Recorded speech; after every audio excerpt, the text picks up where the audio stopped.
Yo, yo, yo. Congrats to Jordan Levitt, making good on his featherweight debut. Shuts down the prospect Yadier Del Valle. What's poppin' to Jew? What's poppin' to James Pond? What's poppin' Shiz Little Barn or Shiz Little Bam? And then what up, James Steele? What's good, Castro? What's good, James?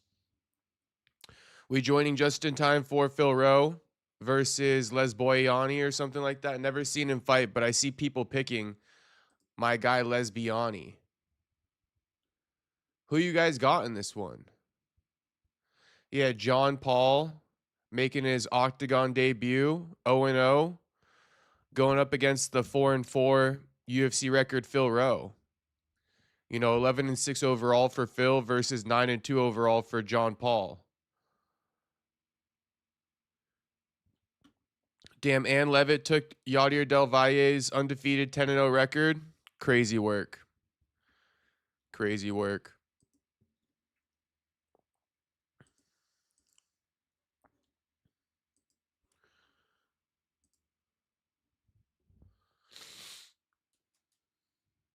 Personally, and I don't mean any offense to Josiah Harrell, words for saying something like this, but I think the lock of the night, bro, is Jacobe Smith. Sleeper is the sports super app.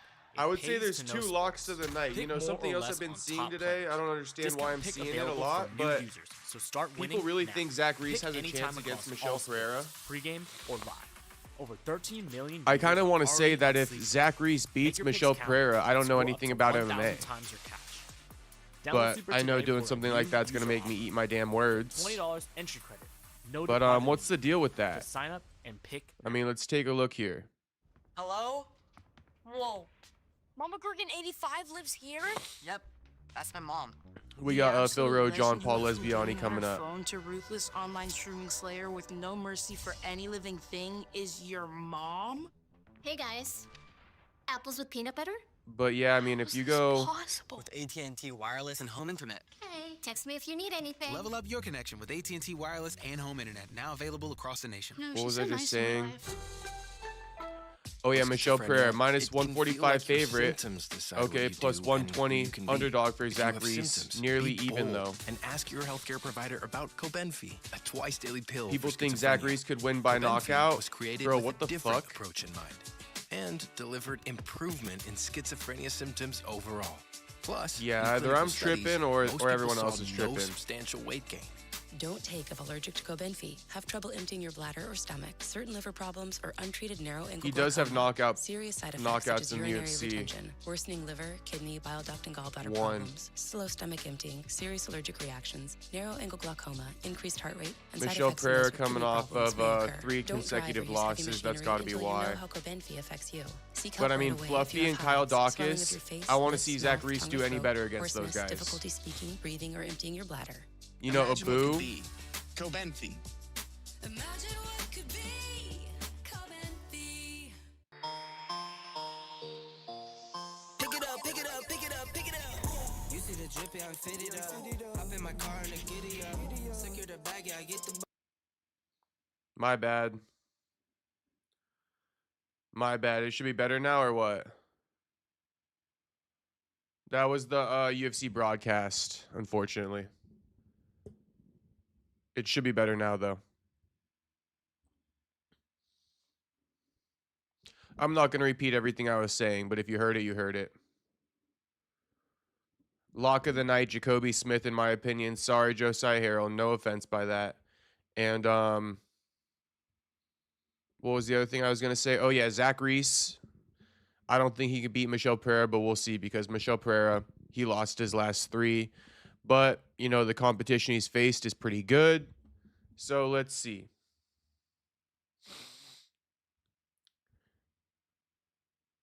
Is he a broken fighter at this point? I don't know. Talking about Michel Pereira.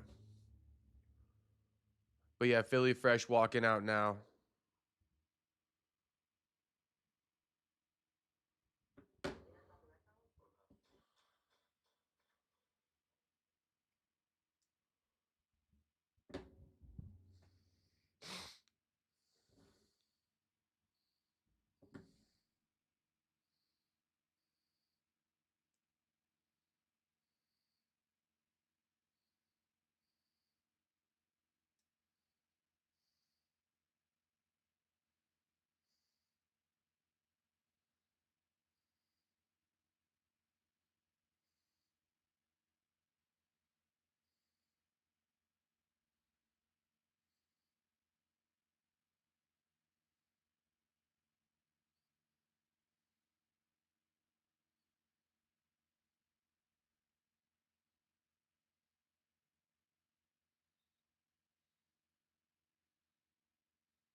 All right, let's see what this guy Lesbiani has to offer.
All right, fights on. Phil Rowe, Lesbiani, round 1.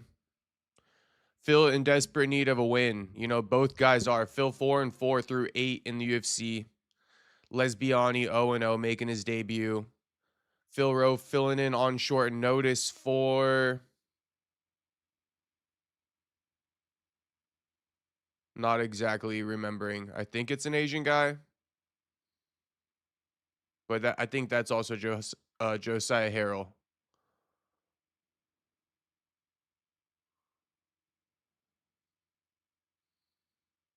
Feeling each other out, nothing going.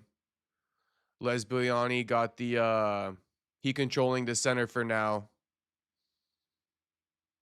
Fluffy all day, half a day, Castro. Shit, what up, Ruby Z? How you know what half a day means? Shout out to Ruby Z, my man.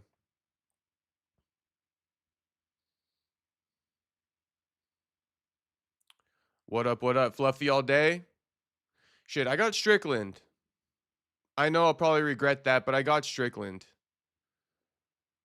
All right, they're exchanging now. They're in a clinch.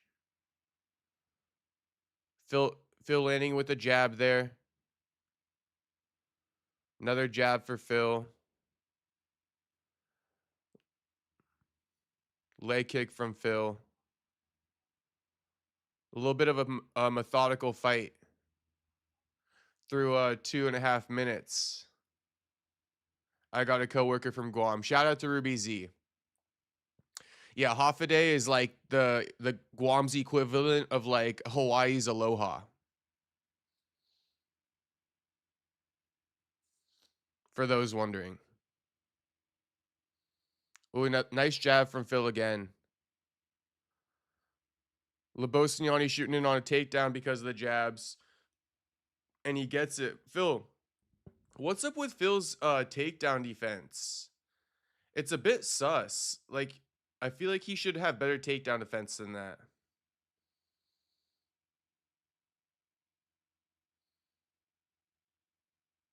Like, I just feel like it shouldn't be that easy. Like, homie just shoots in and then Phil goes down. Like, honestly, I like Phil, but,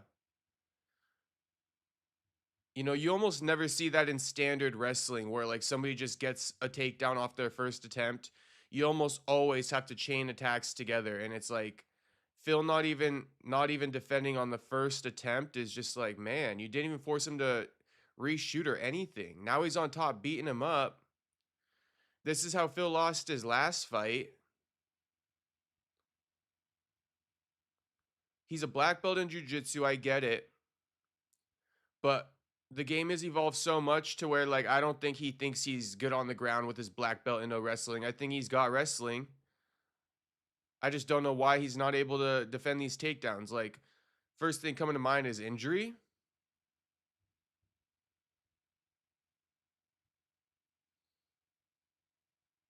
Damn, nasty shots from above from Lesbiani. He trying to pass the half guard right now. Just beating down on Phil, man.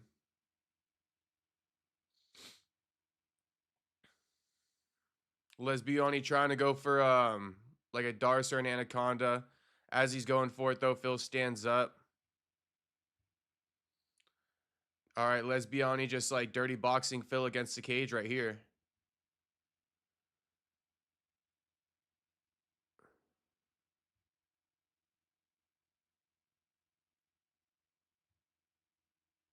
Phil trying to work the jab again. Get some momentum going.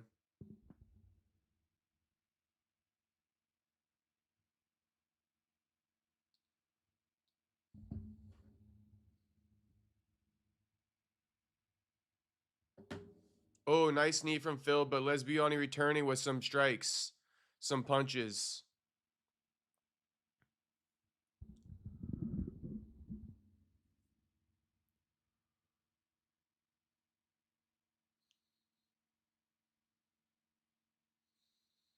Lesbiani landing strikes on Phil. Head kick with a 1-2.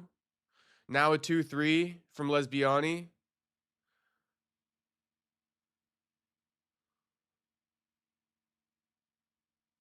I don't know if it has to do with Phil's weight cut. I don't know if Lesbiani's just the better fighter, but they really started going at it at the end of that round. Phil really started letting go at the end of that round.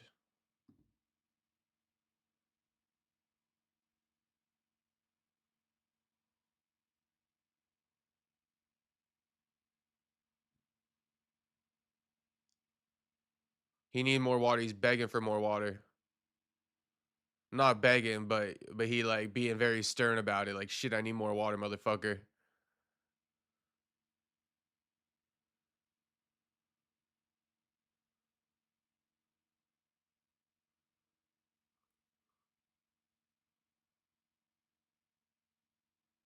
Lesbiani definitely took the first round. No doubt about it.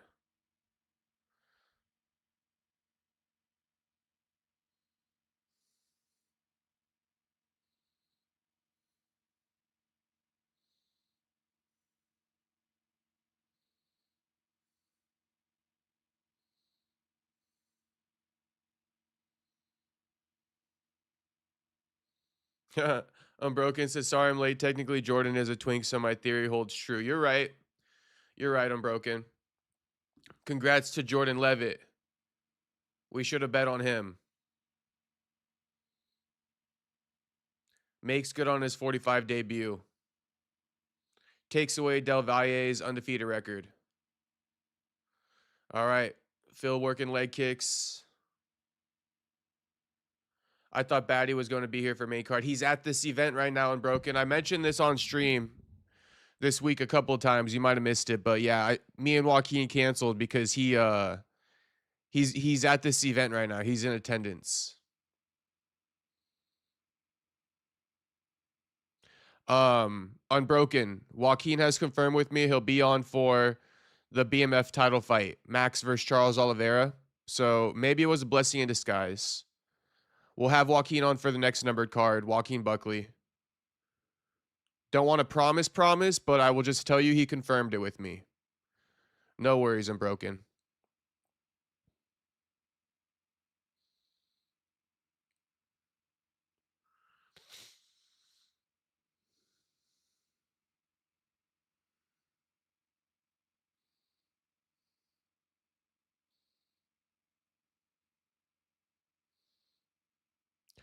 Dean Thomas was saying something about how Phil needs to use his length and stop being so tall.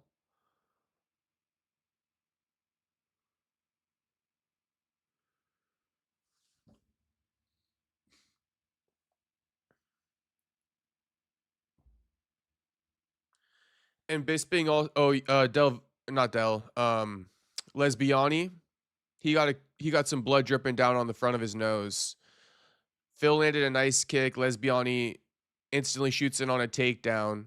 If there's any indication of Phil's defense, he's just going to get him down since he's attempting it. You know, let's see. Maybe Phil needed to warm up. Yep. Good defense from Phil. There we go. That's what I'm talking about, Phil.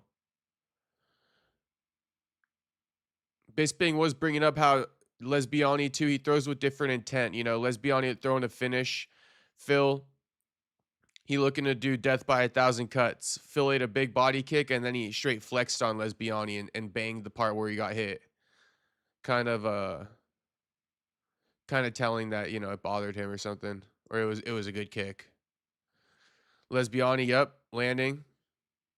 Leg kick, then he goes fake leg kick, big overhand.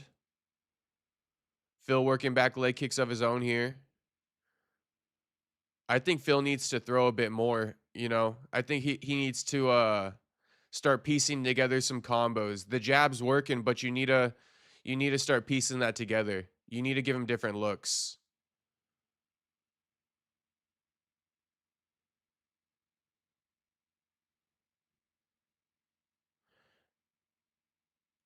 Shout out to Flores. Castro missed the AV homie going, or hope all has been going well lately. What you think of the fight card?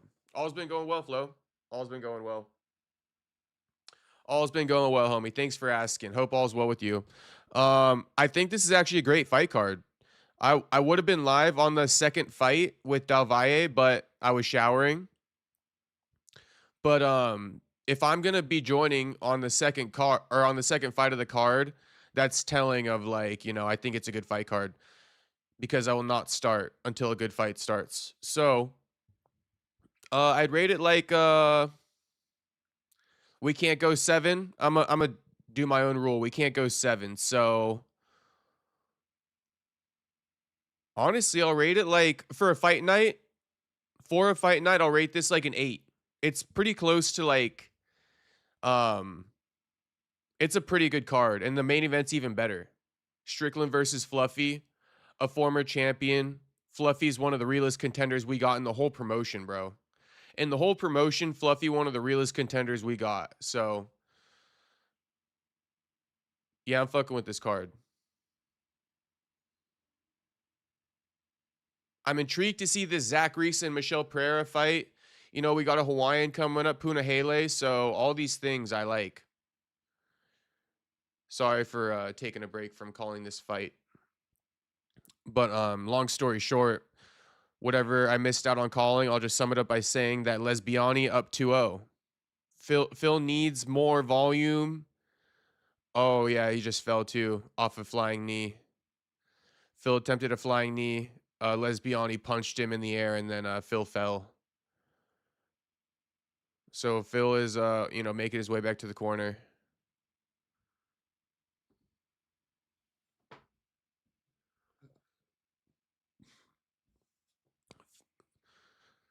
His corner saying, you know, you basically got to get a finish. We don't know if you lost the last round, but we're going to assume you did. You def lost the first. Phil finds himself in the same spot he was in before that viral knockout last year. I forget the opponent he knocked out. But you know the viral one where he did him dirty, pinned him up against the cage and just started punching. He find himself in the same position, bro. The same position. Although, you know, he hasn't even began to build back. Like there's not even any momentum he can take from that last round.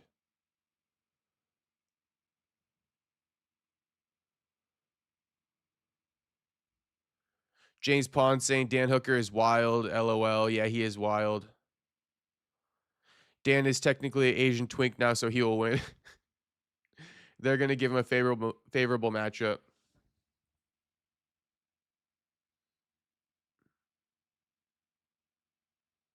All right, round 3.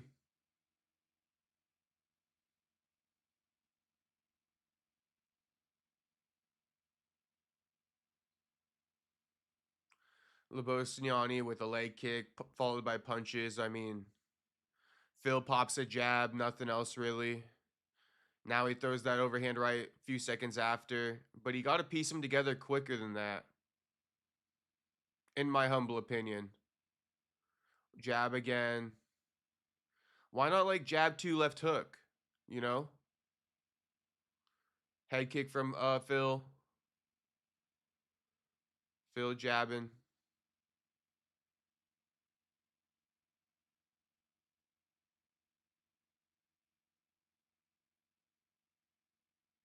Even John Anik, which like I don't like to be agreeing with him so much, but John Anik calling what I'm saying, you know, being like it's just a jab. There's no combinations. Lesbiani landing like 6 strikes for every time Phil lands 1.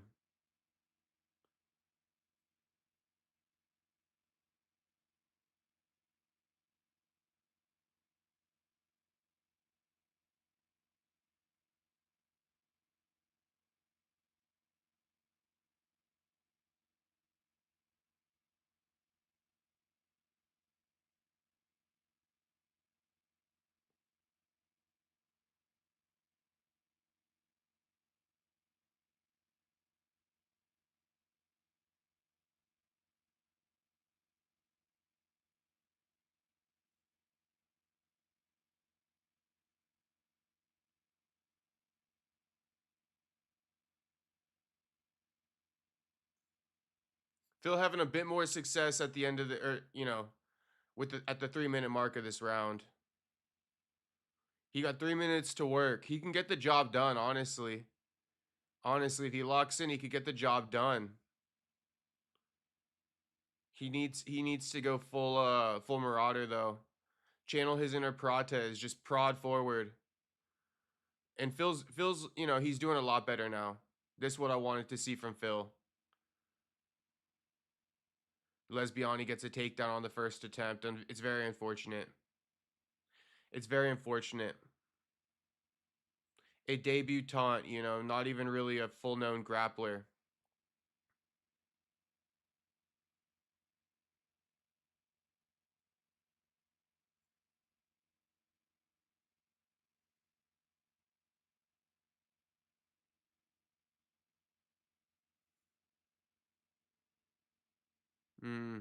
Lesbiani cranking on Phil's neck. Cranking on Phil's neck. He on some crazy bulldog choke on Phil right now. All right, Phil got himself out of it though, but Phil was wincing.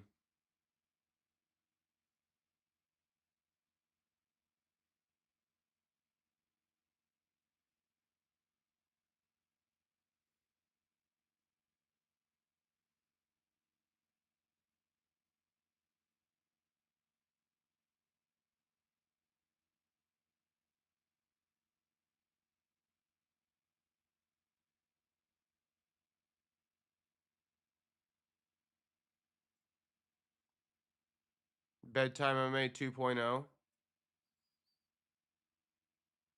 Damn, he keeps getting this choke on Phil.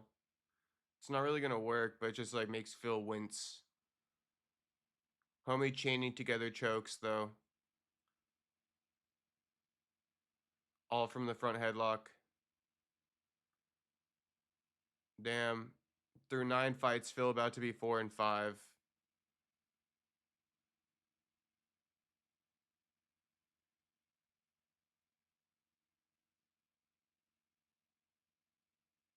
Phil stands back up.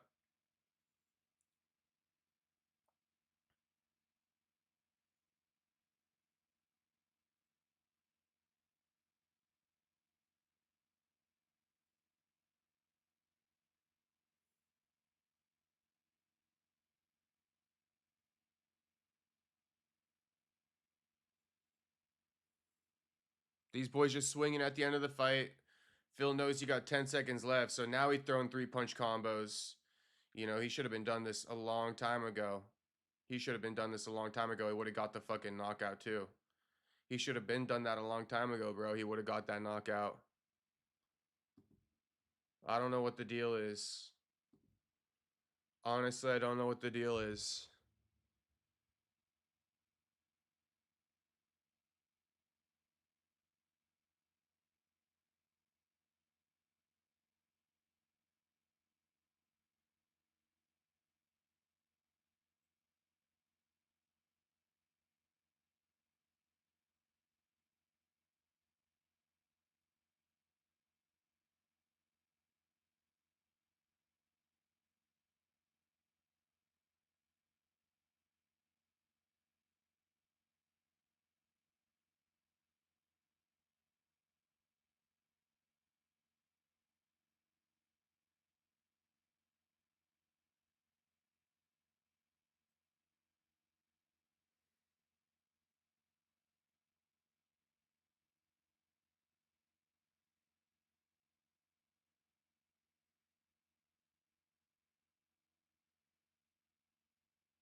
Everyone shouting out Isaac Dolgarian for throwing the fight against Yadier Del Valle.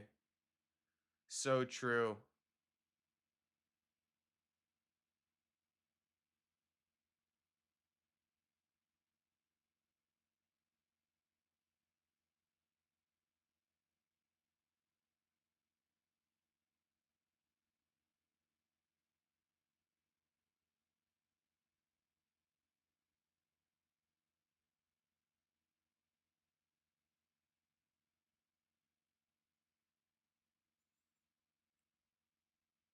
John Paul Lesbiani, winner by split. Split is even egregious. Split is even egregious. Was it recent?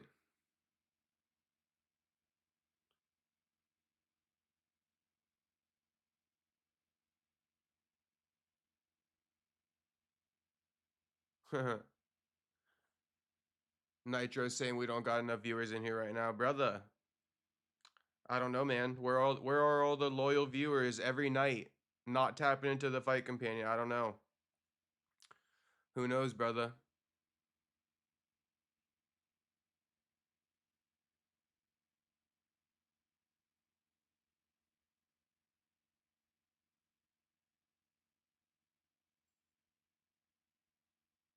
Yo, got my bets in leaving the casino. Strickland W. We got Tyler Betts in the chat. Shout out to Tyler Betts.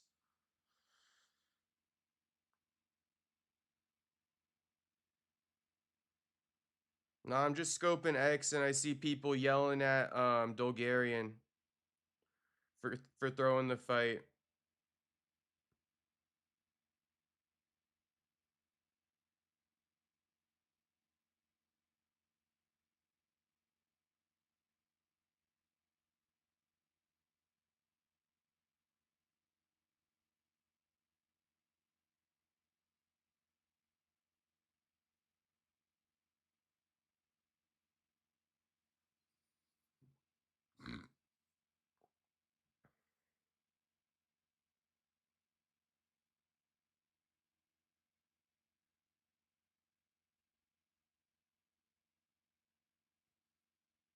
You guys see the David Benavidez face off?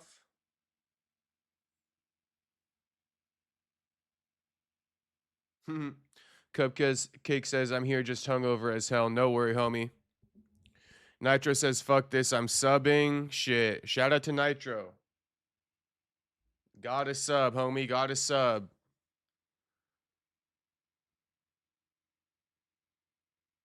You have a upset stomach today? Not really. Feel a little bit bloated. I don't know why, but yeah, he seems rather distracted. When was this fight thrown? I don't keep up. This was thrown in Yadier Del Valle's last fight. He fought Isaac Dolgarian. The odds swayed massively before the fight. Dolgarian, I think, was a favorite. He got bet down. Del Valle finished it exactly what everybody bet on. And everyone believes Dolgarian through the fight. He's a James Krause product, so it makes perfect sense. Oh, I burped. Yeah. No, I just had a big meal. I had a bunch of protein pancakes and some Greek yogurt. So I'm kind of full. But yeah, that's the story with Yadier Del Valle. He was an underdog or something like that. Dolgarian started getting bet down before the fight. Everyone was betting on like a first round submission. It happened exactly like that.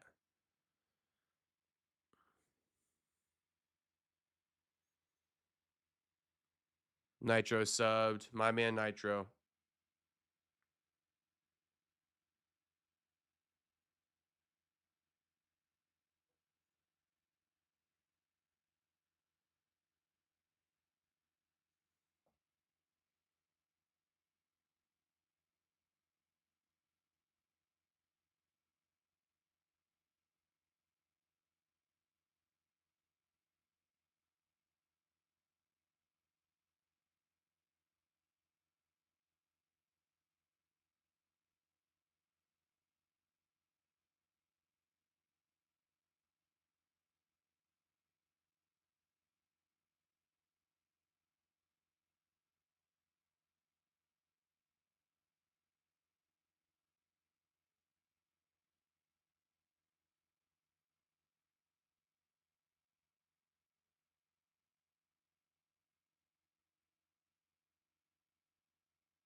All right, Punahele up now.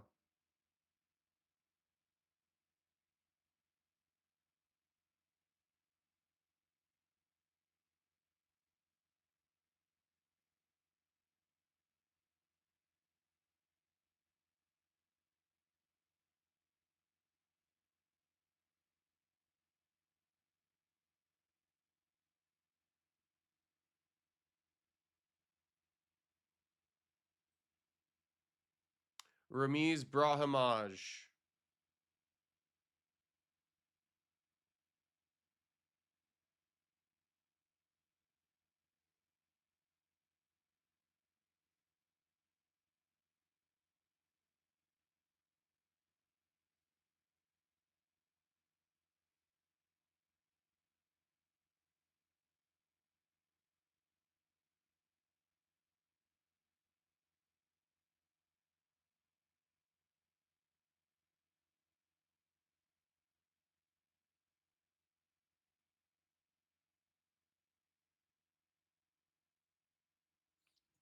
All right, Ramiz Brahimaj. If he lost to Themba Grimbo, we all know what's about to happen. He's going to get his ass knocked out by Punahele.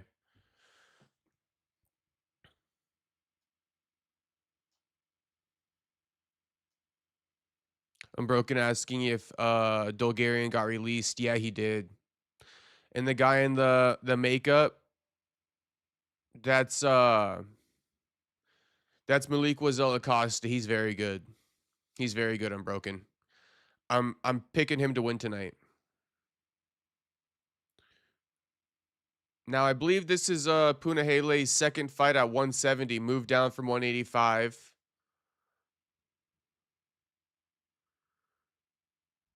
Boys are striking early.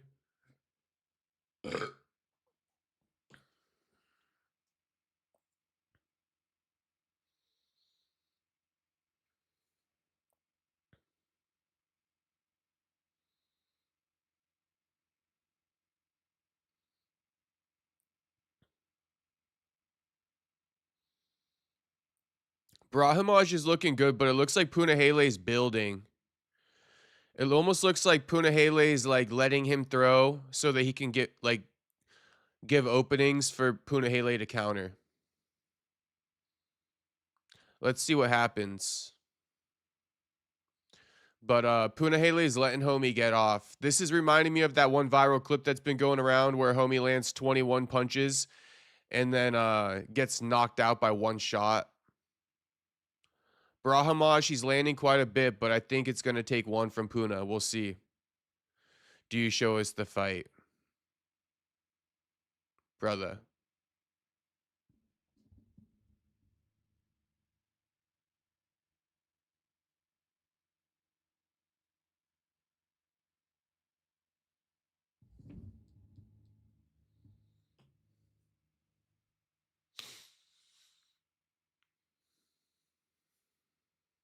Thank you, Unbroken. I wasn't going to answer. So Puna, and this is the thing too, right? Brahimaj is landing more strikes, but Puna controlling the center. I almost like the aesthetic. I almost like the aesthetic of Puna controlling the center more.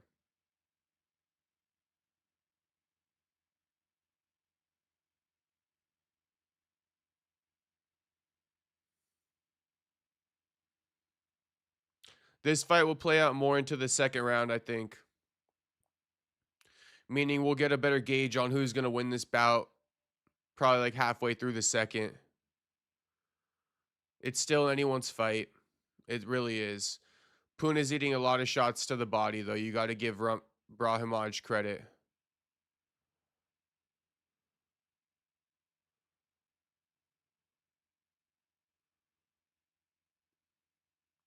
Maiko, what up, Maiko? Shit, we need all the regulars in here. What's his name? Nitro was wondering where the fuck everyone's at. Me too, you know? We got the regulars filing in slowly but surely.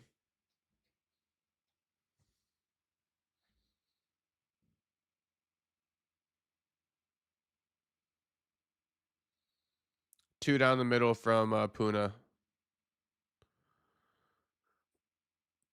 Ab check. Shout out Tux. Shout out Tux. Tux, how the abs looking, homie? How the abs looking?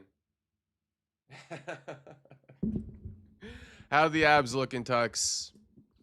I wouldn't have done that, but for the $2, I think I owe it to Tux. I think I owe it to Tux.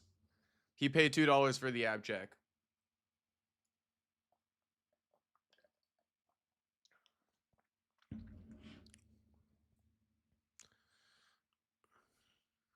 All the regulars filing in slowly but surely.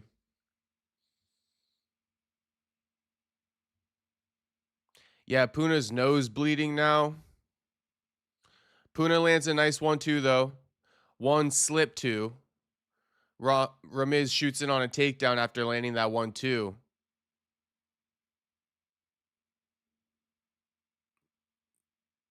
But Brahimaj just pulled Puna on top of him. Dang, Myron, shout out Tux. Shout out to Tux.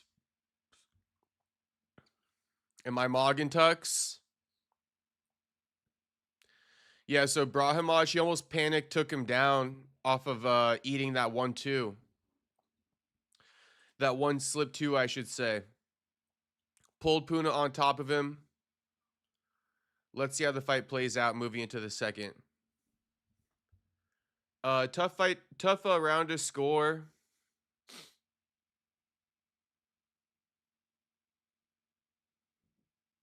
I'm going to give that round to Brahimaj. Dan's butt has gone 5 long rounds in the deep waters. Yeah.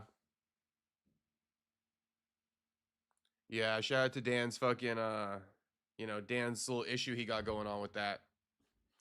I saw Dan kicking it with the homies, though. And the homies are low-key roasting him. They keep posting him on his story and stuff. I keep seeing it all over the internet. Chill Vibe, Brahimaj or Soriano. Oh, my bad, Chill Vibe. I didn't even see your comment. I'm going to go Sori. I'm going to go Soriano, yeah. Andrew asking, how did Levitt win? I'm a little late to the party. Decision. Believe unanimous. He dominated him. Grappled the fuck out of him. Same guy who magically submitted Isaac Dolgarian. You know? A highly accredited grappler in his own right. Isaac Dolgarian. So, FBI, we have your suspect. Isaac Dolgarian. Tuxedo, thank you for a $2 dono. He says, with abs like that, you could get Dan Hooker on the pod. Should I join, what is it again? AKL Swingers? Should I join AKL Swingers and reach out to Dan and get him on the pod?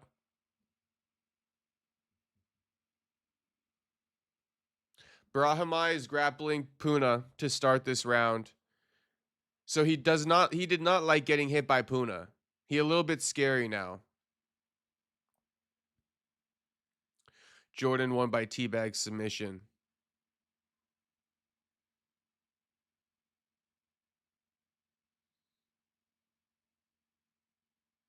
All right, he dragged Puna down to a knee.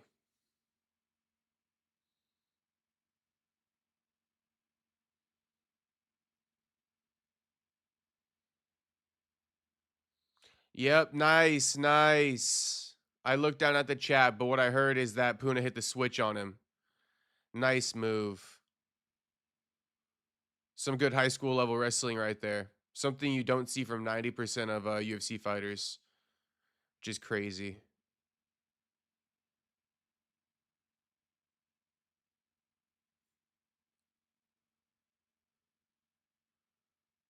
Use your apps to get an interview, win-win.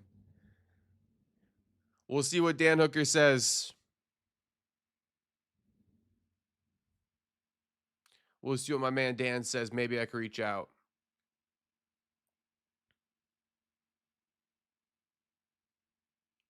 They're standing up, clinched up against the cage, but Puna got his back against the cage now.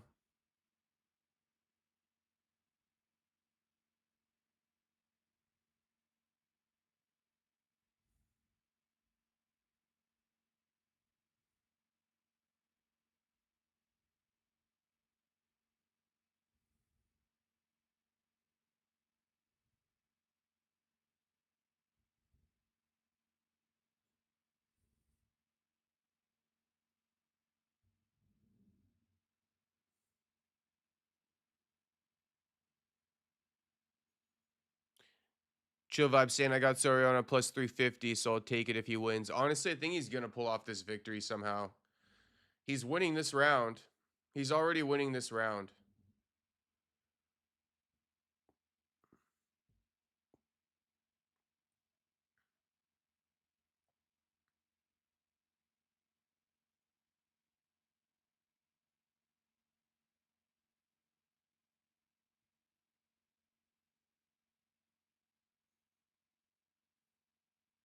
Knee from Puna, elbow from Puna in the clinch.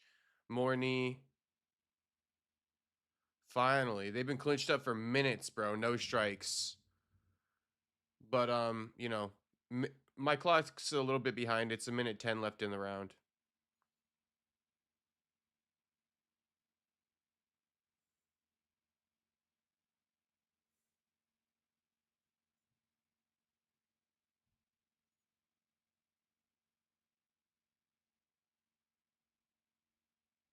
All right, Mergliotta separates them. Under a minute left in the round. Nice 2 from Puna lands. Brahimaj shooting in on a takedown. Puna stuffing it. Puna got good fucking wrestling. You know, this is what I'm talking about. I'm sick of guys getting takedowns off their first attempts. It actually disgusts me. In the Big 26, you should at least have to chain down takedowns, and that's what Brahimaj just did right here. You know, Puna defended the first one. Brahimaj chained attacks together. He got the second one. You know, I can give credit to both guys for that one at least. I have a lack of respect for these guys just getting taken down off rip, you know. You should at least be defending the first takedown. Brahimaj, you know, he got a back take to end that round. Multiple back takes. He also secured mount. Man. Why separate? There was action. Honestly, they could have picked any other time to separate. Dan Mergliotta is one of the worst refs in the game, though, Andrew, so don't even trip. You know, Dan Mergliotta can't even hear straight. He literally has a hearing problem. That's why he calls fights early sometimes, before the bell actually sounds. Getting a takedown immediately just means they are better. Yeah, but it's a more intricate, it's more intricate than that. If you're on the UFC level, you should not be getting taken down off the first attempt, point blank, period. I don't care if the guy's better than you. I don't care if he's better than you. You know, you should still be able to defend the first fucking attempt. More frequently. Sure, it's going to happen from time to time, but I see it happen too often, where guys just get taken down off the first attempt. That shouldn't be the norm, and that is a little bit of the norm.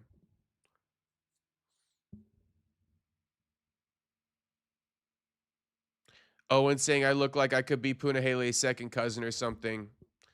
Yeah, probably the Hawaiian genes. Oh, nice big head kick from Puna. I think it rocked Ramiz. Ramiz getting desperate now. Ramiz looked like he getting desperate.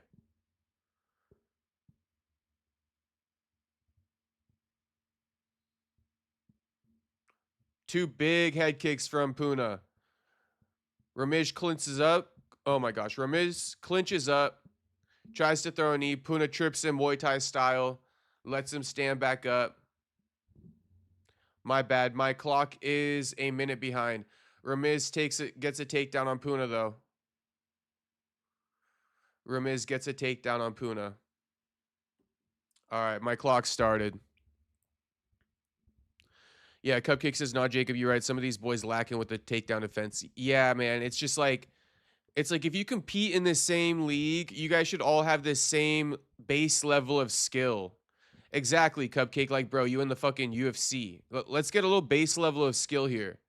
You can't wrestle. Don't ever even fucking think about signing that contract to join the UFC. Cut yourself. Save us all the trouble and cut yourself if you can't wrestle. We don't want to see you. We're sick of it. We're sick of the people who can't do shit. You know, this is the Big 26. We're on 30 plus years of the UFC existing, and guys are still getting taken down off first attempts. Like, at an insanely high rate. If it was like, oh, only 10% of takedown attempts are completed on the first attempt, okay, I wouldn't be bitching. But that number is way higher than that. It's like 60% of takedowns are landed on the first damn attempt in the UFC. We need a stat on that. Puna fighting to get to his feet. He working to get to his feet. Brahimaj is using every tactic, including just like laying on the back of his knee. Kind of a sorry technique.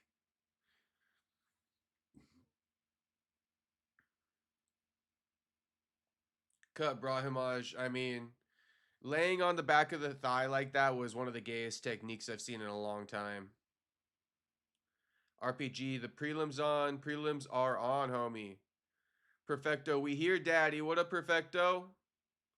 What's poppin', homie? You bringing in the good vibes immediately. We got the smoke. We got the good vibes from Perfecto. Shout out. I'm at work, big chillin'.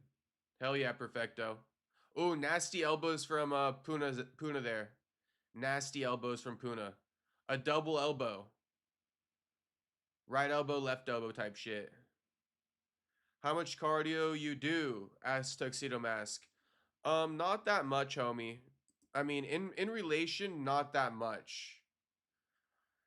Tuxedo, I'd say on an off day, like, this is my kind of, oh, damn, Puna beating the shit out of him. Puna beating the shit out of him. I'll answer your question, Tux. Give me a second.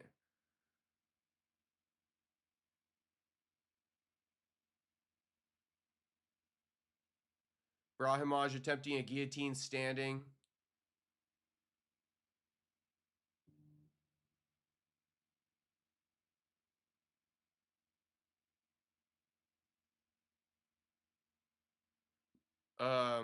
Puna got a takedown off the standing guillotine attempt from Brahimaj. Yeah, no way he's gonna get it. Round 3, you know, I'm gonna give it to Puna. Chill Vibe says, are you gonna cover Ryan versus Barrios? Yeah, honestly, I think I'm gonna join that shit. Like, I might even end the stream early to do that one. I might even end the stream early to do that one if I have to. We're definitely covering Ryan versus Barrios, though, like 100,000,000%. And that stream, I know for a fact, is going to be popping. I know for a fact that stream's going to be fucking going crazy. And the Mexicans worldwide are going to be all in that stream. They think I'm Mexican. So we definitely running that stream. Chill vibes. Is Ryan fight today as well? Yes, Andrew. And we're going to do a live stream for that one as well. The fight over already. Damn, I'm way ahead of you.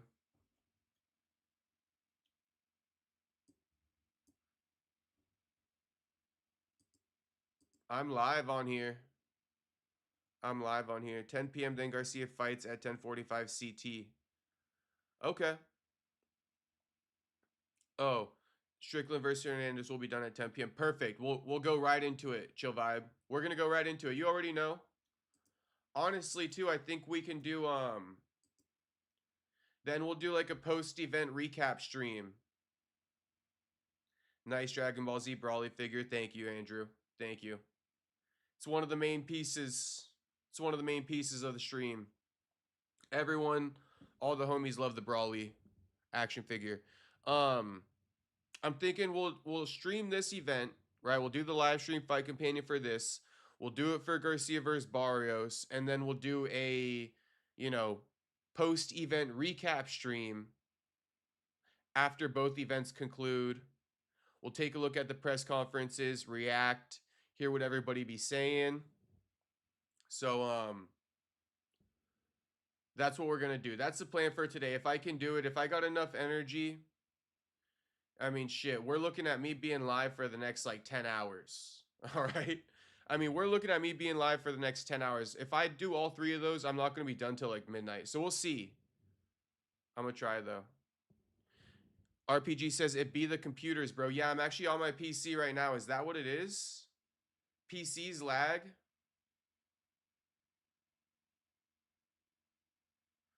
29-28, winner by unanimous, Ramis. Damn, Puna won. Damn, Puna won. Damn, Puna won. Good shit. Chill vibe. Bet cashed. Garcia walks out around 8:45 p.m. Pacific. Well, perfect, because I hear, Strickland is going to end at 8 p.m. Pacific, Tyler. So we're moving into both of those.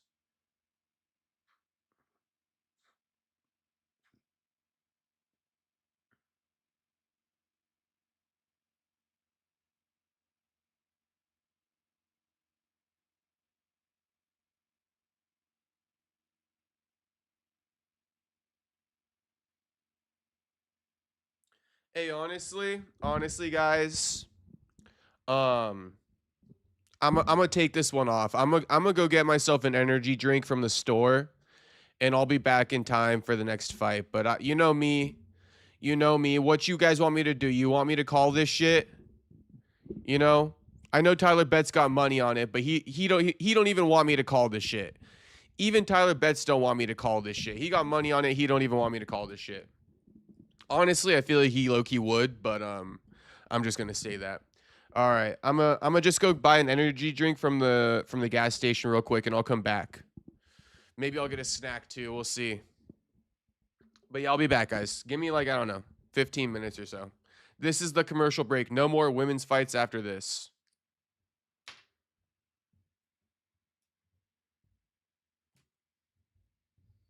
Don't go anywhere, motherfuckers. I see we got 13 of you in here. We better have more.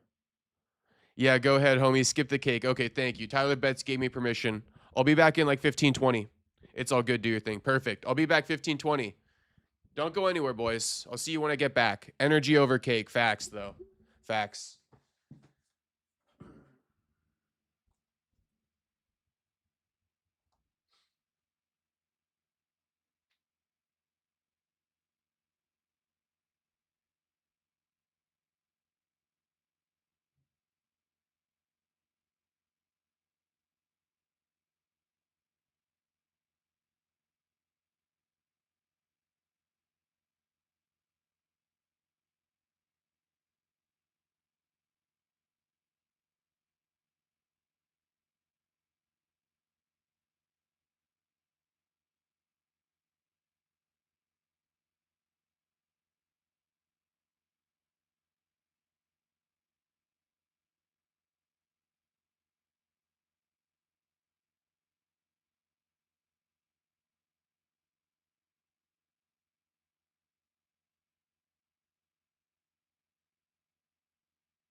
Where did he go?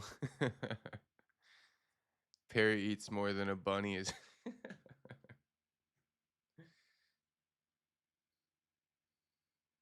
It's like I eat a lot, but I don't eat a lot.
All right.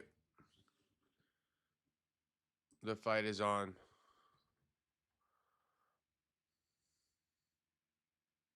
Them boys left you.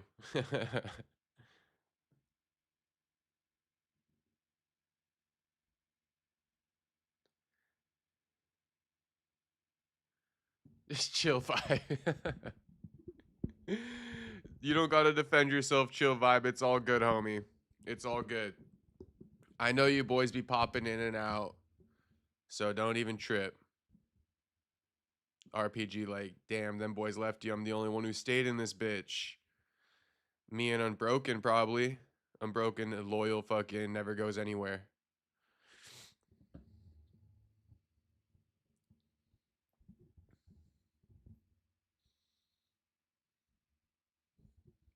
So apparently Alden Correa, he pretty good. He the prospect of the evening. Let's see what's going to happen.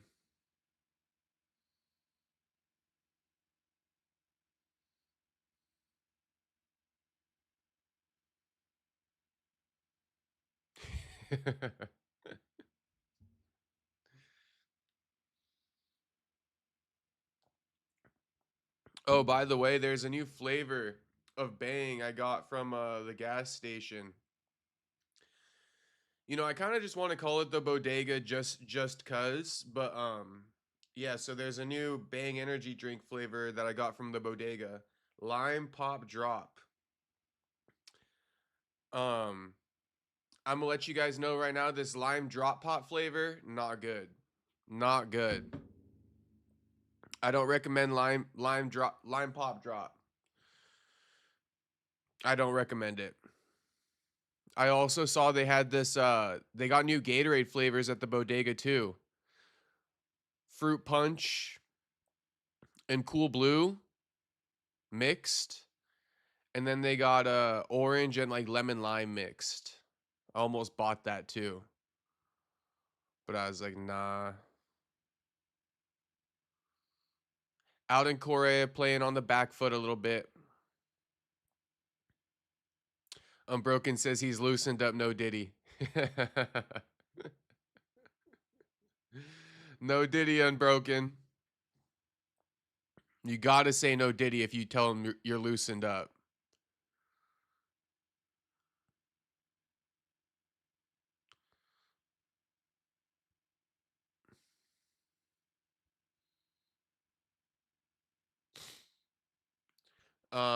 Garul is just kind of clinched up with Zerto right now up against the cage.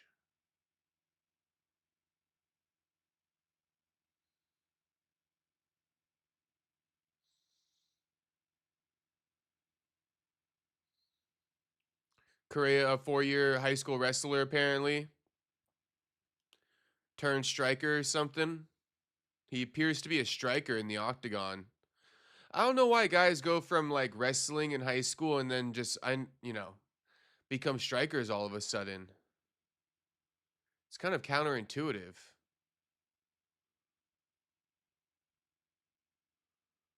Yeah, Korea looks like he don't want to take homie down at all.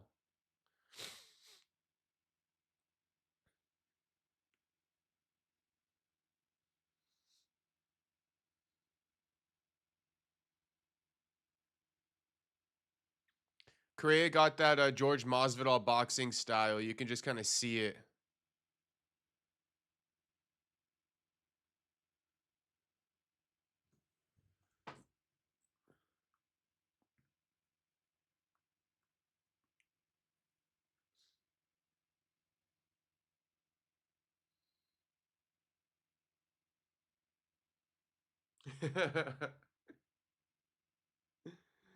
Ah.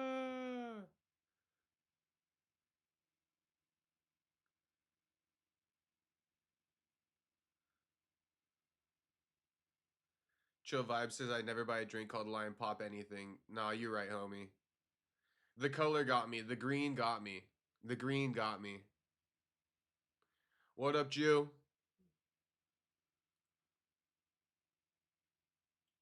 Shit, I need Bang Energy to sponsor me. That's what I need.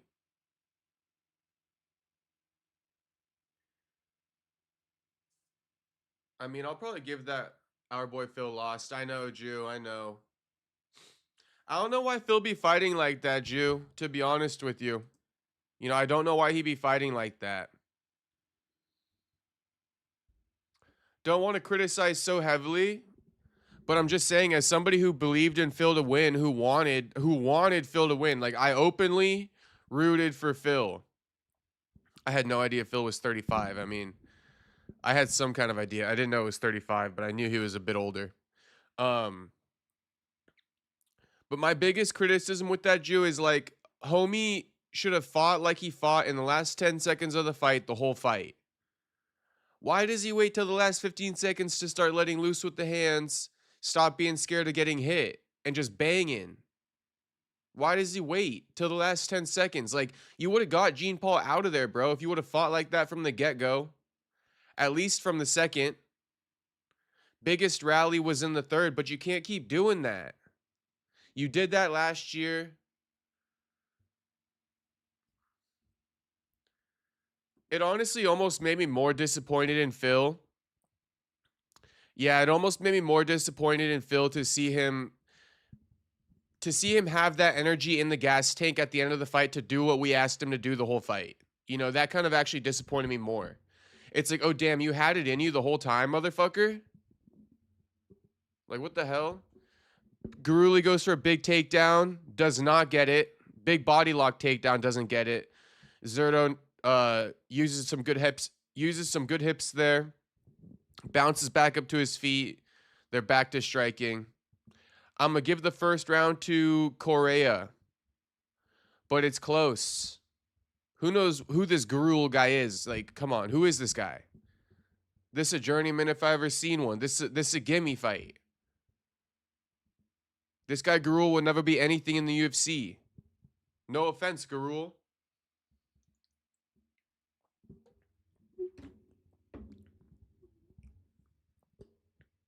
Is a D hook a boxing term?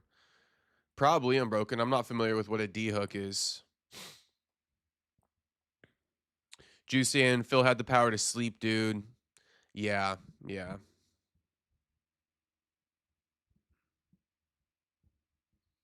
And you know, Ju, now Phil finds himself 4-5 in the UFC. It's like, where does he go? You know, 9 fights, he 4-5. How much longer does the UFC want to do this experiment? You know, Phil's a decent name.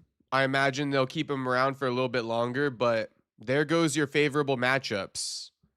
There goes the favorable matchups. I know he took it on short notice, but I don't know, man. Is it rude for me to be disappointed in Phil? Is it rude for me to be disappointed in Phil or what, guys? How do we feel about Phil's loss? How do we feel about Phil's loss? Yeah, I'm a little bit disappointed in Phil. Oh, nice uppercut from Correa. Yeah, Correa got that nice Masvidal boxing style. Mexican, or not even Mexican. He got like a Cuban boxing style to him. Garul just walks forward. They may cut him, unfortunately. Yeah. It's odd when people text me once every 3 months. What about you? Depends what for, Unbroken. If you're a good friend of mine and you're just asking to kick it after 3 months, nothing wrong with that, really. I'm a pretty busy guy myself. But if you hit me up because you want something from me, fuck off. Like, if I haven't heard from you in 3 months and you're like, you know, do me this favor, no.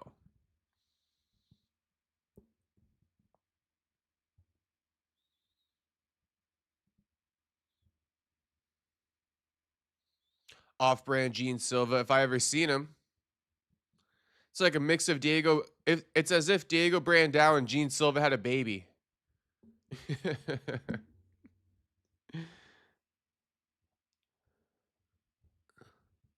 Cigars rolled on the thighs of Cuban ladies.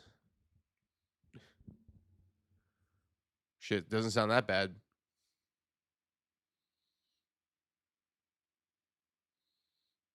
Guru in on a takedown attempt.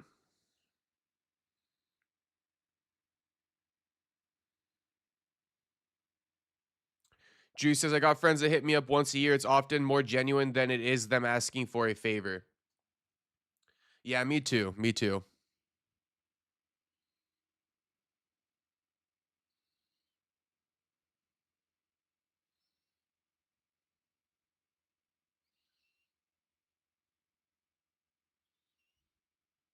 Damn, Craig going for a choke.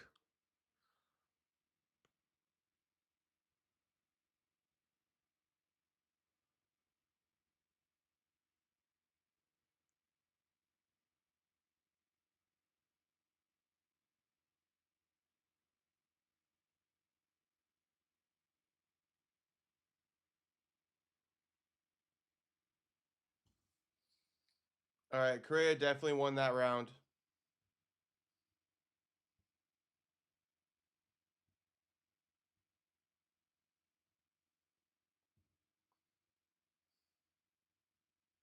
$100K finish bonuses, and these motherfuckers don't go for it. The UFC in a crazy state.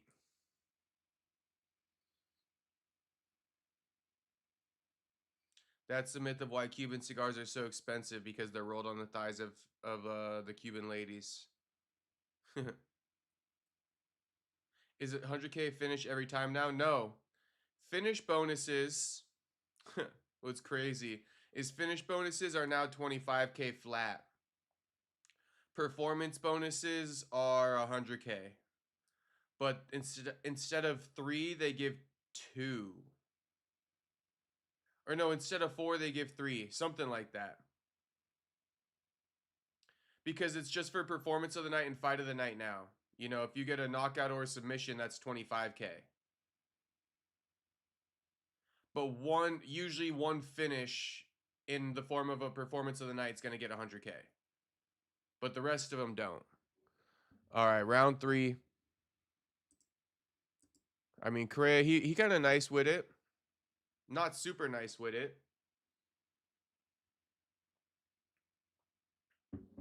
If I'm being real.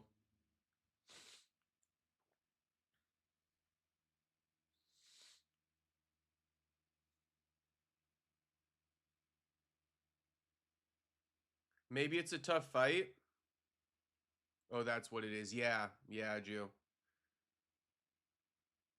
It's a weird little thing they got going on with that. Fight of the night goes to 2 fighters, 100K, 100K. Performance of the night goes to 1 fighter, 100K. And the rest of the finishes, 25K. That's some BS. Yeah. Yeah, because imagine going for a knockout now. You know, I mean, technically, I guess you're going for 100K because one of those knockouts is going to get 100K in the form of a performance of the night, but the other ones don't get it. So there's a chance, you know, you're risking losing, chasing a performance bonus for 25K, you know?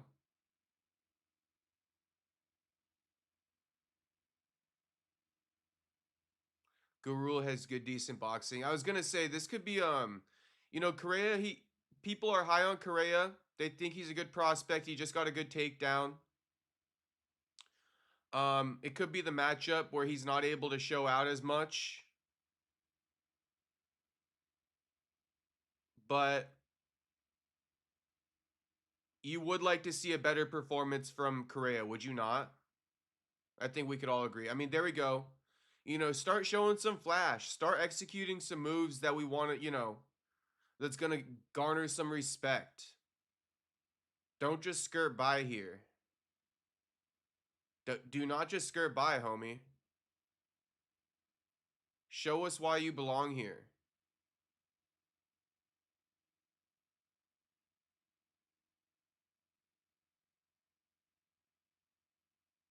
Halfway through the round. Crazy how much caffeine helps you. I was like tired as fuck. Now I feel a lot better now that I got a little bit of a bang energy in me. If I can say, this is a free plug. Bang Energy got to be the best energy drink out there. I have not found a close second. Damn, Correa landing a knee, right hand, left hook, right hook, teep up the middle. Now we getting going. Now we cooking. 2 minutes left, Correa. Set his ass up with some high IQ shit. Caffeine and Zyn will lock you in. I still never tried a Zyn. Part of me wants to, part of me doesn't, just because I'm a very addictive personality type of guy. And if I like it, it's all over with. Especially because it's kind of like healthy. Damn, Paramount's lagging. Correa outlanding Gurul in every round strike-wise. Correa landing a nice elbow off a takedown attempt. Looks like action's slowing down a bit more now to end the fight. I quit tobacco with Zins. Congratulations, James. Tobacco is a terrible habit.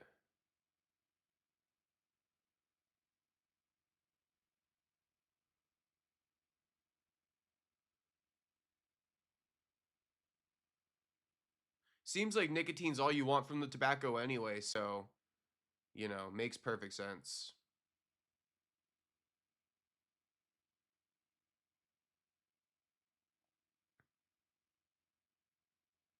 Ooh, Correa going for a big spinning elbow to end the fight. We got 25 seconds left in the round. Teep up the middle.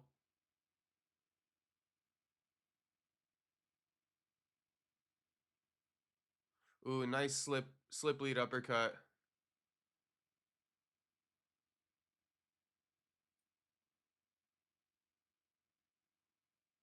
Organic tobacco says I'm broken. Honestly, if it's organic tobacco, much better. Like American spirits and shit or what? Still rip bulls though. I know people who do organic as well. I mean, I smoke organic weed. I smoke organic weed.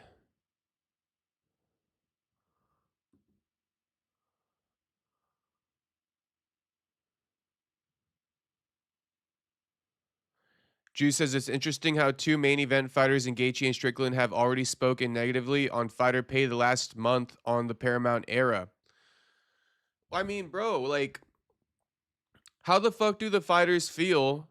I'm going to ask Joaquin this. I'm going to put this in my questions because, you know, me and Joaquin, we got another interview coming. So if you guys enjoyed this last one that we did, all the clips just wrapped up, but best believe we got another one coming before the end of this month. Before the end of this month, me and Joaquin will release another interview. I'm going to add this question to it. Connor Ben getting paid what? 15 million in new Zuffa boxing contract? I mean, how do the fighters feel about that? Zuffa boxing just started and they just signed Connor Ben $15 million. I don't know if that's per fight or for the whole contract. Correa wins. So congratulations to Correa.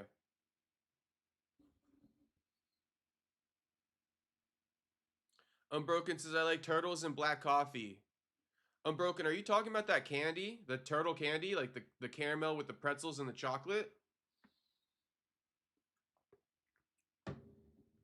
Turtles with black coffee. Only turtles I could imagine is you're talking about the candy. Jew says I felt guilty about being on Zin till I saw Pereira and Izzy share one. LOL.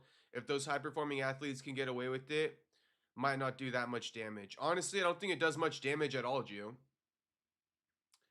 It doesn't do that much damage at all, in my opinion.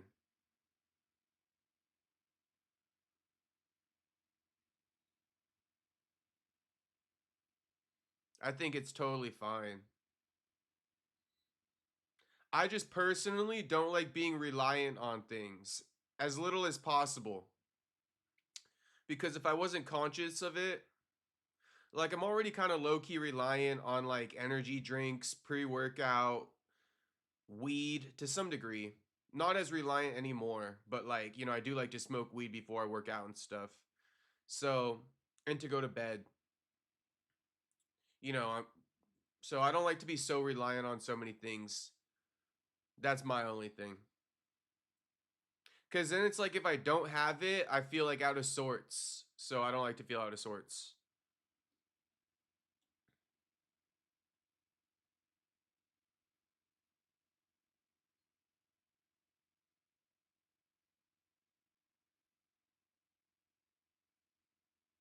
Unbroken saying City Kickboxing is a crazy ass gym. Yeah, it is. I roll up in backwoods. Honestly, not that bad. RPG. I mean, maybe it is bad. To be honest, I smoked a lot of backwoods in my day. I think the backwoods could be a little bit bad. But the organic natural tobacco leaf, like a Fronto leaf, I mean, there's no issues there. Maybe a Dutch Master. I prefer Dutch Masters over Backwoods. You know, it's a tobacco leaf. I don't think it's the worst thing in the world for you. A little blunt here and there. Unbroken says no, actual turtles. Oh, okay. So Unbroken likes to sip a black coffee while he watches the turtles in the backyard or some shit. Perfecto, yes, I usually smoke before the gym and at night. Yeah, that's my two go-tos pretty much. Run a nice fat bowl before the gym, get myself nice and paranoid, and zooted before the gym. And then before I go to bed, I get zooted again.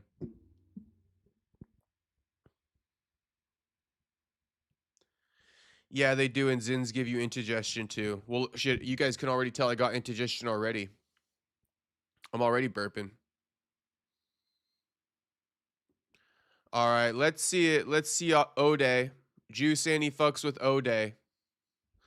To be honest, I don't really care about this fight. Is that, you know, I don't know how people feel about that, but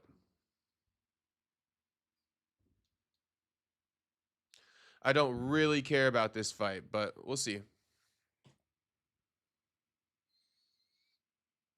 I routinely get nicotine overdose on Zins. Damn, you get Nick sick? Shout out to Eric Nick sick, but Nick sick a real thing, bro. Takes about 45 minutes to pass. Damn, 45 minutes is crazy. I got Nick sick off the vapes one too many times. You get like a full-on cold sweat from that shit too.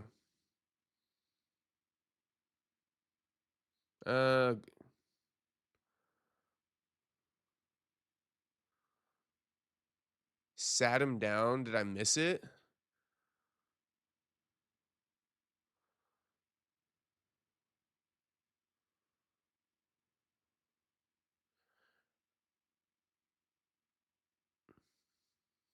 If I sense a Nick sick, I'll stop it before it gets there. You can always sense it. You can kind of always sense it coming on. Like, you know your threshold. You know your threshold. You can get it a little bit with a bong too. Like when you smoke weed, you can get it with weed too, but not as bad at all. It's just like an initial pain from taking a big rip out of a bong. But you don't get the cold sweats or anything like that when it happens to you with Kush.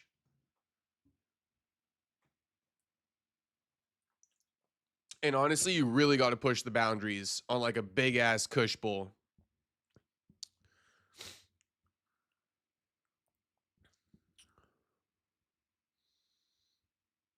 I smoke cigs and altos the American way. Shit, shout out to Chill Vibe. I don't know what an alto is. Nick sick is intense. It's very intense.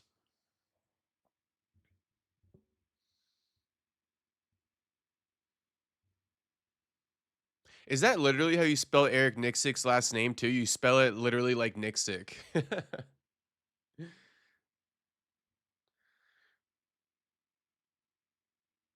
Better than dope sick. Oh, like heroin sick? Yeah.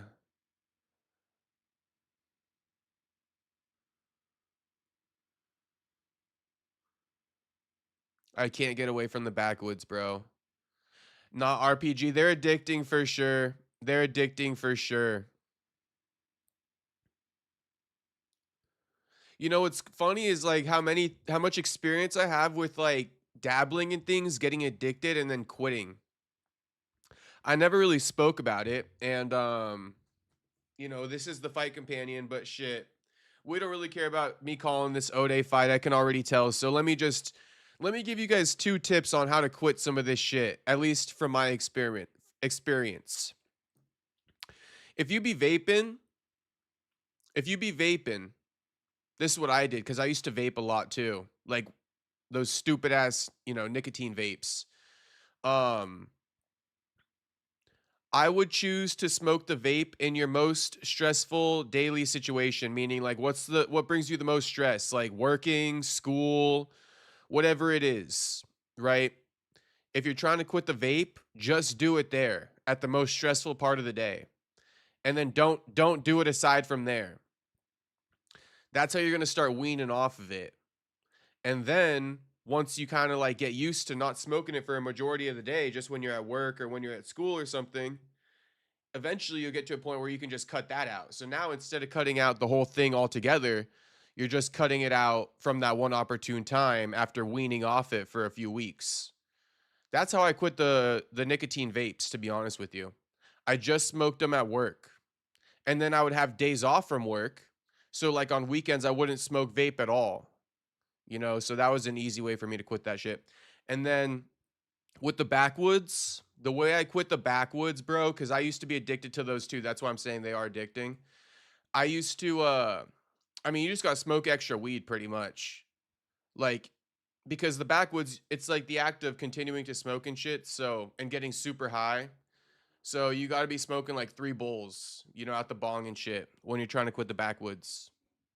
You got to smoke extra weed when you're quitting the backwoods. And then eventually you'll be chilling, but, you know, you might have to go back to back on bowls, you know, when you're quitting those backwoods.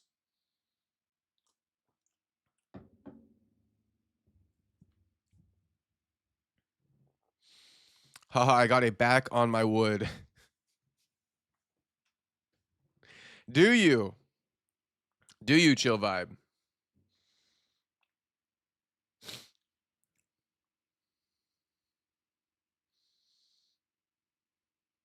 Andrew says, whenever I was on Kush, I was low-key addicted, and the way I was able to leave it was by smoking cigarettes, and then I cut out cigarettes, so I'm good on that, LOL.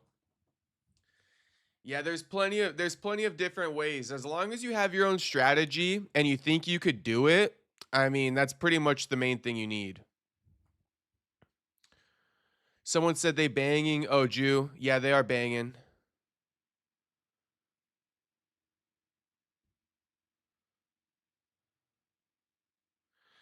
RPG says, I roll them perfectly. I don't use hella wood when I roll them. RPG, you ever heard of people washing their backwoods like under the sink before they roll it? You ever heard of that? I used to have a homie who did that.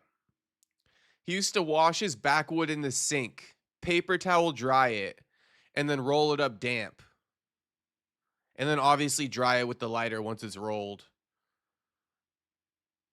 A lot of people do that though. I've seen that quite a few times in my day.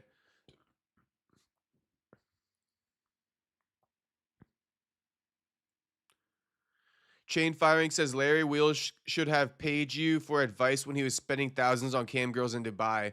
Chain Firing Mech Warrior, how crazy is that, bro? I just saw that clip. Ooh, double right hook to the body. Too bad that's not on the liver side from O'Day. Sorry, guys. I'm not calling this fight. I don't really have much interest. You know, shoot me over it. Shoot me over it. You know. I'm having more fun reading the chat, to be honest with you. RPG, I never smoke cigs or vape, which is great for me. Yeah, me neither. I don't do the cigs or the vape. I just smoke weed, RPG. RPG, I guess I'm a little bit better than you, homie, because I just be smoking out the bong. I don't even smoke backwoods anymore. I mean, I will smoke a blunt with the homies on, like, poker night. Don't get me wrong. But on the daily, I'll be smoking out the bong. Bong gotta be healthiest with the water filtration. It just gotta be.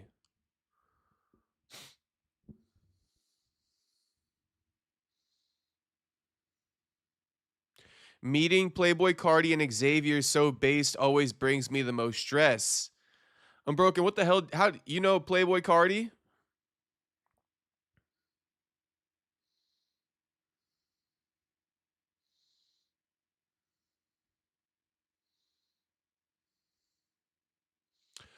Oh, Andrew says, I've seen that, LOL. LOL, I've seen that on TV, washing them. Yeah, bro, what's up with people washing the backwoods?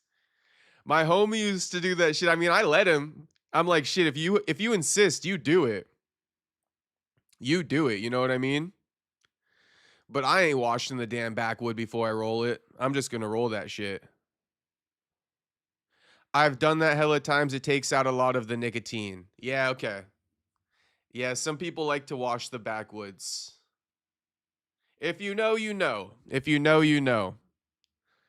You smoke enough backwoods in your day, I'm sure you'll run across one backwood washer. I think Dre used to wash his. How do you own half a house? Answer. Oh, who owns 4.5 houses? Give me one. That would be Chill Vibe. Chill Vibe owns half of a house. With signings like Idris, it really kind of helps Strickland's point about how UFC will keep hiring these dudes from these countries because they are cheaper to pay.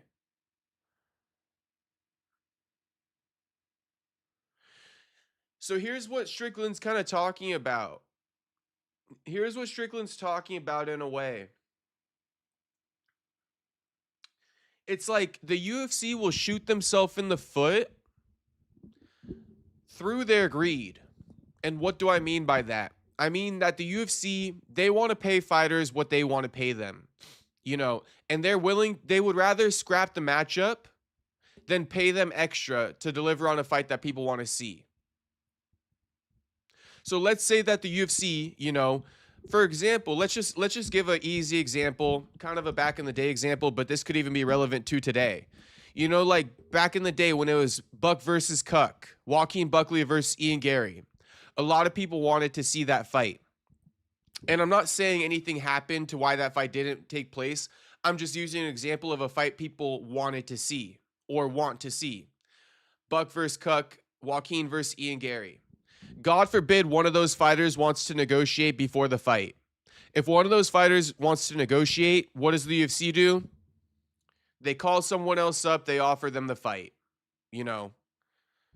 And that's why the fight, and then half the time the fighter takes the damn fight. And that's why the fighters really need to band together and look out for their own best interest. But fighters need to also know when they're being taken advantage of. Like if they get a call and they suss that the UFC is trying to get them to take it so that they can pay less money to a guy like Joaquin or Ian Gary who's trying to negotiate before they sign the contract, then you should probably deny the fight. You know, and make the UFC keep trying to figure it out because these guys make it too easy on them. It's like, okay, book Joaquin versus Ian Gary. Okay, Joaquin wants to negotiate before he signs the contract. He just asks for more money before he signs the contract. Boom, let's call Mike Malott and have him, you know, offer him to take the fight. Mike Malott should fucking be privy to the fact that they're using him as a chess piece because they don't want to pay Joaquin more. Mike Malott should deny the fight. Because now the UFC got to call another person or they got to go back to Joaquin and pay him the money he deserves. It's the money they deserve, boys. It's the money they deserve. Anytime they want to renegotiate, their pay is so low at this point in time, they deserve it. And so that's where the UFC shoots themselves in the foot. They're so greedy. You know, they don't want to pay guys extra money. They'll, number one, forfeit favorable matchups that the fans want to see. And number two, by doing that, yeah, they're just encouraging these fighters from other countries who can, you know, fight off a 10-10 and live for months when guys in the US can't do that. So what's that going to breed over a long period of time? Exactly what Sean Strickland says. American fighters are going to phase out, bro. They already can't live off of 10-10, 12-12, 15-15. You can't live off of that. Not with all the training, not with all the taxes, not with all the coaching and gym fees, not with the food, not with the mortgage, not with the rent, not with the kids, not with the wife. 15-15. God forbid you lose the damn fight.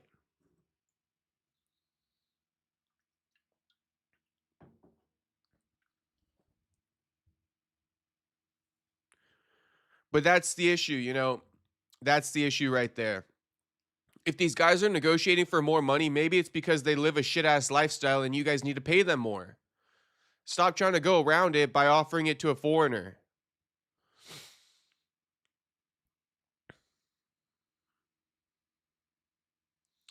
Andrew saying he drinks on the weekends.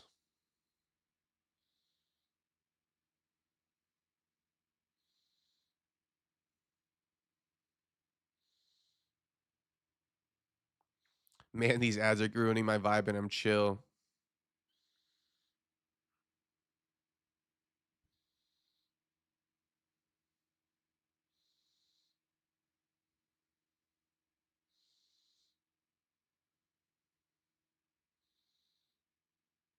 Maximal Quest saying if I was a UFC fighter, I would want that Conor Ben bag or I'm going on strike. I mean, how the fuck do they feel? All these fighters, none of them getting paid 15 million. Take the top 5 UFC fighters in the promotion and combine their last purses. Not even 15 mil. How crazy. Take like Ilya, take Islam, take Pereira, take John Jones. You're probably touching 15 million right there. Buck would run through him a lot. Shout out. Andrew says, I agree that they should band together, but it would be hard for something like that to happen whenever the point of the sport is to fight against each other. It's a very complicated topic, Andrew, and I don't have the answer to it. I don't have the answer to it.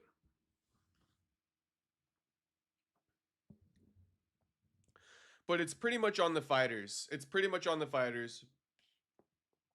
If they want more money, you know, it's not on Dana. It's not on the media to draw more attention to it. It's on the fighters.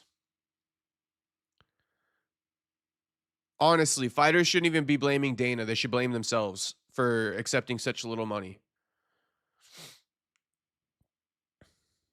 Chill Vibe says, I can't even live off 200K in Louisiana. Exactly what my point, homie.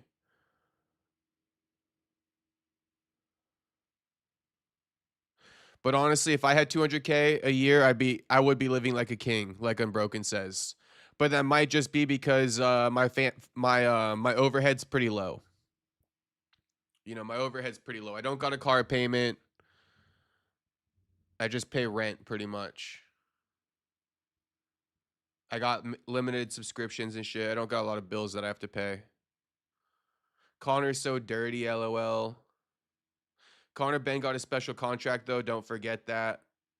Well, what do you mean by a special contract? Ode started too slow. Honestly. I'll catch the next fight.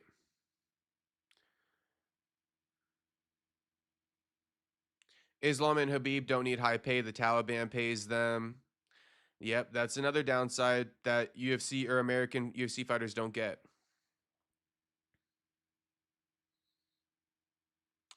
Drew says if they band together, others won't and will continue fighting while the ones that did will waste their career waiting out. Yeah, Drew. And I mean, did anyone see how Ally Quinta posted his DMs back in the day with Gaethje? That's exactly what you're talking about, Jew. You know, not word for word what you're talking about, but essentially, you know, you got a guy like Ally Quinta. He's willing to band together. He's willing to sit out. You know, he reached out to Gaethje. He offered him, let's band together. Let's sit out. Let's only fight each other. If they offer you someone else, don't accept it. You know, tell them you want to fight me. I'm going to ask for this amount of money, and they're going to give it to us once no one else wants to accept the fight. And Gaethje said, nah, I'm happy with my contract. You know, you got to work it out with the UFC. I'm going to take who they offer me. I'm happy with what I'm making. And now look at Gaethje. Now he's complaining. That's why Gaethje's complaint, really, I don't give a fuck about it. Because he's one of these fighters who is the problem. You know, he looked out for himself his whole career. Now his career is coming to an end. He's doing the checks and balances, and he's like, fuck. But, bro, you don't care, Gaethje. You know, Ally Quinta reached out to you, and you shut down his offer.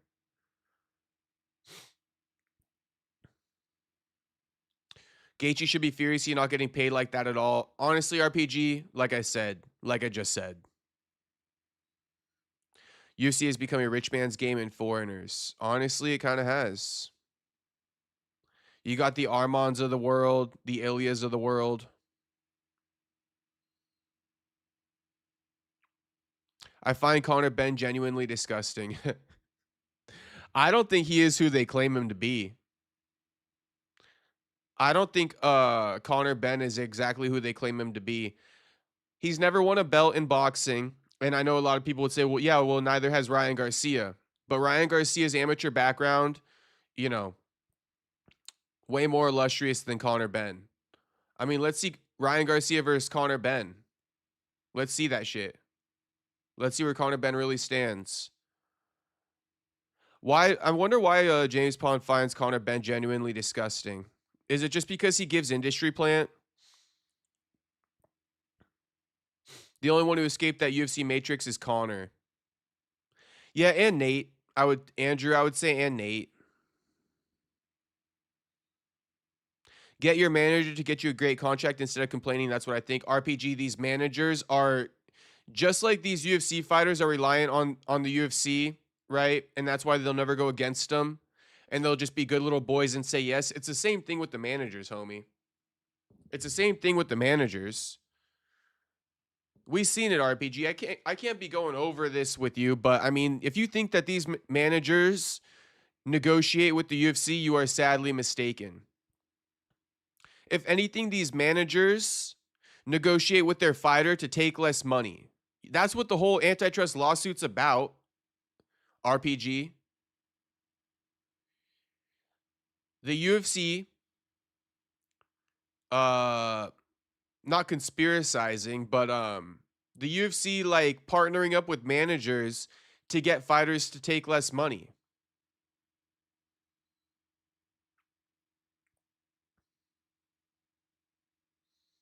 Yeah, I'm going to say it one more time, though. If you think that managers are going to get you more money, you're sadly mistaken. Who? Sucker Punch? Brian something? You know? Who? Ali? Who? Jason House?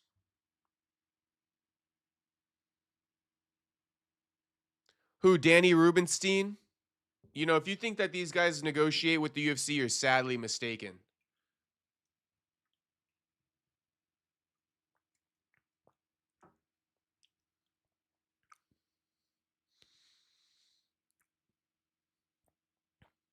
I'm not a fan of people posting DM. I think that's weird in private. What happened to privacy? I get it. I'm broken. Honestly, I love it when a nice DM gets leaked. You know, I love that. I'm just living my chud life low key. I mean, pretty much me too. Pretty much me too. Honestly, I think even if or when I get a lot of money, I'm going to still live a chud lifestyle. I think I'm just a chud at heart. I'm a chud at heart. And I'm not even sure I know what chud means. But I'm pretty sure it means like basic.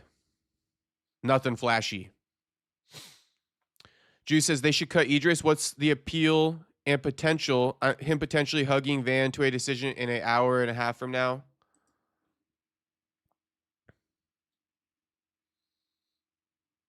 No, they shouldn't cut Idris. Who said they should cut Idris?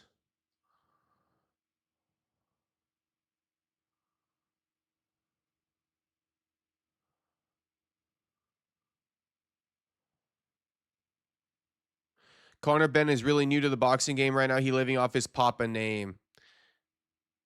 Ben likely next, if not Pacquiao. Who for Garcia?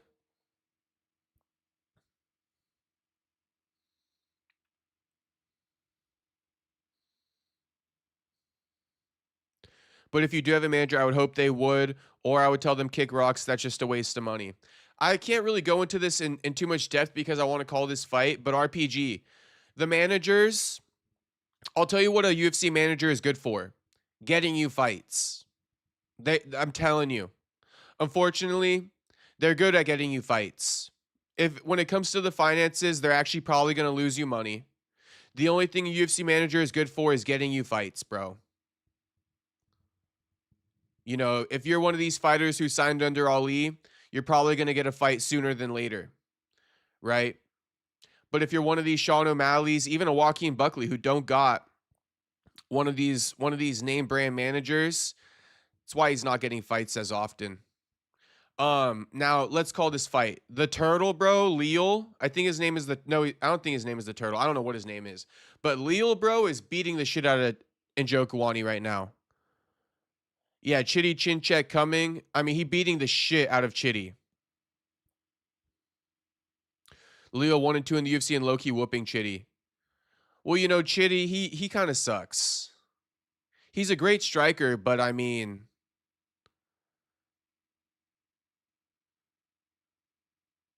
yeah, Leo destroying his ass. Combos.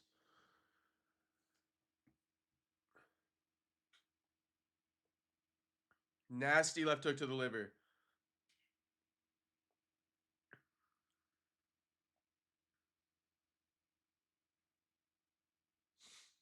Oh, Carlos Leo. Oh, nice right hand from Chitty, though. But Carlos Leo pressing Chitty. Chitty right on the cage. Oh, nice right hand landed with pop from Leo. 2 to the body, left hook to the body, right hook to the body, left hook to the body. Chitty landing a knee to the head. He's circling off the cage now. Now they're in the center. Leo just walking forward, though.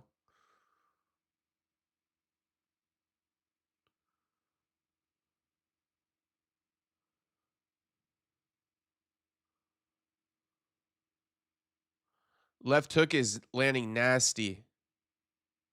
Ooh, right hand lands from Chitty, though. He could put Leo out. Leo eating these right hands. He don't got his hands up, that's why. Ooh, big knee from Chitty. Somebody going out. 2 to the body from Leo.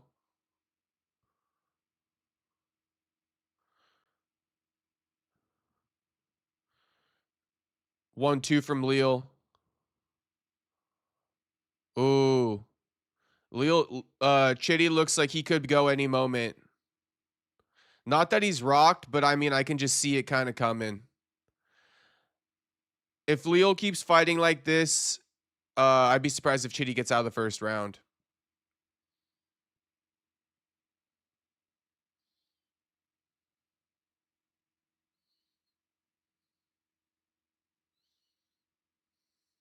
Poor man's Alex versus Izzy.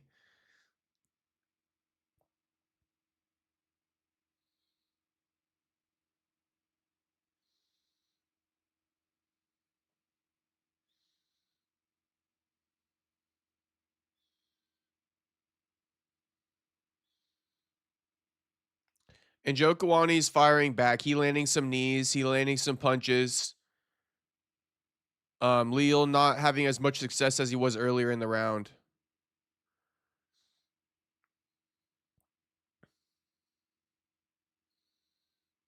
Big overhand from Leo.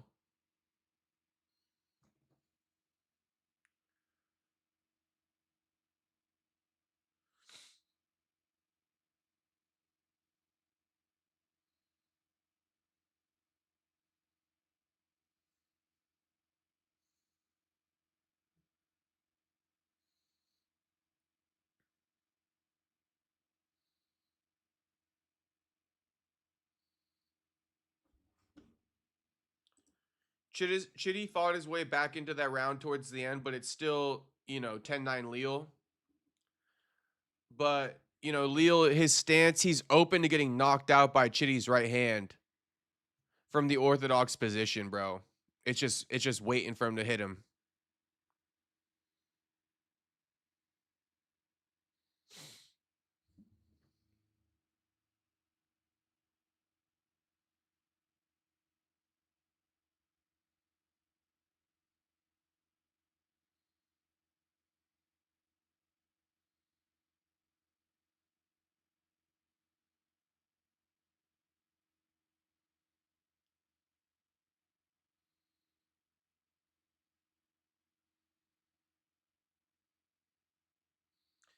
Bro, what the fuck? Richard Hitchinson is out? That's some bullshit. Richard Hitchinson out of the co-main. I got Garcia now, Tyler. I got Garcia now. I hear Barrios is sick, Tyler. I don't know if you heard that, but I hear Barrios is sick. I got Garcia, bro.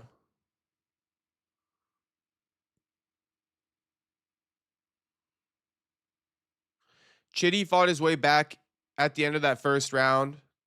Let's see how he does in this second. He doesn't want to get backed up as much. Yeah, Tyler, Richard Hitchinson is out due to illness. So I guess that means Ryan's going to start earlier now. I mean, they fucked us, bro. Or no, they'll probably just start the event later. Hopefully that's the case because we got to do the doubleheader. We got to stream both.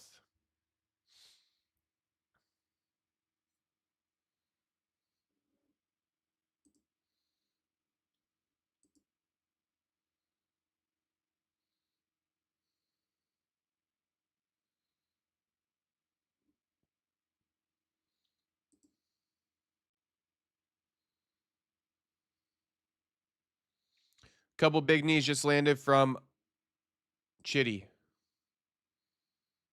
Oh, 1-2 lands from Leo.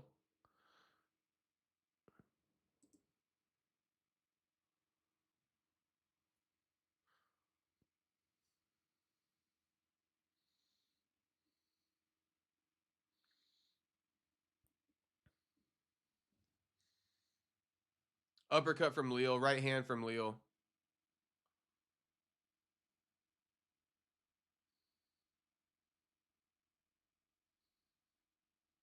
Ooh, body kick from Chitty.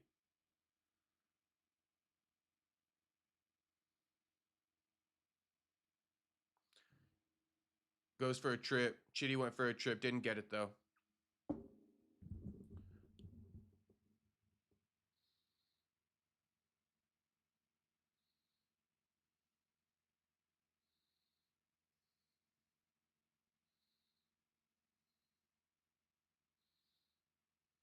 Bisping calling for more jabs from Chitty. Chitty's having moments of brilliance, but he's eating big shots throughout the rounds.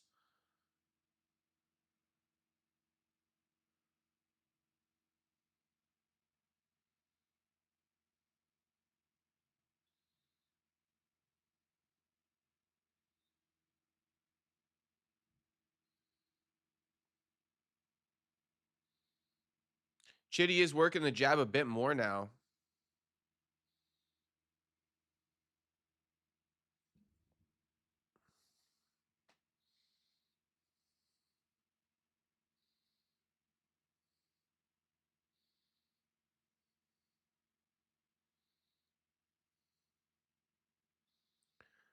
Leo clinching up with Chitty here. Running some knees to the thigh. Probably trying to slow him down a little bit because Chitty was using a lot of movement. Leal going for a takedown. Can he get it? Yeah, he gets it. Chitty bouncing back up, though.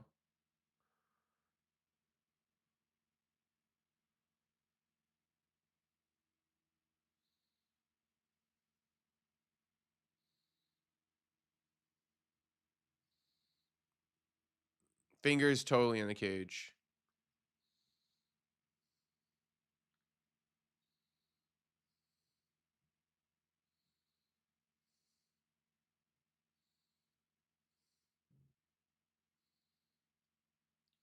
Leo clinching with him again. Trying to get this takedown or something.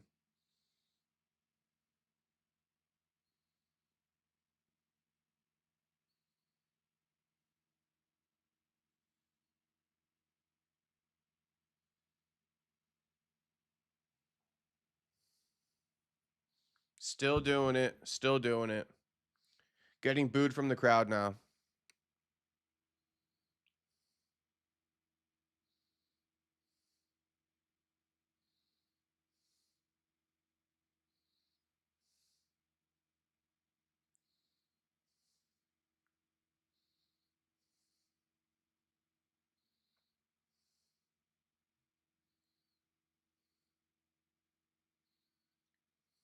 Leo just went for a fucking leg lock or like a knee bar or some goofy shit. He's back up to his feet, though. Chitty working kicks.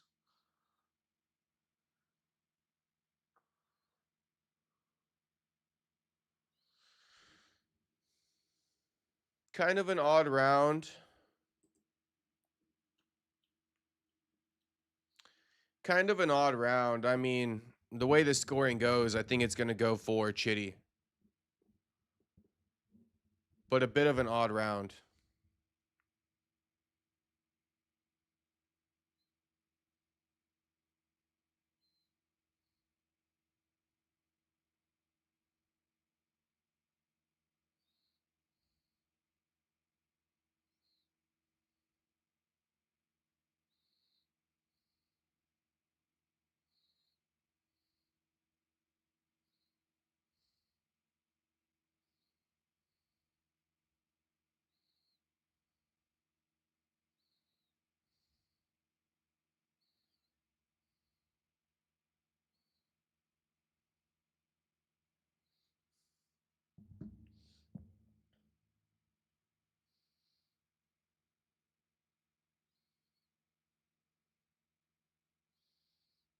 All right, round 3 start.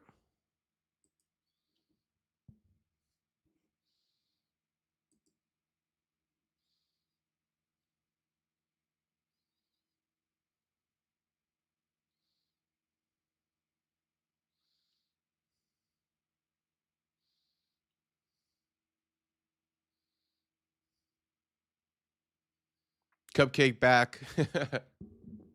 Shout out Cupcake.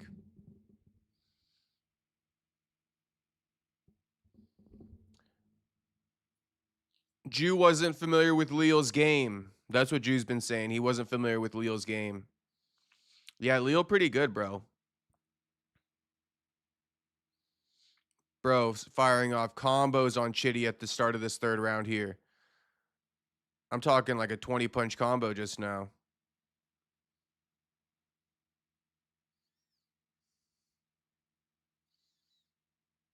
Leo going crazy on him. Now Chitty returning.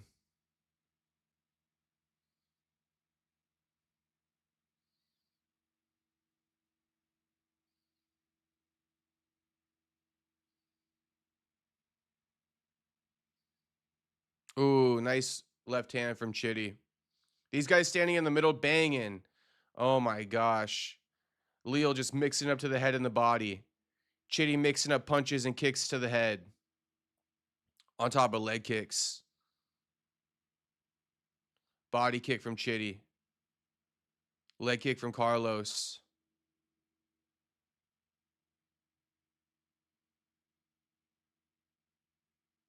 Ooh, left hook to the liver from Carlos.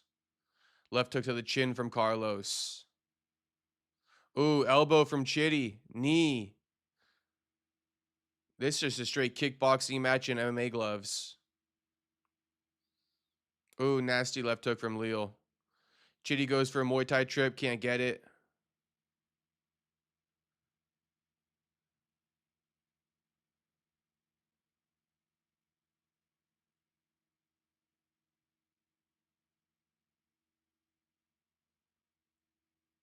Halfway through the last round here.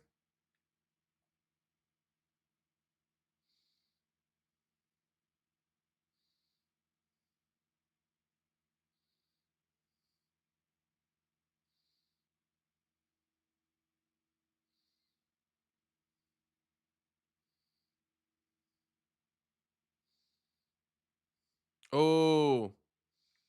Telling you this whole round. I swear Leo just signaled to stand in the middle. I swear Leo's pointing to the middle of the fucking octagon with 2 minutes left in the round. And he piecing up Chitty. When he's throwing. Chitty kicks out his leg. Kicks him in the head. As he's downed. Damn, Chitty kicked out his leg, then kicked him in the head while he was down. Leo waved off the ref, said, "Nah, I'm good. I know you kicked me in the head. I'm good. Don't stop it." Leo fucking cracking Chitty. Chitty returning, but Chitty got no power behind his punches. Chitty kicking out that front leg again of Leo. Chitty 1-1-2. Kick out the front leg. 2. Big head kick from Chitty. Leg kick from Chitty. Leo going in for a fake takedown. Let's go. Starts banging punches. Leo's left hook has been money all night long.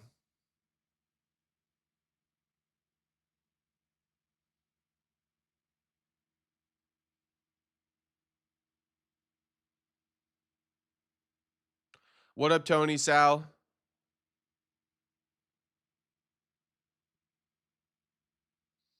Nasty knee.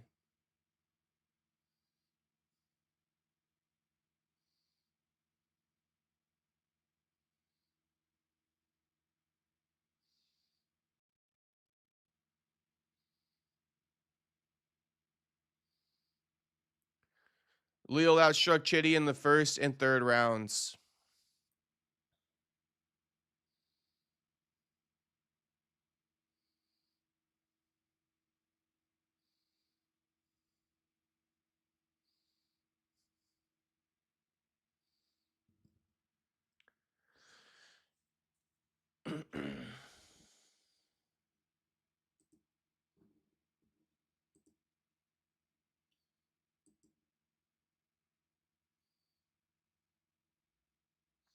I see you guys debating Leo getting hit a lot, and it's a fair criticism. Leo does get hit a lot.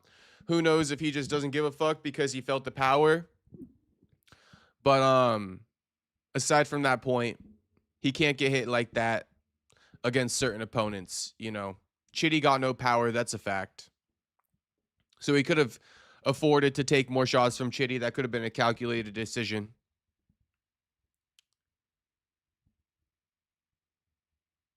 But he got hit a bit much. He's still dominated. He should win unanimously. 3-0 Leo. Yeah, 3-0 Leo.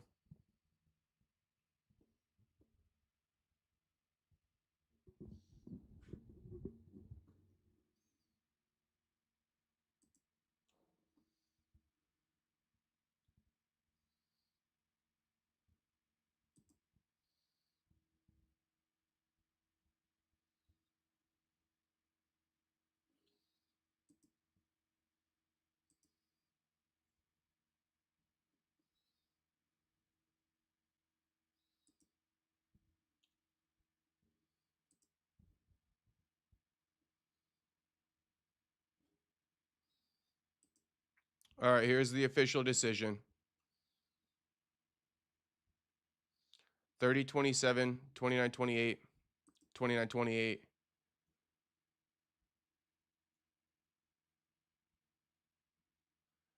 Winner by unanimous, Carlos Leo. Is anyone surprised? No one should be surprised.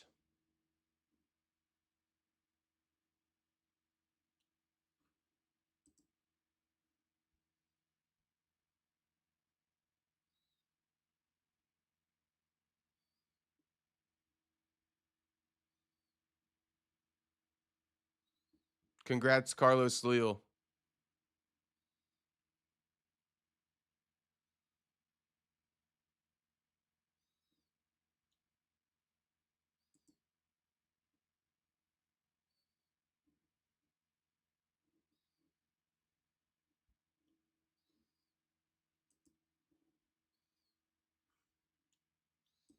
Okay, main card coming up. Prelims just wrapped. Congratulations, Carlos Leo. No octagon interview. Main card coming up now. Zach Reese, Michel Pereira, Jacobe Smith, Josiah Harrell, Sergey Spivac versus Ante Della, Dan Ige versus Malik Wizel Costa, Jeff Neal, Eurosmetic, capped off by Sean Strickland, Anthony Hernandez. A 6-fight main card.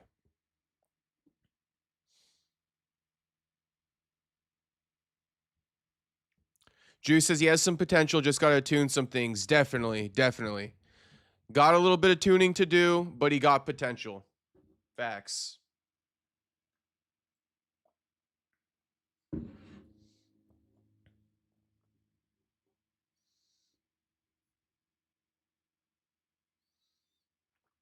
And Tyler Betts bringing up a good point about, you know, having to close that gap.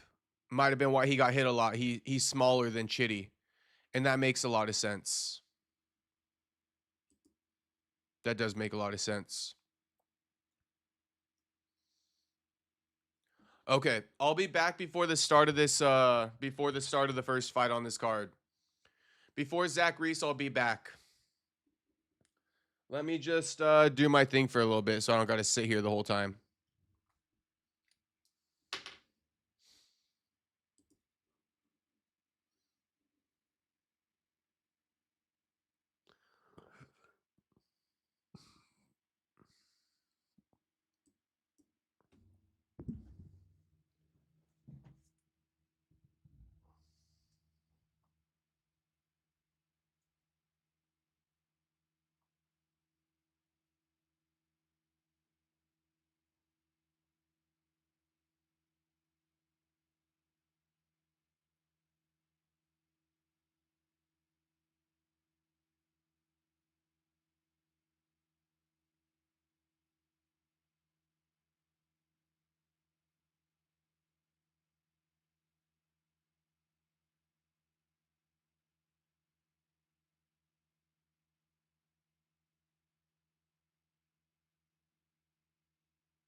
Damn, we got Daughter in here now. And we got the Juice Man in here.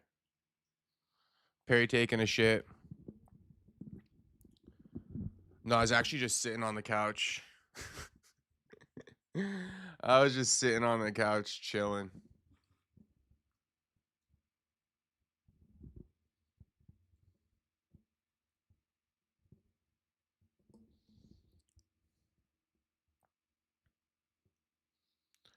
Okay, so Zach Reese, I mean, maybe he's getting a lot of hype because he's fighting in his hometown, but I don't know, man.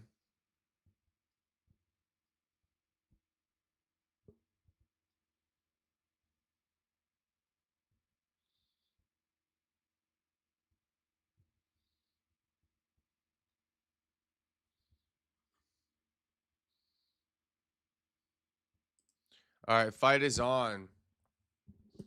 They touch gloves.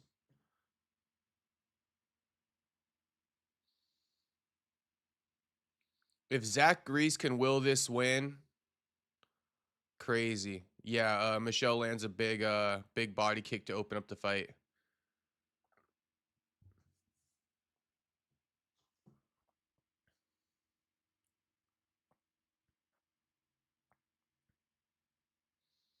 Deadly body kick.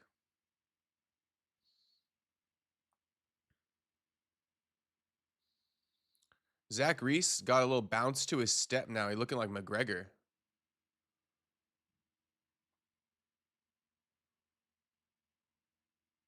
Oh, big overhand right from Michel. Drops Zach Reese as he's throwing a leg kick.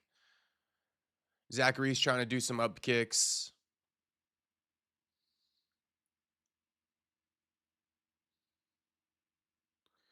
Michel is timing Zach Reese very well. Is this always how Zach Reese fights with his crazy posture? It looks like McGregor out there. Body kick, teep kick from Zach Reese.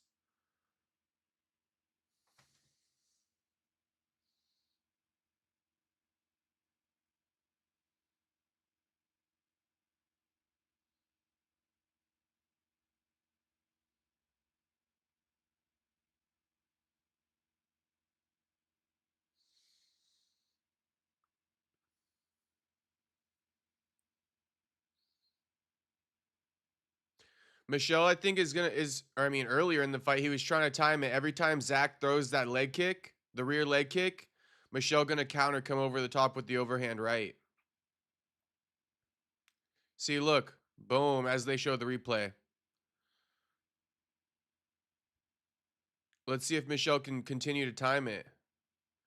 Zach Reese kicking in the balls again.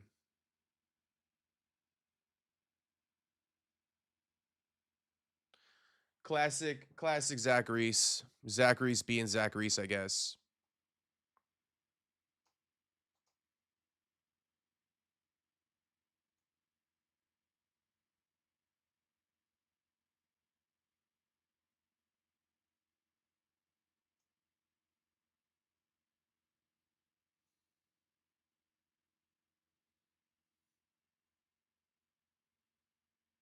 Honestly, the kick looks clean.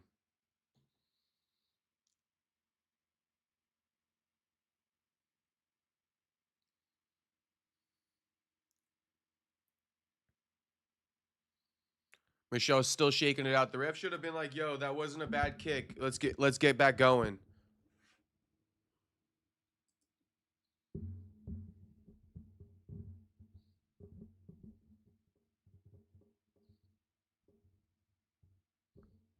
All right, the fight's back on. Upper inside leg kick, LOL.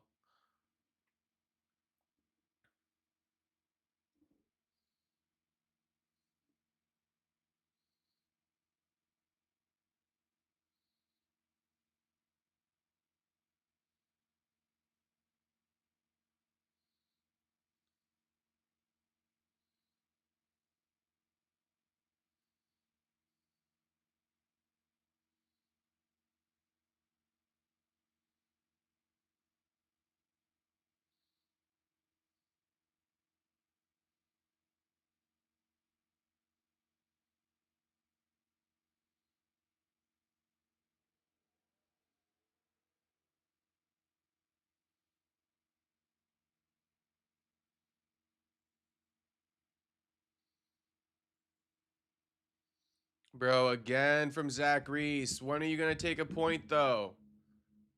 I know the first one wasn't that bad, if at all.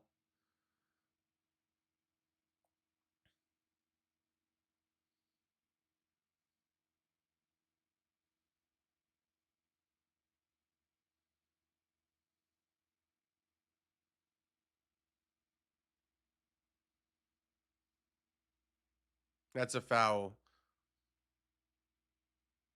Honestly, Zach Reese kicks like a dumbass. He's always kicking groin.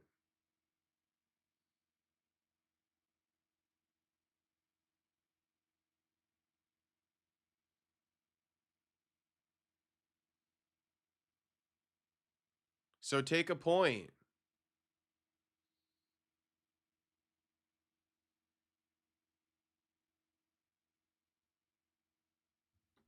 Bisping wants to say it's not a nut shot.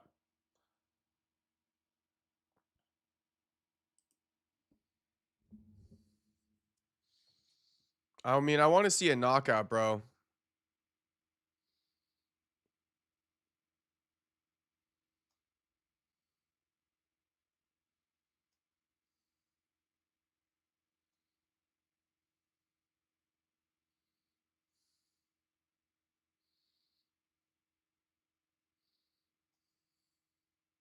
There, Drew goes, there he goes again.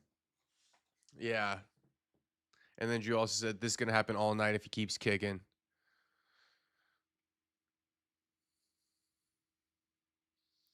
Michel securing a takedown attempt off, I think, a spinning attack from Zach Reese.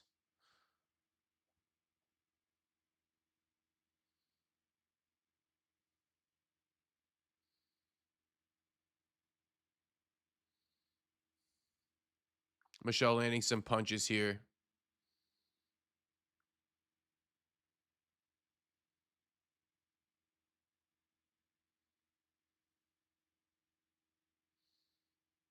Zachary stands up. Michel makes him eat a couple of knees for his troubles.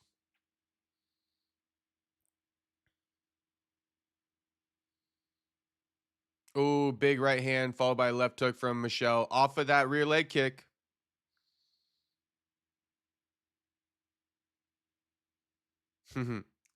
Shout out to motherfucking Juice, man. Thanks for the $5 donut, homie. He says, what it do, homie? Let them know they don't walk in the wild like we do. Real G's come from California, motherfuckers. Shit, I couldn't have said it better myself, Juice, man. I honestly couldn't have said it better myself. I'm going to read it twice. Let them know they don't walk in the wild like we do. Real G's come from California.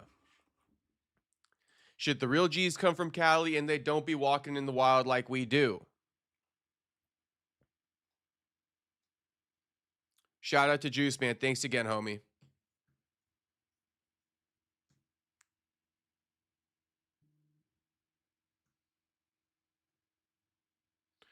Round one definitely goes to Michel Pereira.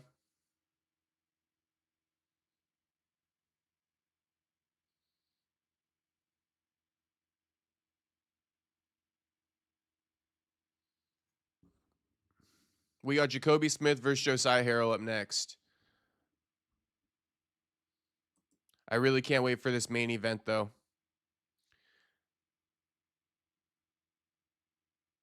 Ige versus Malik Quazel, also looking forward to it.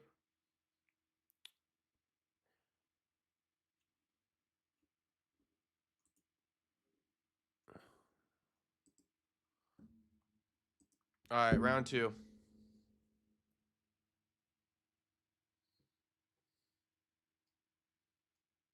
Shout out to the Wild, Juice, man. Shout out to the Wild. Ooh, nasty knee from Michel. Sends Zach Reese to the ground for a split second. He pops back up, though.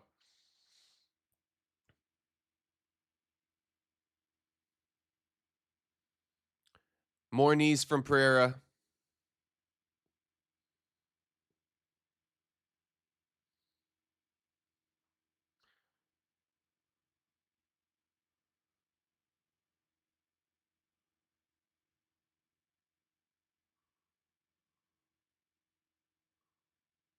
It's weird. Zach Reese is fighting like he's a good striker, but he's not a good striker. Does that make... He postures like he's a good striker. Like, you see how he stands and all this. He's not that good of a striker, though.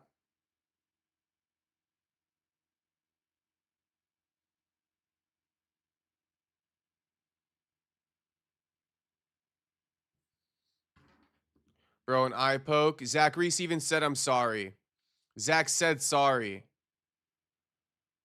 Eye poke. Bro, honestly, I hate Zach Reese. I'm done holding it in. I'm done holding it in. I've been feeling it this whole fight. I hate Zach Reese.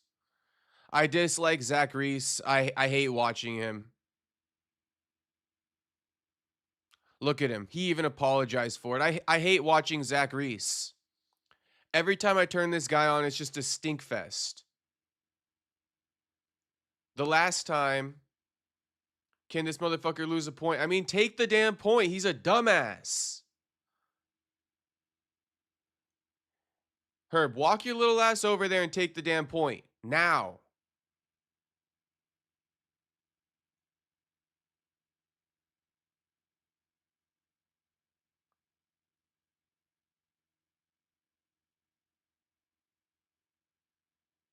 And then Zach Reese just walks around. Do-do-do. Do-do-do-do-do. Do-do-do-do-do-do. Bisping, you sure that one landed, Bisping? Did it pass the Bisping radar test?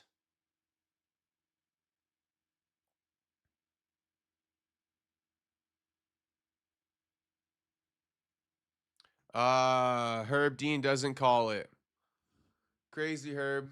Zachary shooting in on a takedown as they resume action. Gets it.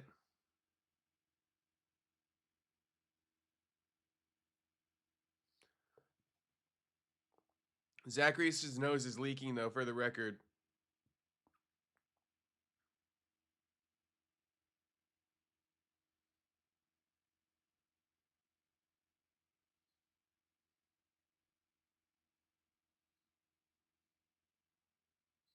Commentary team saying Zachary's dominated Michel Pereira in the grappling when they train together.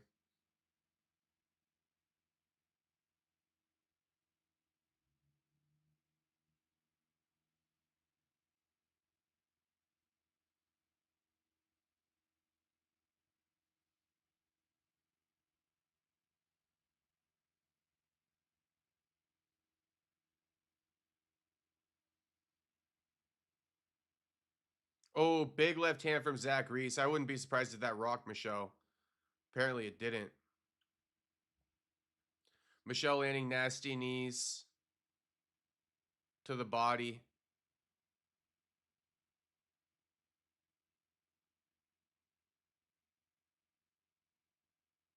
Oh, big jumping knee from Michel to the body. I think he might have headbutted him too.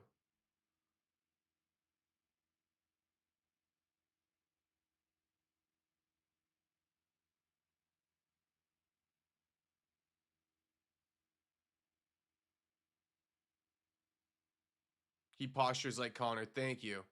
I've been seeing it the whole time.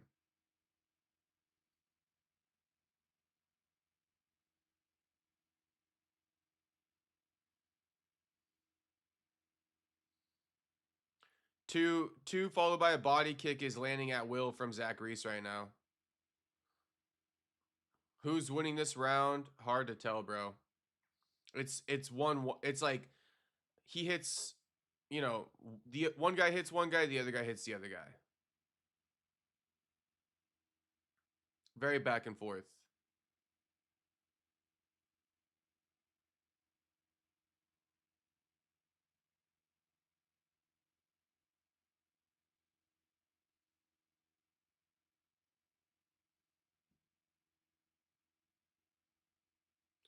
Jew, exactly. Exactly, Jew.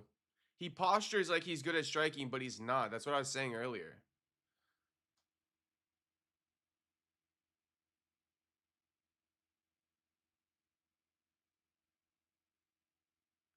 Reese outstruck Pereira in both rounds so far, though. 28-16 in the first, 23-19 in the second so far.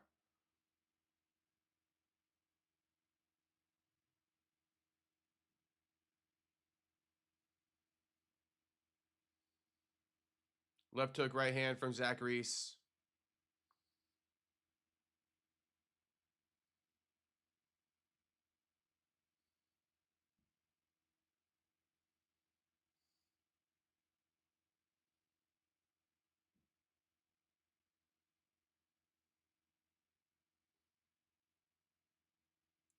Unbroken. No, I didn't watch the Guam documentary yet, but I need to.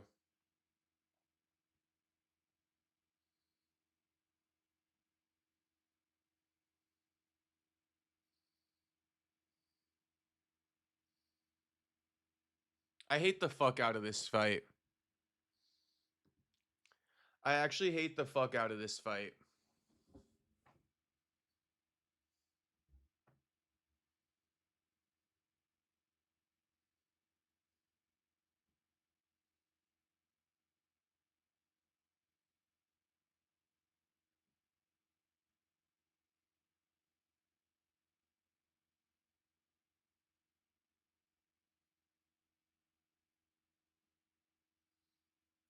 Chill Vibe says, who we think will win. I missed most of it. At this rate, bro, maybe Zach Reese. At this rate, probably Zach Reese. I could just see it now. I can just see Zach Reese's name being read out at the end of this, bro.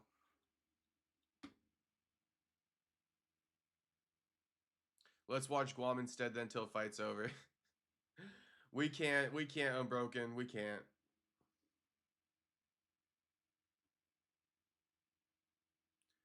For all the people tuning in for the stream, we got to keep it, you know, what the thumbnail is. But I feel you. This fight literally sucks. I don't care if they get bloody. It's just like there's no future for either guy. We're just watching a scrap. And yeah, they're throwing down a little bit, but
right hand from Pereira.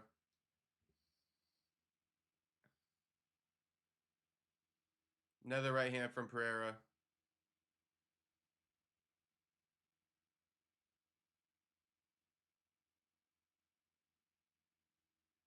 Head kick from Zach Reese.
50-50 round once again, boys.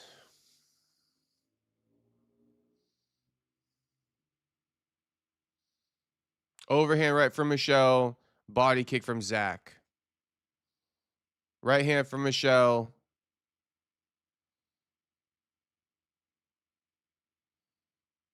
Right hand from Michel again. Body kick from Zach.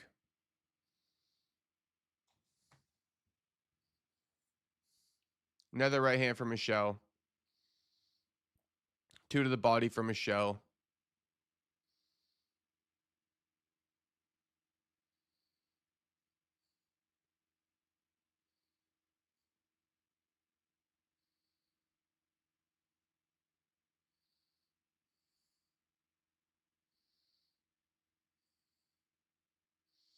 Hello, guys. Today match is still over. Today match is over. Still running. It's on. We have not got to the main event yet. We got Michel Pereira versus Zach Reese. Michel Pereira winning on a takedown. Zach Reese threatened with a choke. Michel had to roll to his back. Then they stand up. Zach Reese makes him eat a knee for his troubles. Now they're swinging, throwing down with 30 seconds left. They're doing the little point down gay ass shit. Super gay ass shit right now. Like super gay ass shit. I've never seen gayer shit in my life. Now they're banging. But I mean, it's just gay ass shit. Shout out J Spots. I got you. This is some gay ass shit, bro. They pointed down to the middle like 3 different times.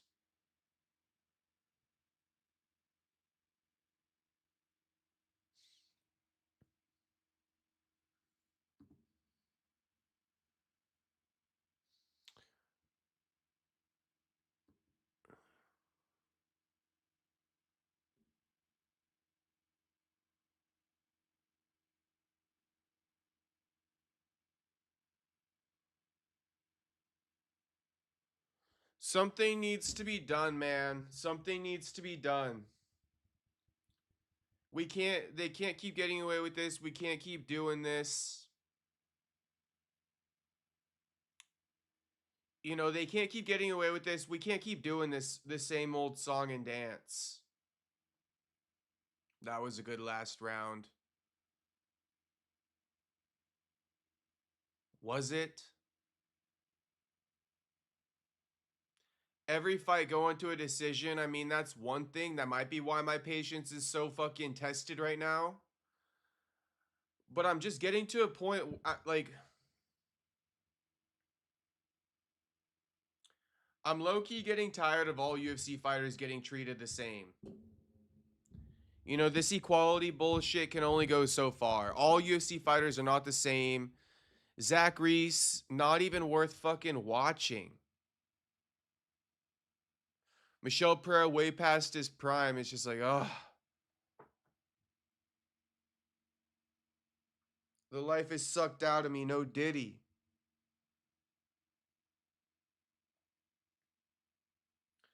Now, Jacobe Smith versus Josiah Harrell, we get something good here. You know, we get a guy, a potential contender. Undefeated versus undefeated. Josiah Harrell coming back from brain surgery. You know, that has historical value. This fight has no historical value. I'm just sick of it. I'm just sick of it, man. I'm just sick of it, man.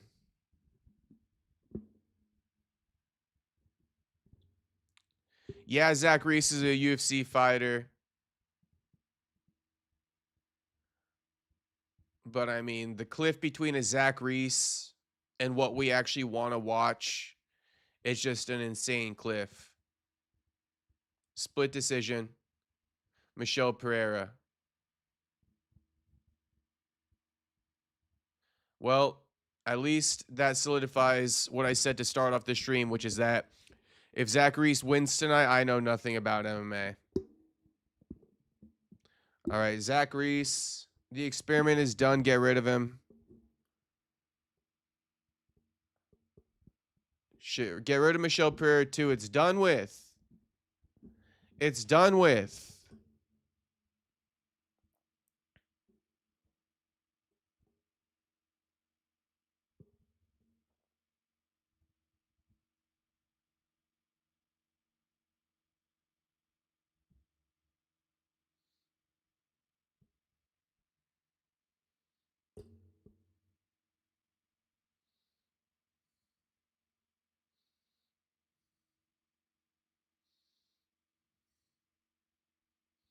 Wow, look at all the stars in the building. Tatiana, Diego Lopez, Rafael Dos Anjos, some fuck I don't even know, holding a UFC BJJ belt.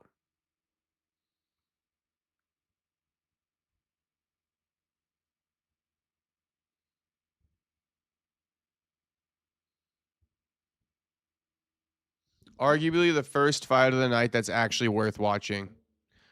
I'm a little bit, I had a lot of high hopes. I had high hopes. Carlos Leal was a good fight. I'm gonna give it to him.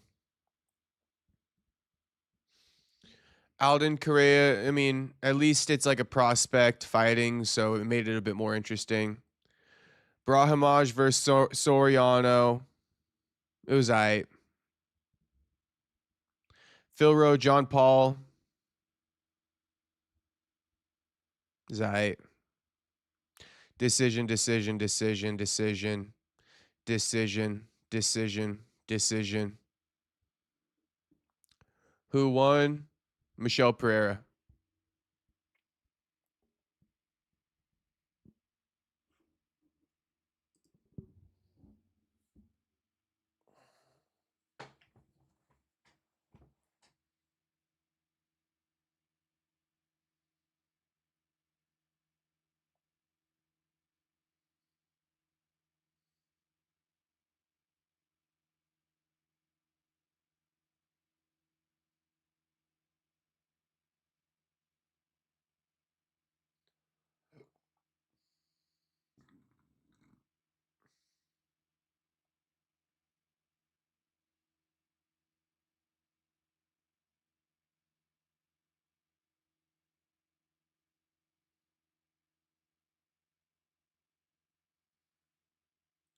J Spot's asking what time the main event's on. Um,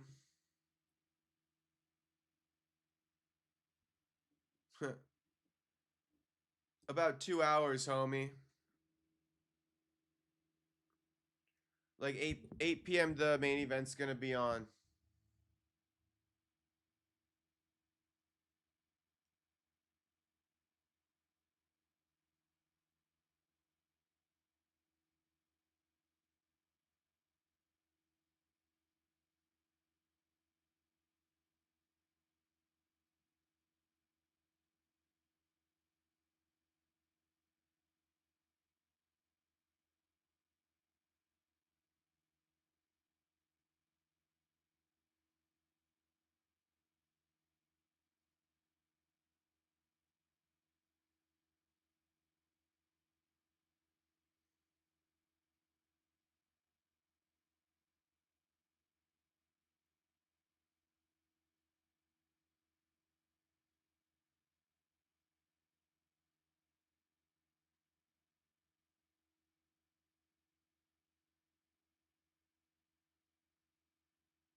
Malott taking on Burns in Canada for April. Yep.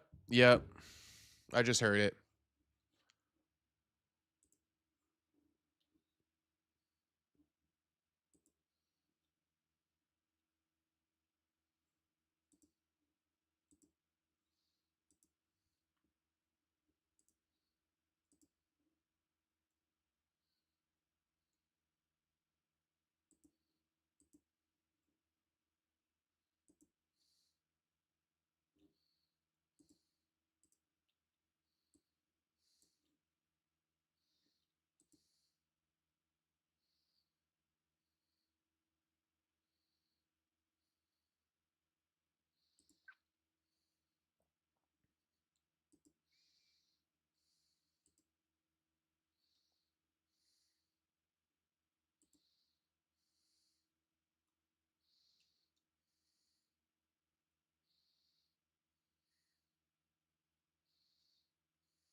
Mike Perry reacting to Phil Rowe's loss, saying, "Dang it, my brother, you looked strong, and what you did in the last 20 seconds was great. Trained so hard just to have your body say you wanted a little bit more.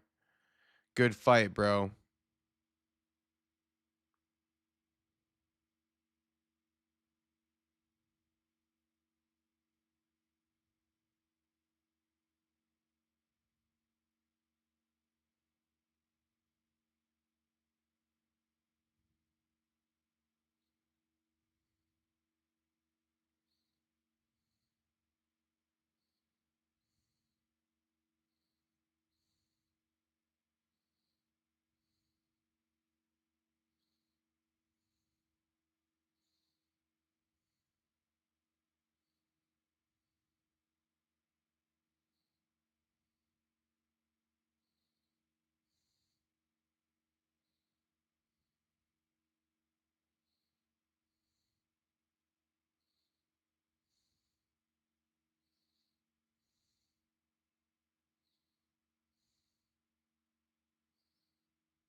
Hey, and shout out to Terrence Crawford. Well, Terrence Crawford Jr., Terrence Crawford's son, obviously.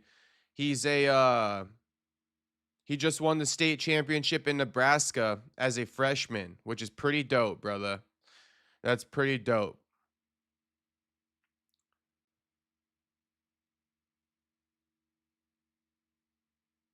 Nebraska state champion as a fucking freshman. Beast. I think he's a 106 pounder, not sure. But shout out to Terrence Crawford Jr. Congratulations, homie. All right, let's see. Let's see. This is one of the few fights on the card with magnitude. I'm actually, well, let's just continue with this one. Undefeated 11-0. Josiah Harrell versus 11-0. Jacobe Smith. Josiah signing to take this fight this week. Re-signed to the UFC after losing his spot on the roster. After, you know, he was scheduled to fight JDM in 2024. Did medicals, came back, moya in his brain.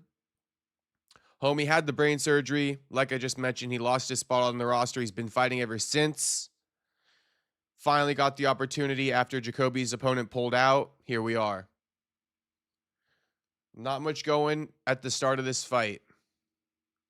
Big body kick from Josiah, though. Jacobe tries to counter with the return with the body kick of his own. Josiah, honestly, he not looking that bad. Harrell got to a titanium plate in his head now. I wonder, I don't think he does, but I wonder if, like, you know, he got any metal in his head. But that would be a crazy advantage, though, if you're fucking, the side of your head is metal. It's like, yeah, kick it as hard as you want. Titanium skull bone, my brain was a balloon.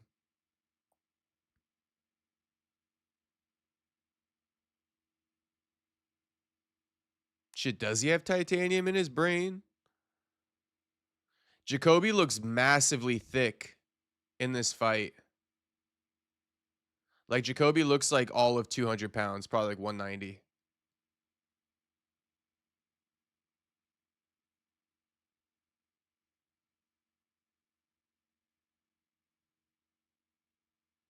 All right. I'm not sure what happened. I think Josiah caught a leg kick and rolled for a knee bar or something. They're back to the feet, though. Honestly, I don't know, Joe. I was on my phone, so my bad on that one. If they did put a steel plate in homie's head, though, that's crazy. These dudes are scrapping, though. They are fighting. I mean, clearly they're fighting. Not much is landing super clean.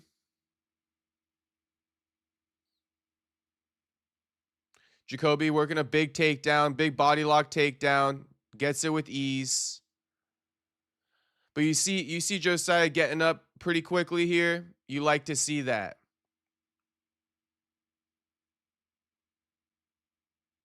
Josiah would do better at 55. He very short. Oh, Jacobe, you know. Damn, Josiah gets a takedown on Jacobe. Jacobe instantly sweeps his ass. Instantly lands big ground and pound. Puts him out. He put him out. He put him out. Josiah's out cold. Oh my gosh. Oh my gosh. Get ready. We got the Jacobe Smith interview coming, boys. We were supposed to interview him this week. Oh my gosh. Hopefully Josiah's okay. Titanium plate was not a factor, Jew. No, we were supposed to interview Jacobe this week. We exchanged messages in the DMs. We were supposed to do an interview. That's why I don't tell you guys, because he committed. But you know, obviously it's a fight week. He got busy. We couldn't run it. But best believe we getting Jacobe on this week. We getting Jacobe on this week. Nasty finish, bro. I mean, Josiah's still having a hard time getting up. Nasty finish. Finally. Damn, bro. Josiah is so fucked. He had to sit back down. He cannot stand up. I'm talking a really nasty knockout. Hopefully he's okay, bro. I don't know how his brain deals with it, you know. Honestly, prayers up for Josiah. Prayers up for Josiah. Hopefully he's doing okay. Nasty. Josiah took down Jacobe. Jacobe essentially let him take him down. Reversed him and put him out. Put him out, bro. Some of the nastiest ground and pound you ever seen, bro. Oh my gosh.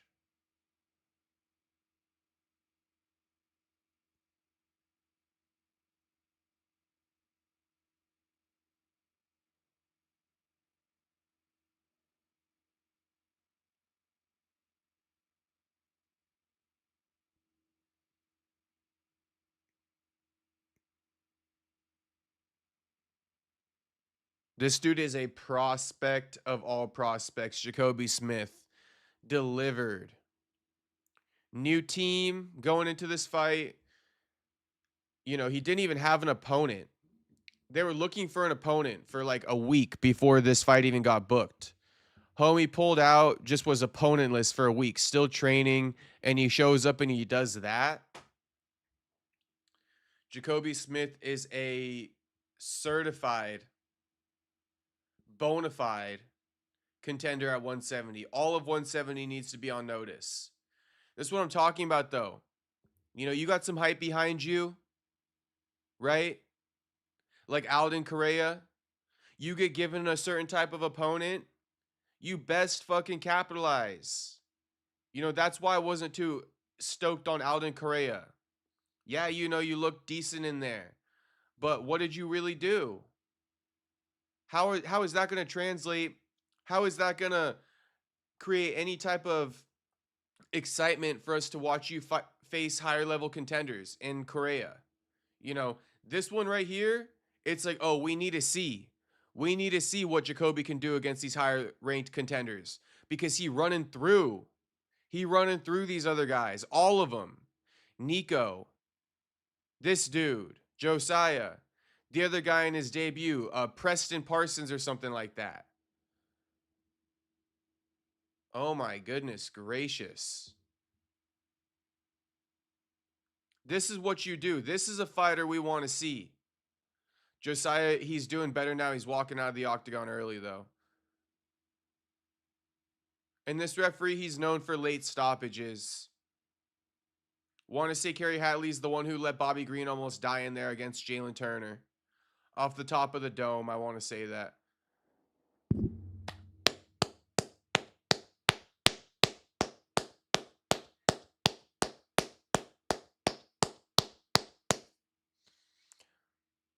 First round knockout.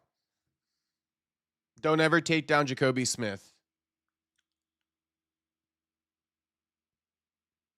Another one.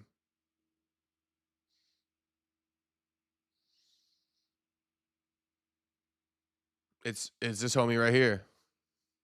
He said, we got a star in the building tonight. What's next for me? He got a name.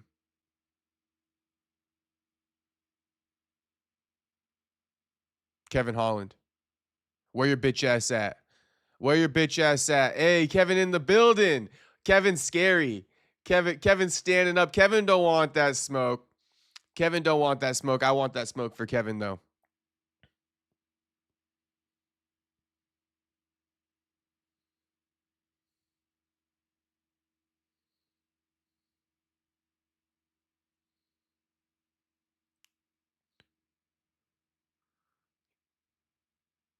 To the moon. To the moon. To the moon, bro. We getting homie on. We getting Jacobe on. We making a post about Jacobe right now. Bro, Jacobe is an animal.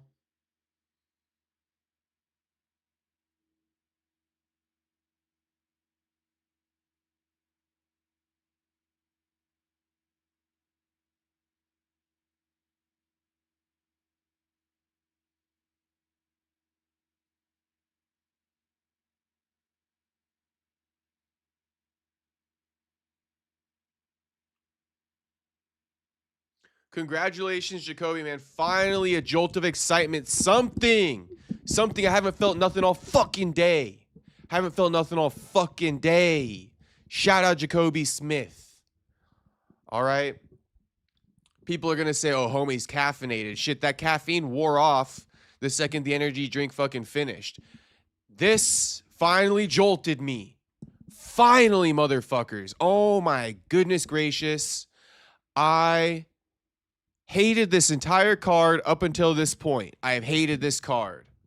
Minus the Leo fight, you know, finally Jacobe. Jacobe Smith, I want to personally thank you for bringing a level of excitement to this card, for finally getting a finish. We've been sitting on our fucking hands watching decisions left and right. Finally, motherfucker. Shout out to everybody in the chat. Finally, I feel something. You guys don't know how fucking down in the dumps I've been over the last like hour and a half. Smith versus Holland. Let's run it up. I'm homies with all of Holland's ops. All right, we done 2 interviews with Jacobe. We're gonna have him on this week. He couldn't come on. No worries, absolutely no worries, especially after a finish like that. We're gonna settle for the even better interview, the post-win interview. We getting Jacobe on this week. Mark my damn words. I'm manifesting it. And I might need your guys' help if he's too busy. You guys got to spam him. But, you know, we already in connection with Jacobe. So just stay tuned. We getting him on. Now let me make a post and show Jacobe some love. That's going to ensure that he comes on the pod today.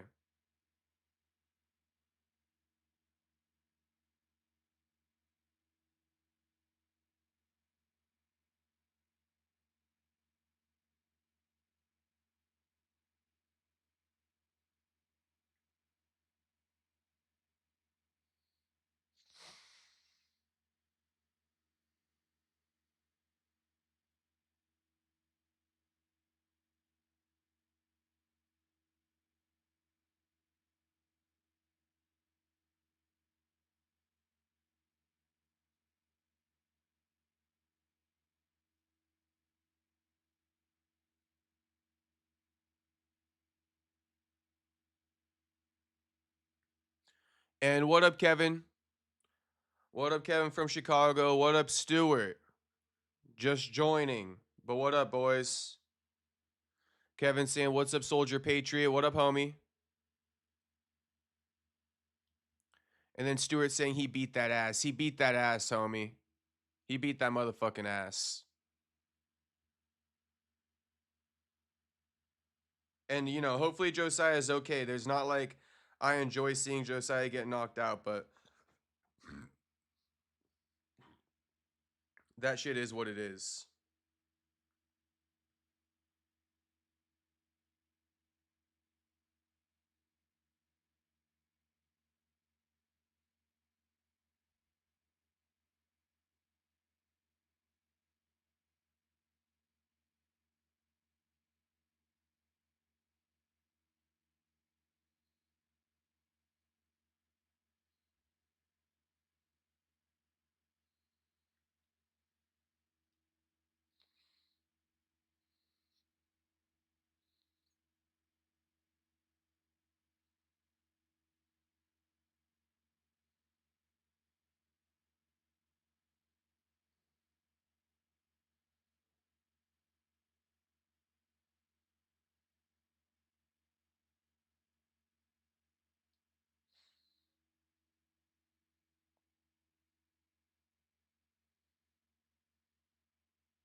We all enjoy the violence, even if it's against a guy we like. Yeah. You know, no shade to Josiah. You know what I mean? But we love it. You know, we love it. And it has nothing to do with Josiah. Could have been anyone in there.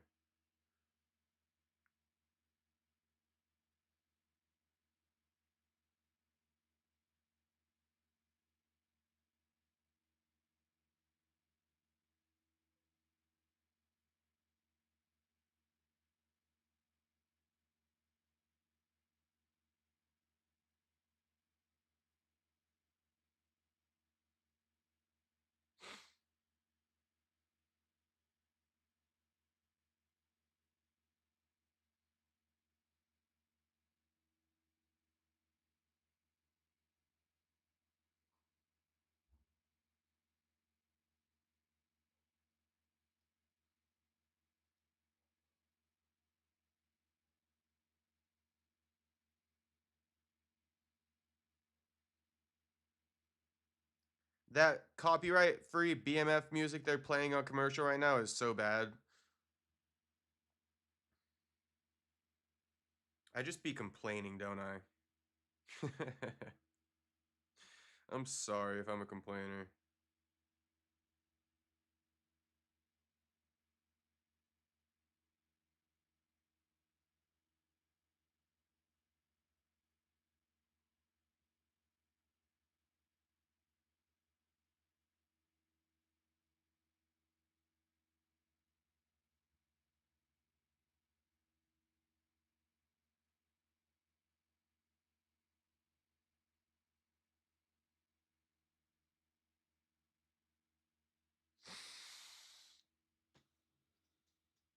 They changed this music for this promo 4 times. What is that? Bad, bad motherfucker till the day I die. Like, bro, that's like come on, like the most generic. Like, oh, really? For the BMF title fight, that's the song you choose? Wow, we really feel it now. Cupcake says LMAU trashed the music as I was dancing to it. Damn. My bad, Cupcake. Don't let me ruin your good time. Shit, now I feel bad for getting in the way of the good time. Homie probably like stop dancing. Don't let me get you to stop dancing, homie. Andrew asking who you got for the main event. I don't know why I can't pick against Strickland in this main event. Call me crazy. Did they really get rid of the walkouts? Like, what the fuck? Honestly, Andrew, they did, didn't they? We haven't seen a walkout all night.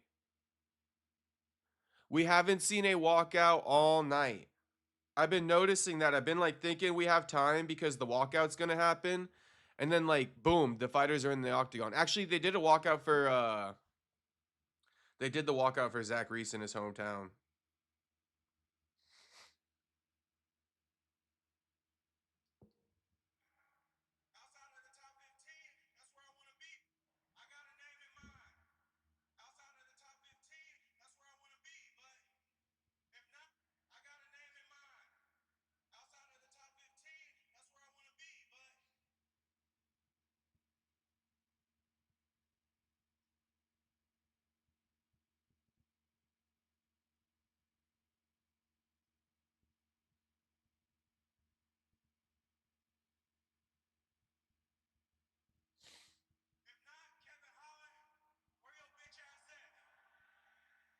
Nah.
Didn't I tell you guys the biggest lock of the night was Jacobe though? And those odds were crazy.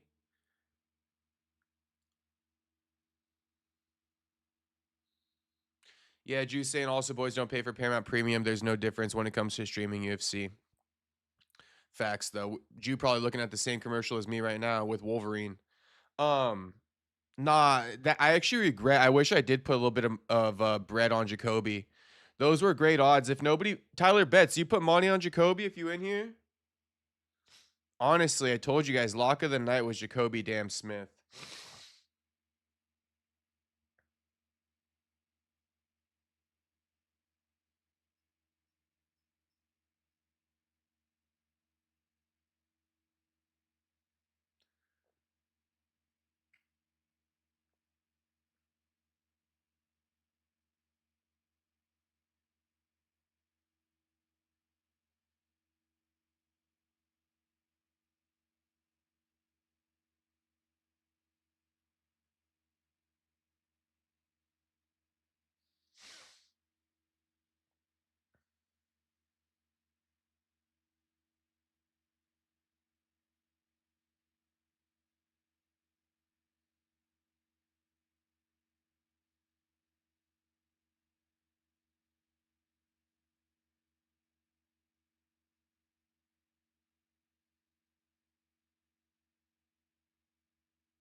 Introductions are underway right now for Ante Della versus Spivac, but this is another one of those fights I could not give a fuck about. Honestly, I could not give a fuck about it. And I'm tired of acting like I do when I don't. I'm literally tired of acting like I do when I don't. It's like this, all these fighters can't be treated the same. Some of them fucking suck to watch and I don't care to watch it.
Dana tweeted, "Now you know," for Jacobe.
Andrew getting on my ass saying, "How can you call yourself a fan if you can't watch these fights, even if you don't care for them?"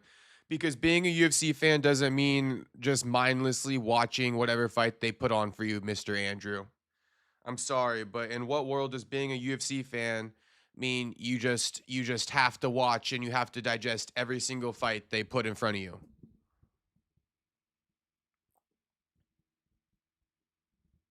Mr. Andrew.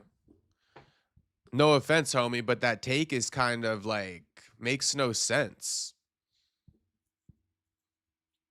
You're not a fan if you can't watch a fight you don't care for. What? The hell are you talking about, homie?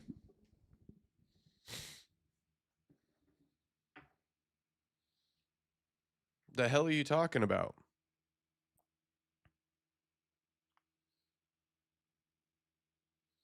I mean, there is an argument for me being able to digest all these because I'm doing the stream.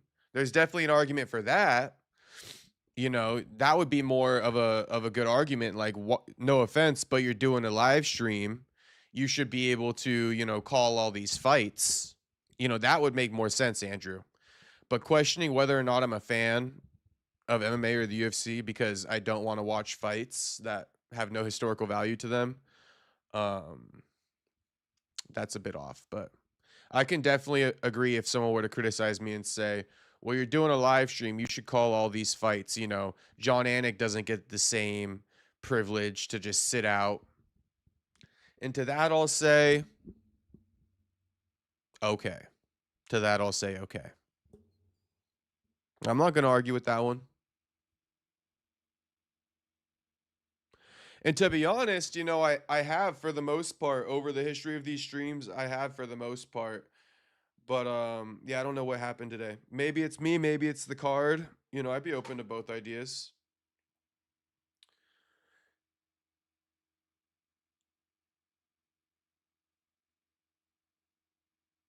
Good fight so far. Yeah, I'm seeing it now. I'm seeing Della piece up Spivac.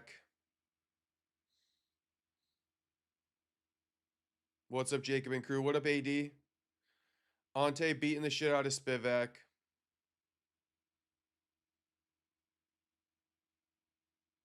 Juice says, to be fair, it's kind of like we've seen the best of Spivac, and now he's being used to help guys move in the rankings to try to get some fresh faces.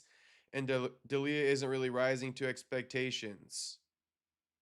I mean, yeah, Jew, that's kind of where I'm at. Like, why do we have to glaze this? Why? And then watch, like, if Della knocks out Spivac, oh my God, he's the next title contender. We're gonna forget about Waldo Cortez Acosta for the sake of sensationalism. Like,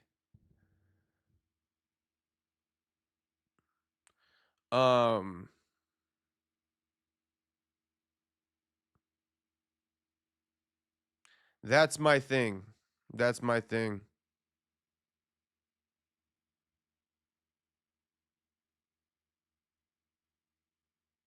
Like, what are we supposed to say? Like, let's put it like this. Maybe I just have a way of seeing things like too far ahead.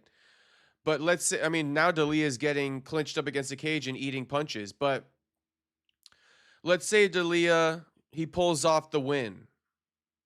Okay, he still has so much work to do. It's like he's at the bottom of the hill again, working his way back up. And I don't care to pay attention from the bottom.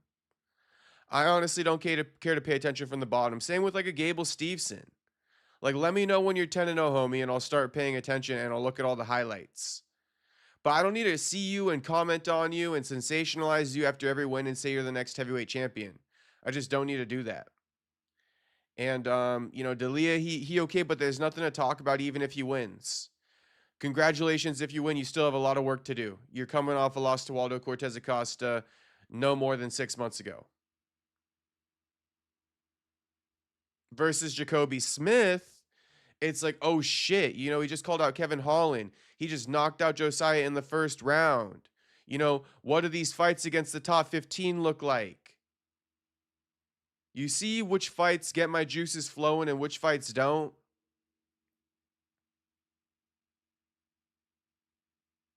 I just like to see elite fighting. I like to see, elite competition.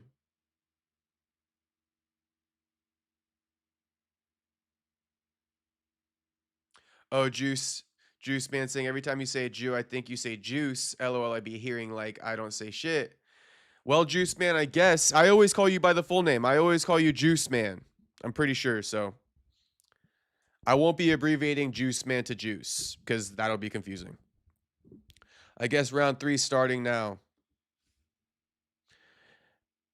M354. The women's fights in UFC are the worst. The stupid matchmaker keeps putting a women's title fight on the main card and boring us to death. It's the absolute worst.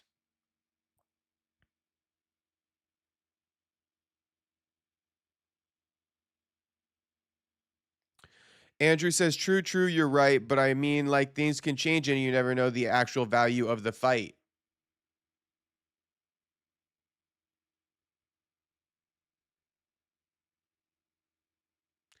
Yes and no, Andrew. I can definitely agree with you. Things can change. The fight can turn out to be a lot better than what I expect it to be. But even if the fight turned out to be a crazy knockout, that's all it is. There's nothing to actually discuss.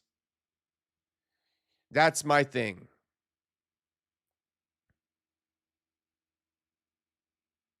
Both things are true, right? A fight can turn around. But, I mean, whatever happens in this fight, there's going to be nothing to talk about.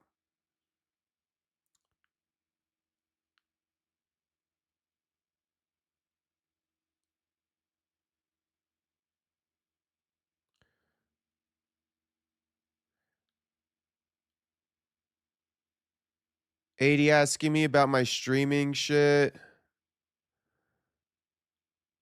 Something about people doing it on their phones.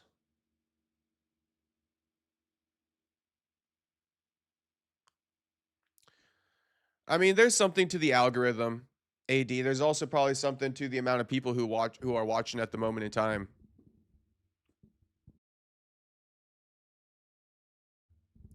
But we've definitely had our fair share of streams that like run up numbers. So I don't know.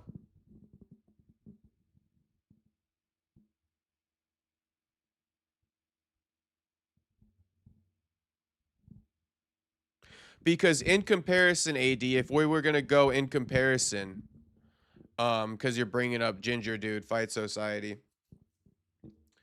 I think, you know, we do pretty even numbers as far as like weeknight live streams. You know, if he does a weeknight live stream and I do a weeknight live stream, I think we run the same concurrent, you know? And so I don't know why there would be such a big difference for this, to be honest.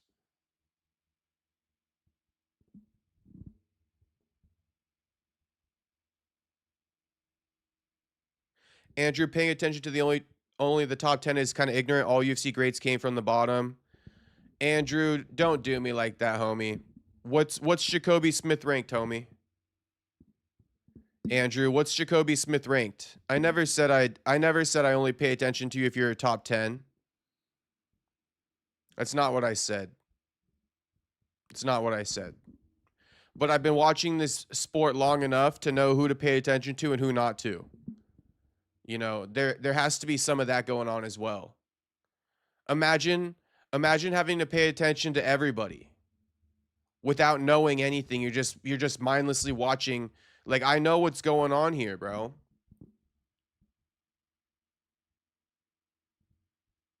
Like, I know the magnitude of this fight right now. I know where it could go. I know where it could take each fighter, and it's not very far.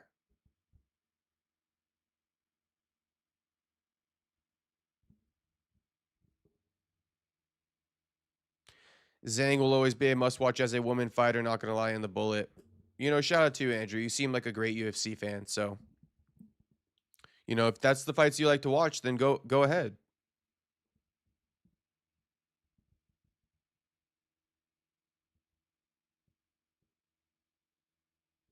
AD says Perry Punch is substance. Fact. Facts, homie.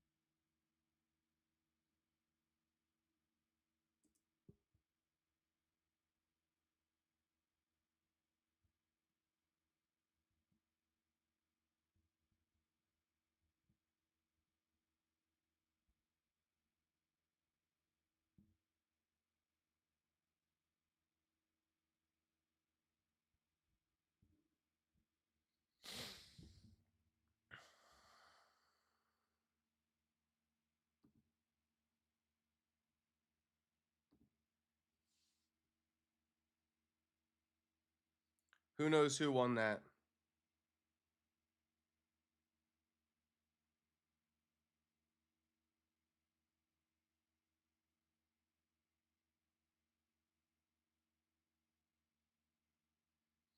Damn, we got JJ in here. JJ says, Perry P, what's up, my guy? Hernandez by sub round 3. All right, let's get money, or JJ. I am picking Strickland, but I'm not super confident in that pick, but that's just who I'm picking.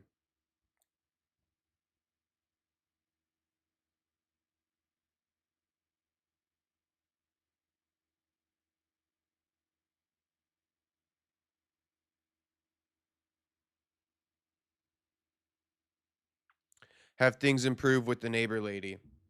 Honestly, ever since I made that fucking complaint on like Monday and I mouthed off to her ex-husband that she sent down to my fucking house, I think they got the message. Like, don't fuck with me. You know, don't quit fucking with me. I don't know what you guys thought it was, you know, but like quit fucking with me. Crazy though that they were trying to like, I don't know, see if I was fuck withable or something. But nah, she hasn't called. You know, I had streams going on late night all week. Who knows? It's the fact that I mouthed off or went back into my old setup. But yeah,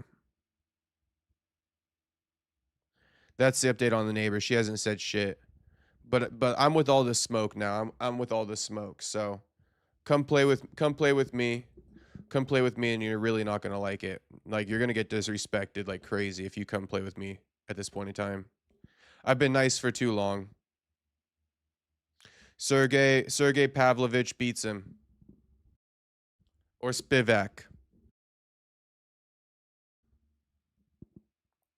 So Ante Della lost.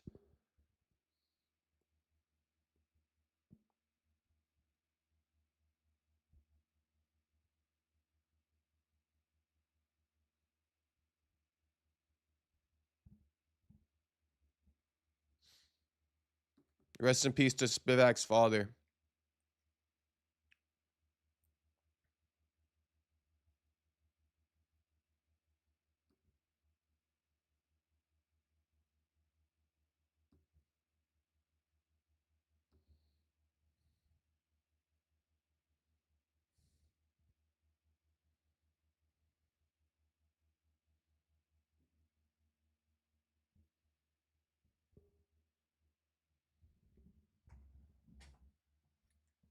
I'll be right back.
Danny Ige versus Malik Wazell. I mean, we rocking with Malik Wazell, bro.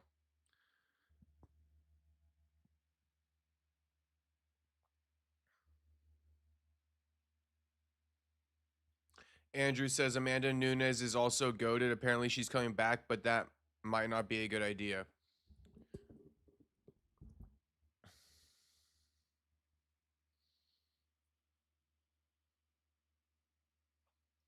I mean, you don't want to talk about like Pereira.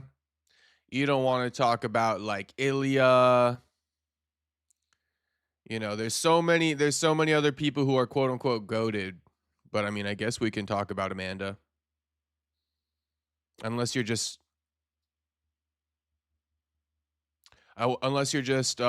speaking about women for now because someone else dissed it. Not exactly sure. I think that's probably what it is. M35 says, you talk so softly and almost never scream. I wonder if she should really be complaining about the property for better soundproofing.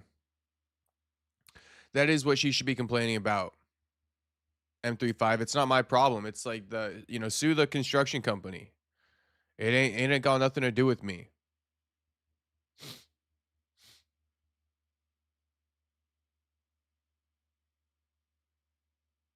Time to get in the ring. F those neighbors. Got out of the snow. SoCal so nice. Strickland, good grief. What are you smoking? Yeah. I'm going with Strickland. I know it's probably a bad pick, but watch me look like a genius. Andrew says, and also I understand what you mean when you said that you can tell who can prosper and who can't, but it's MMA. You never know. My bad for saying you aren't a fan. That's all right, Andrew. No worries. No offense taken, brother. No offense taken. It's a valid conversation to have. Dan went from 50K Ige to 100K now. Yeah, he did. He did you.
Stewart says Strickland all the way.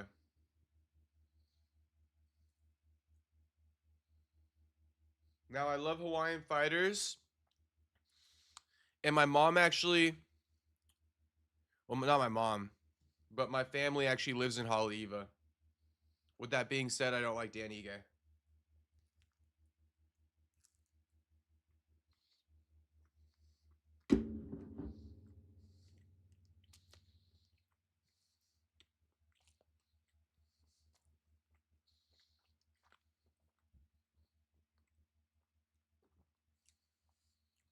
Fights on.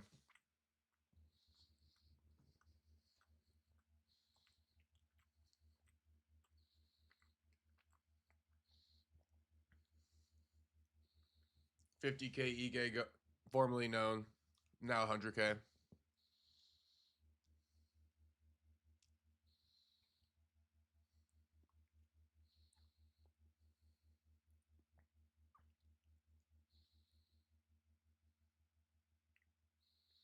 Dan Ige gets him down.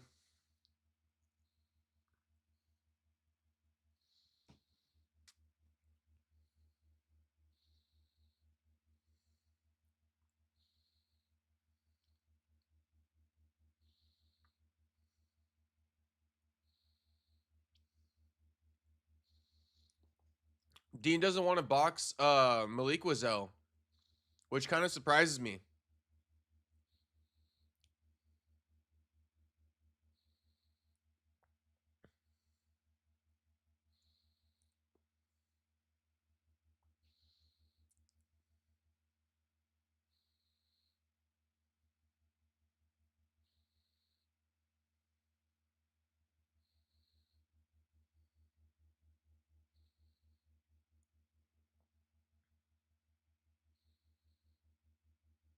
Damn, Malik Wazell trips Dan Ige. Threatening with the choke. Dan Ige stands up, releases the choke.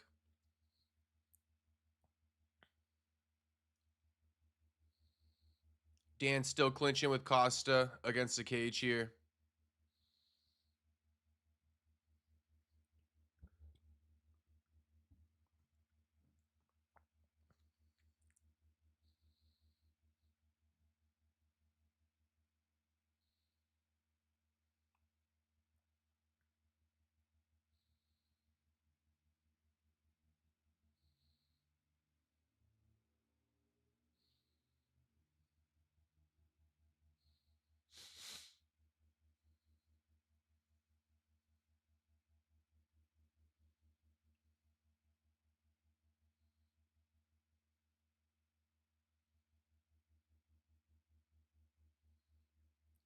Dan really stinking up this fight. I don't know what he's trying to do by hugging homie. Malik Wazell lands a knee. They separate.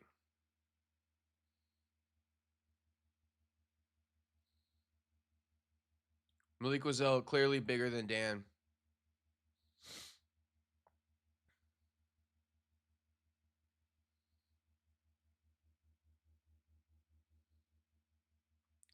Big kick from Malik Wazell.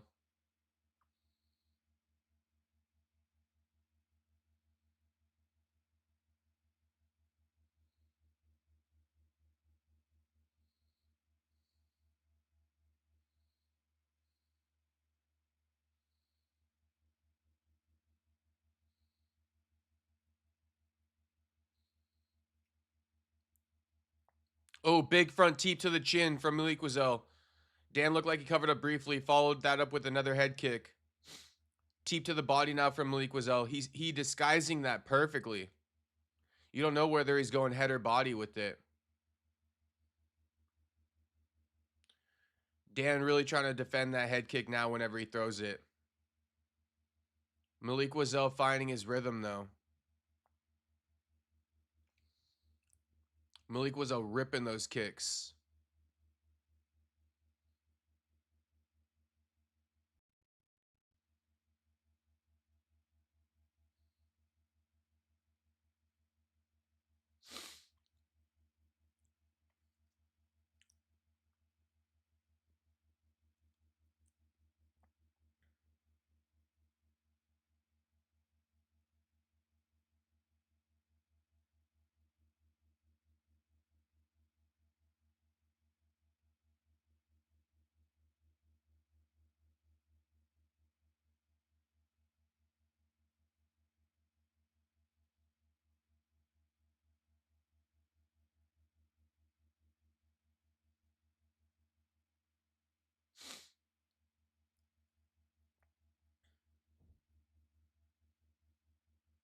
Oh, spinning kick to the head. Dan's fucked. Fight's over with. Fight's over with. Congratulations, Malik Wazell. First person to finish Dan Ige. Wow, Costa can crack. Oh, yeah, he can crack. Now homie gonna go crack his chick after this. I'm playing. I'm not playing. If he got a chick, he definitely gonna crack her after this.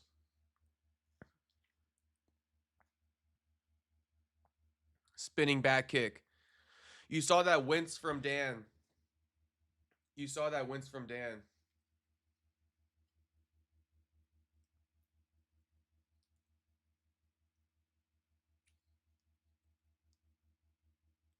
Mmm. Mmm.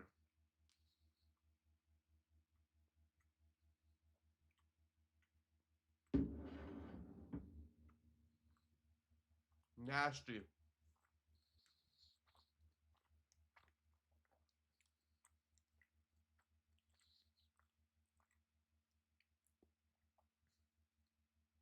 That was brutal. Solid.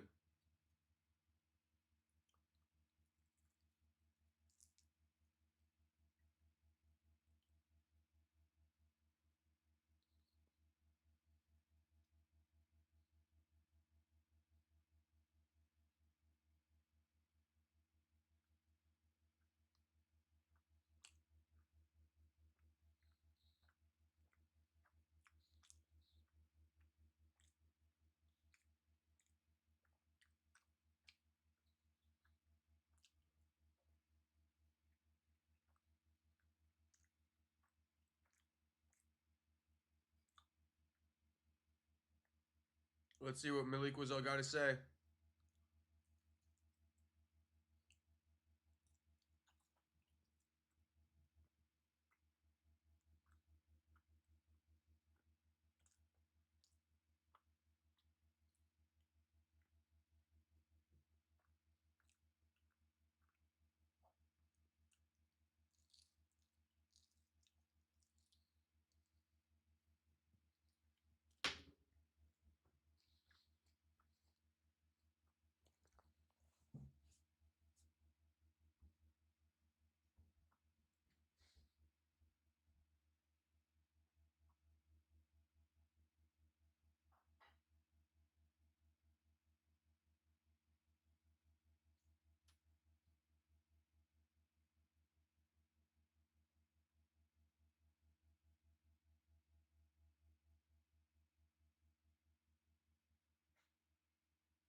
Oh, it's the Dalmatian. Tyler Betts, not cheetah. Dalmatian. Dalmatian.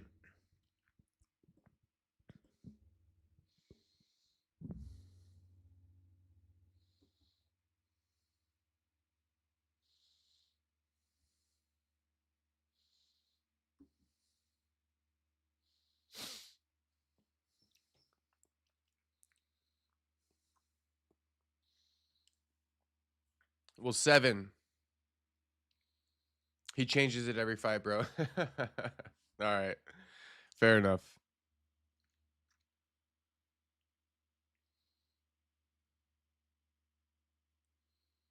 What's crazy is Costa round 1 was on the few boosted odds props in my casino. Well, Tyler Betts probably makes sense because Dan Ige never been finished in his life. So they thought that was a safe bet. That's why they boosted that shit. Serves him right.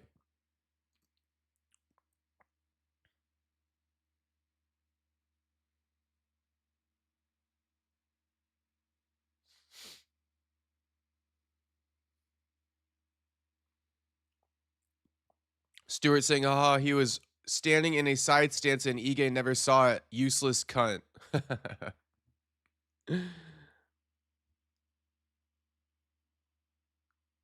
Only the BS was on there. Yep. Yeah.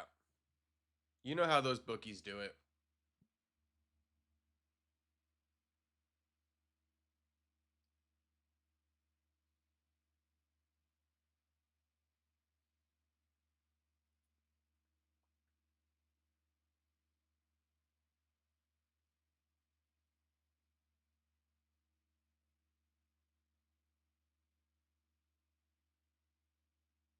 Diego Lopez.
Can you say 5 words for Yadier Del Valle performance?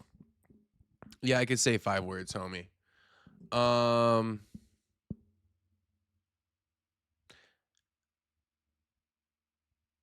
Isaac Dolgarian should be arrested.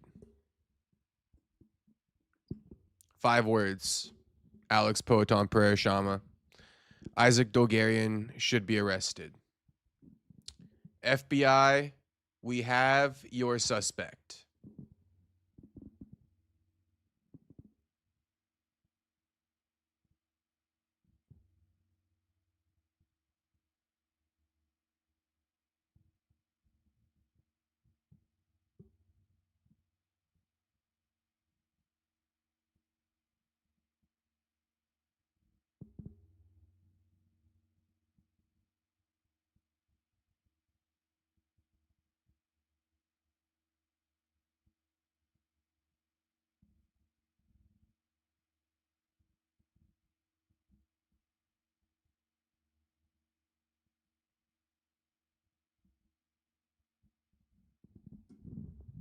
Bro, you look scary just by staring at the screen.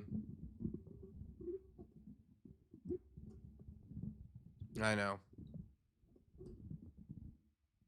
I imagine that would be the case, Poeton. I imagine that would be the case, brother. It's just a tough day. It's just a tough day. You know, we're here in the co-main and it's Jeff Neal versus Euros Medic. In what world are we ever excited for this? You know? Like, in what world are we excited for this, bro? If it wasn't for, I'm gonna be honest. If Strickland and Fluffy wasn't the main event, this stream would have been turned off. I would have gone over to boxing. I had high hopes. I rated this card an 8 out of 10 to start it off. In hindsight, this card is like a 3 out of 10.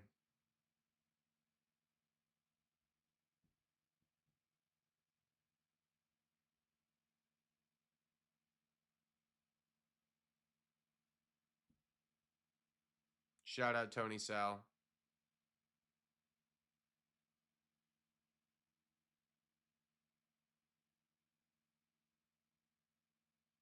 Bro, this card was honestly a decision-heavy card like last year's UFC London or UFC Baku. It's insufferable. I actually, like, am like... I see my forehead's red because I was scratching it.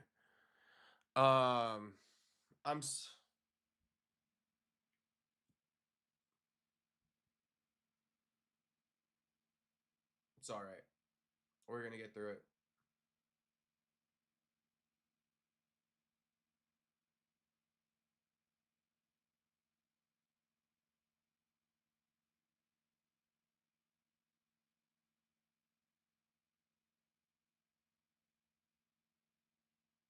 Homie's 100 days sober.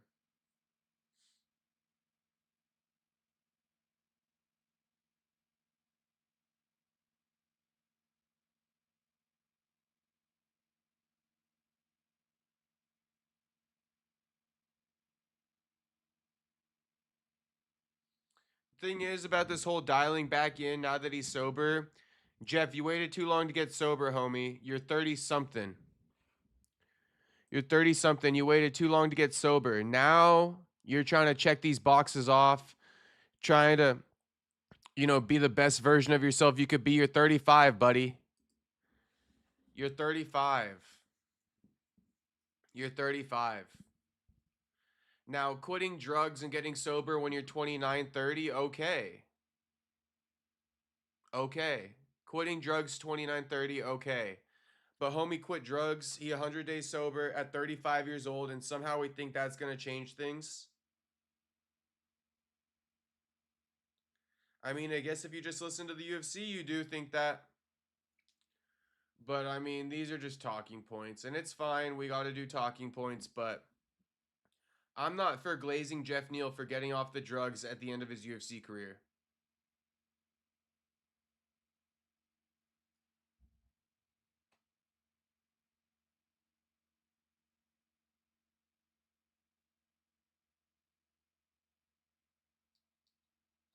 Co-main and then the main's coming up.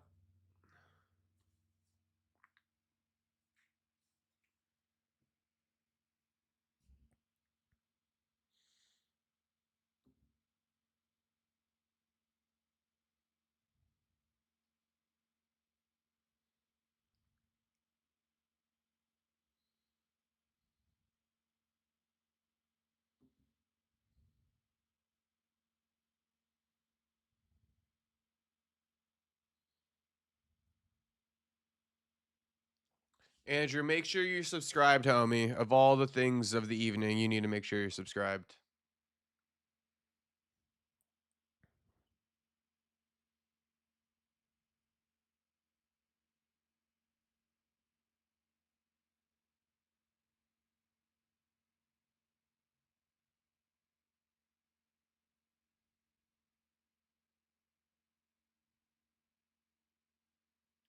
Yeah, Malik was LKO'd Ige, homie.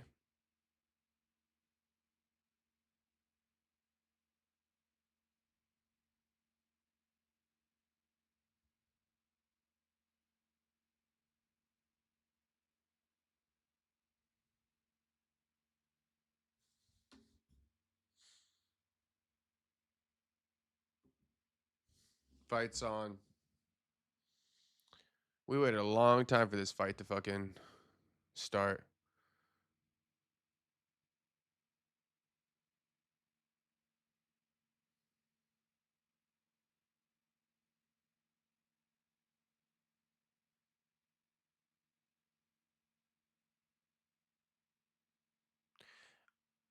You know, you say whatever you want. I'll admit fully, I'm on my hating shit today. I'm on my hating shit today. This fight kicking off.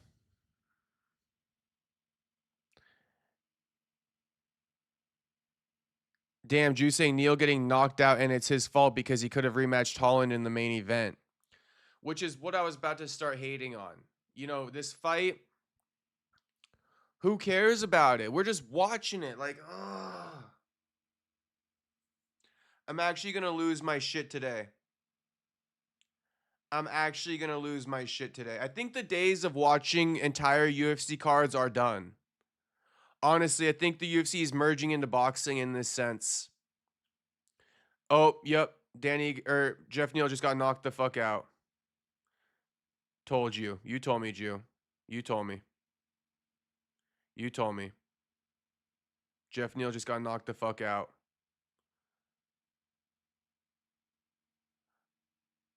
Manic a problem. A little bit, Jew, but let's just call it what it is. Neal is trash.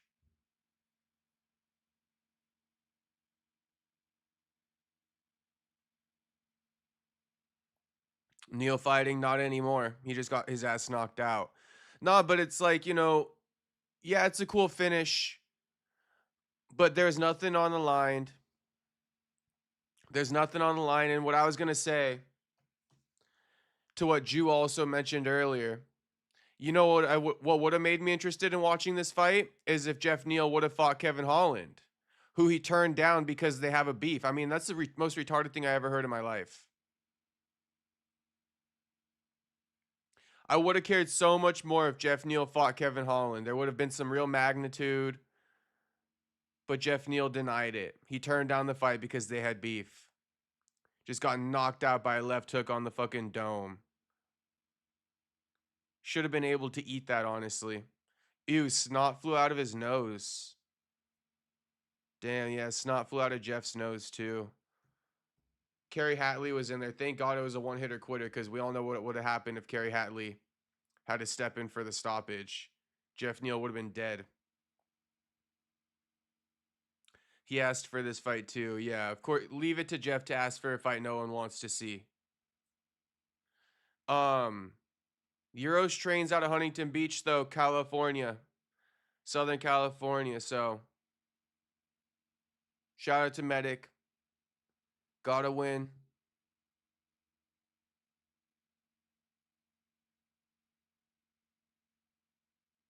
Good for Medic, he a dog.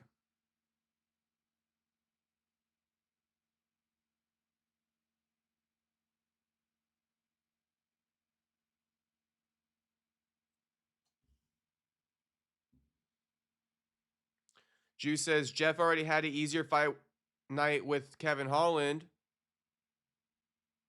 No, Jeff already had an easier night with fighting Holland, but he opted out because he didn't want to go through the stress of having trash talk with Holland because they have real beef. The gayest shit I ever heard, you. The gayest shit I ever heard. And then Andrew saying, Neil isn't bad, but the new gen is creeping. Yes, true. But is Euros Medic the new gen? No, he's not. No, he's not. I know he's coming off of 3 first-round knockouts.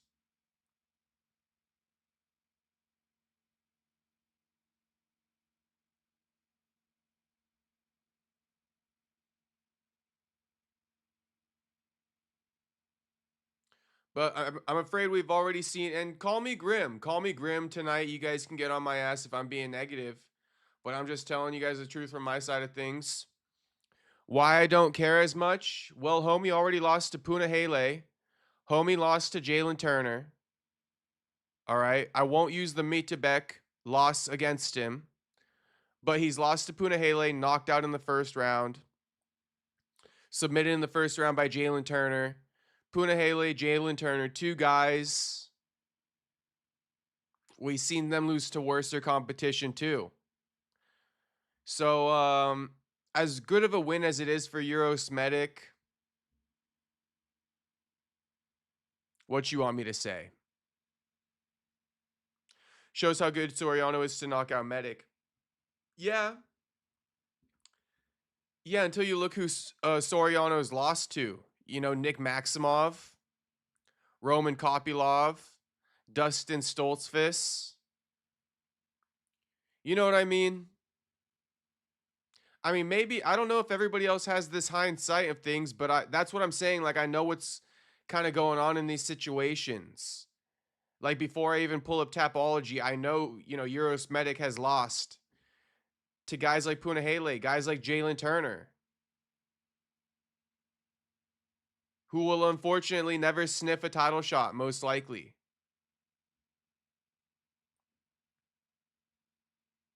Just told you, you know, Punahele been lost to Stoltzfus, Kopylov, Nick Maximov.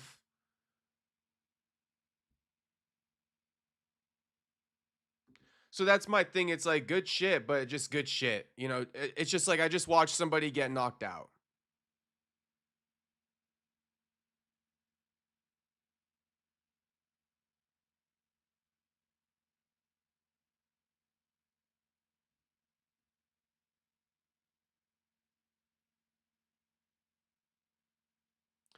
Did the Dalmatian guy win? Yes. True science, this is the worst I ever did on any card.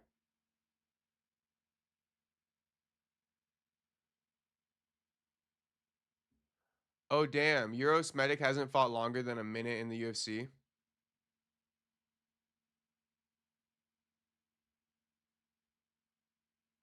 Oh, he has. He has. Not for a minute.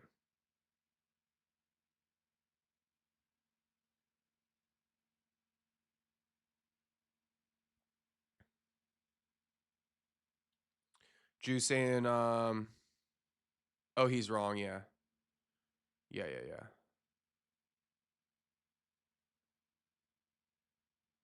This is the second time in a row Anik has said some false shit. Wasn't Neil a server at Texas Roadhouse? Yeah. Shout out to Texas Roadhouse. True silence telling James still don't be weird. He goes, how is that weird? Yeah, how is that weird?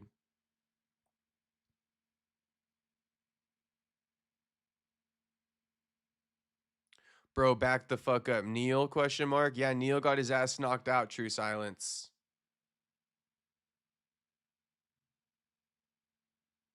Andrew says, no homo shit, but you be training MMA? I've trained quite a bit in my lifetime. I mean, I guess you could say I trained MMA a little bit.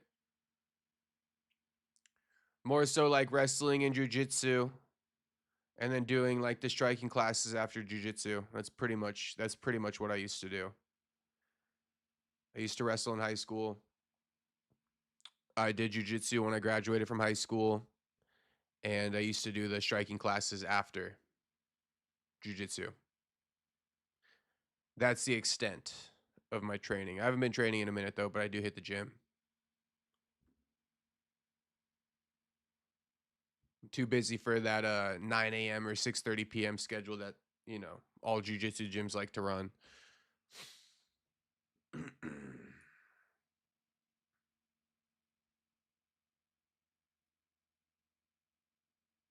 James Steele, ain't nothing weird about you asking if Neil was a server at Texas Roadhouse.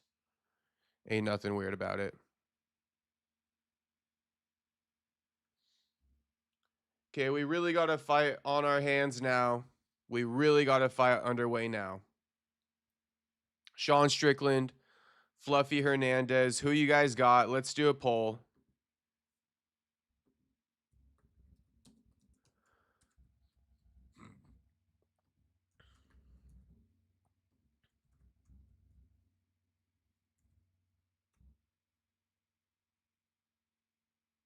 Damn, when did Strickland and Fluffy face off like that? That was a crazy looking face off. You guys see that on the TV?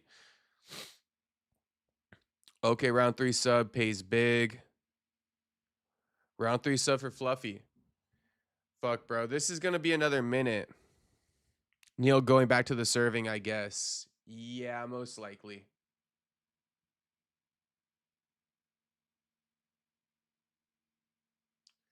Most likely Neil going back to serving, bro. And he probably going back to the drugs too. No offense to him.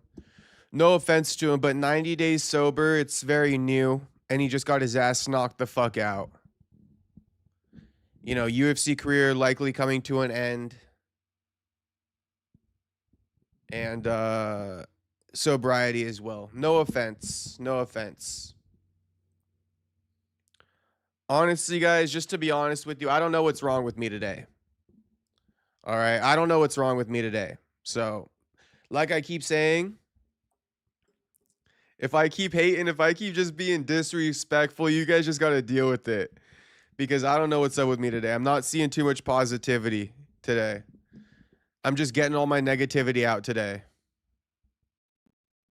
And I think once the Strickland versus Fluffy fights, I mean, once it starts, I'll probably have nothing more negative to say.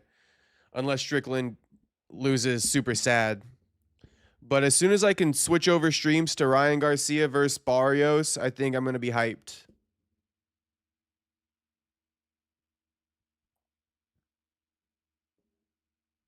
No. Joaquin versus Sean Brady? Joaquin versus Sean Brady? Joaquin versus Sean Brady? Joaquin versus Sean Brady? Joaquin versus Sean Brady? I'm calling Buck. I'm calling Buck right fucking now. I'm calling Buck right now.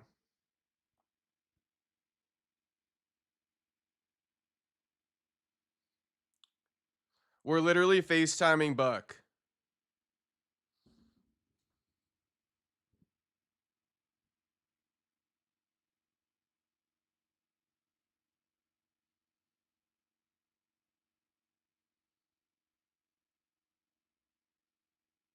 Homie at the fights right now. He not gonna answer this shit.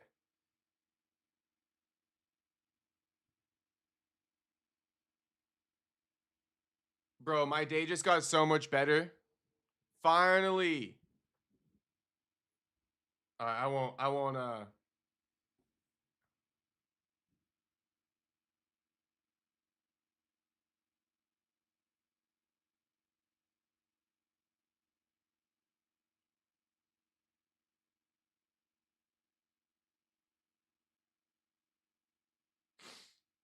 Joaquin versus Brady. Oh my gosh. We cooking with grease now.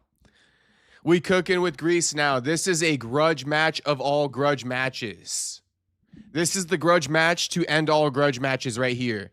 Sean Brady not only has Joaquin blocked, he got me blocked too. Finally, I'm gonna lose my, look at my fucking hand. Look at me just going crazy. Shit, I might have to get to Sean Brady first. I'm kidding. He beat my ass.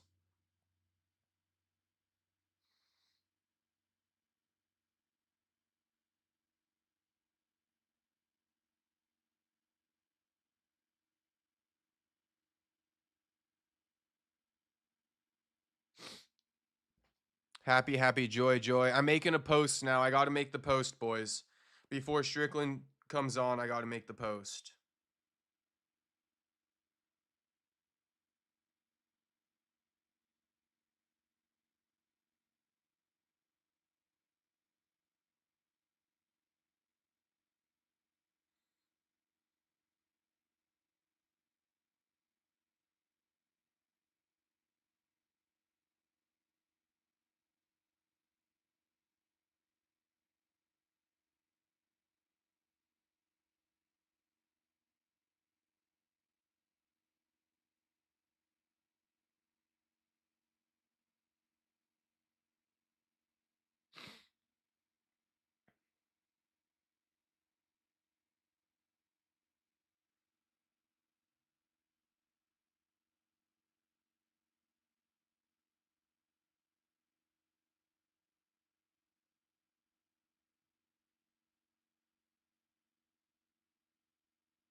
Hey, Joaquin loved the message I sent him. I said, you versus Brady, let's get money. And he loved it. So Joaquin's seen it. I could press him and call his ass again, but I'm going to leave him alone. I tried calling him. Oops, I'm sorry. I got Sean. No more negative Nancy. Haha, no more negative Nancy. Now I'm fucking hyped. We got Soda Pop in here. Juice says they made it in the fucking Apex. Soda Pop also says why they put us in the Apex. Honestly, it's because Sean Brady, bro. Sean Brady is a stinker. Sean Brady's a stinker. They won't give him shit. They won't give Sean Brady shit, bro. He's a stinker. The UFC hopes he'll get knocked out by Joaquin, and that's exactly what's going to happen. All right, this will be the end of Sean Brady. They didn't put it in a fight night arena because literally Brady is a stinker, bro. They would lose money putting it in an arena. No one would ever buy a ticket to watch Sean Brady.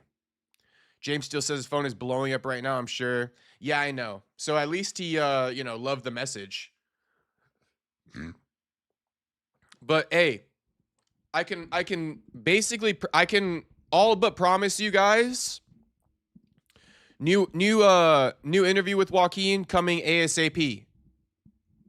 I can basically 100% guarantee promise you guys, unless Joaquin don't keep his word with me. Okay, I'm going to put it like that. Unless Joaquin don't keep his word with me, you guys will be hearing from Joaquin this week. Unless he don't keep his word with me. But, Joaquin and I, we've talked so many times, and it's been agreed too many times. As soon as the fight gets booked, we're running the interview. We've just been waiting for the fight to get booked. We've been running interviews without the fight. Now the fight's booked. First interview is going right here.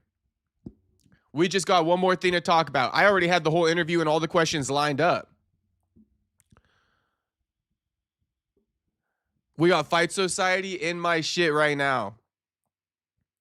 Fight Society.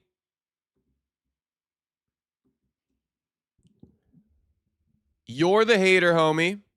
You are definitely the hater. So don't try now with this soft ass shit trying to flip the script.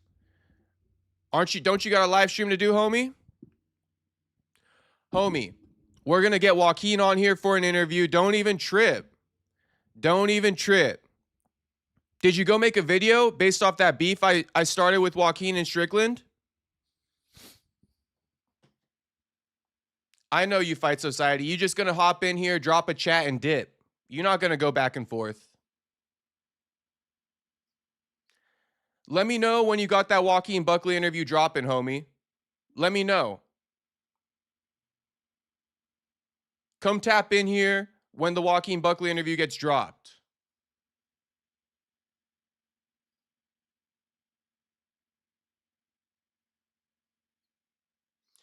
And Mr. Fight Society, let's run it. Let's run it. Fight Society and Perry Punch for peace? Nah. Dude's a hater, and dude's trying to like make this weird thing where I called him a no-name bum. When did I call him a no-name bum? The hell is going on here? Joaquin Buckley interview that gets less than 100 views, LOL. 500,000 people, 500,000 people across socials saw it, number one. Just one clip. Hey, Fight Society, how about this one? Suck my dick, homie. Suck my dick, homie. What I gotta explain shit to you for? Suck my dick, homie. You still in my stream. You still in my stream. And go peep it. I think we did like 4 clips, got like over a K. So I don't know what you're talking about, homie.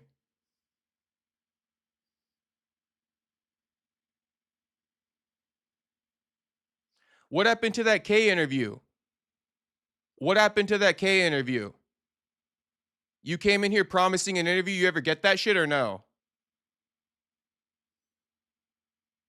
Run the fade.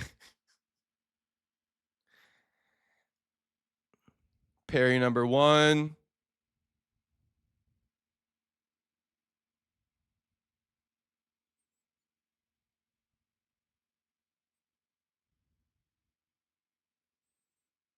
Fight Society, are you a virgin?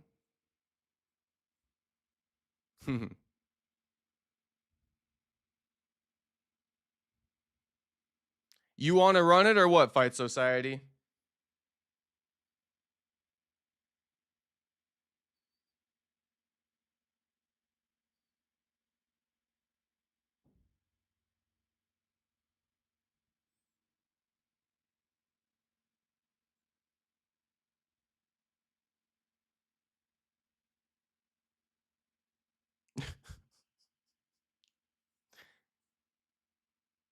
Homie, you're not getting to me at all, so you could keep going.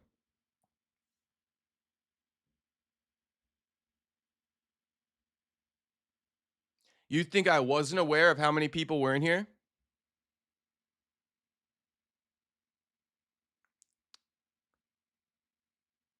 His chat not even reacting to him hating.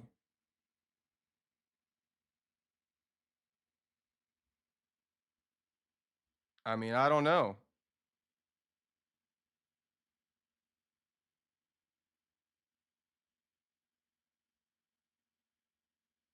I got a post to make right now, so I'm not too worried about this guy. You know, I got the Sean Brady versus Joaquin Buckley post to make. I was in the middle of doing that, homie distracted me.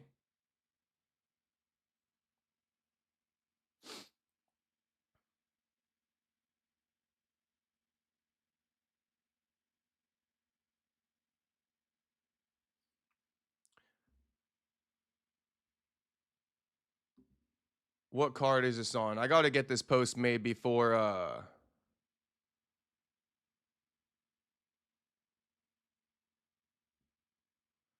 the fight starts.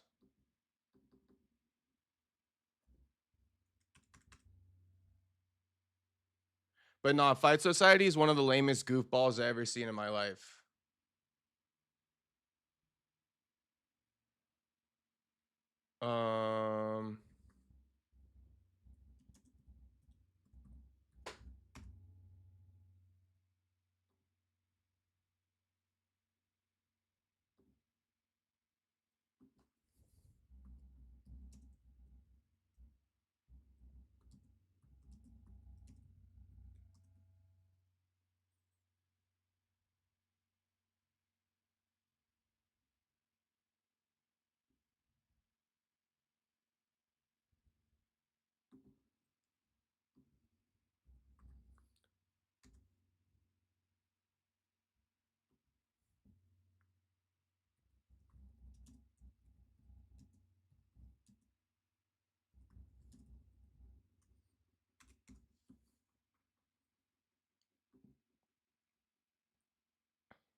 UFC Vegas 116. Stuart Castro, how can we message you?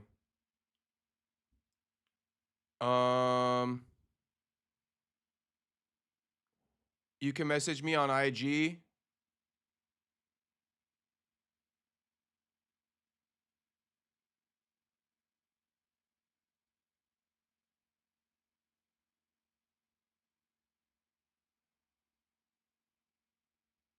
And then Juice saying be humble with it. It took you a while to get the 100 you have on your stream.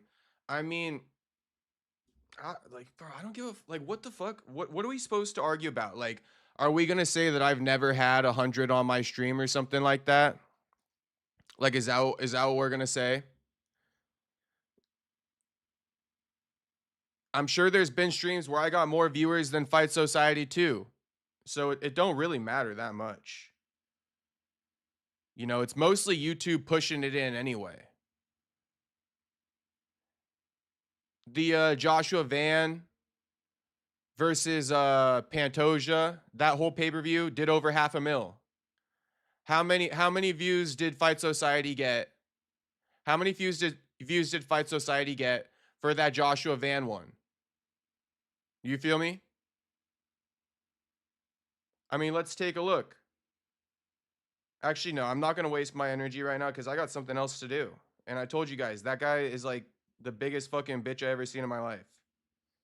He a goofball. Look at him.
Damn, I'm not going to get this post up in time.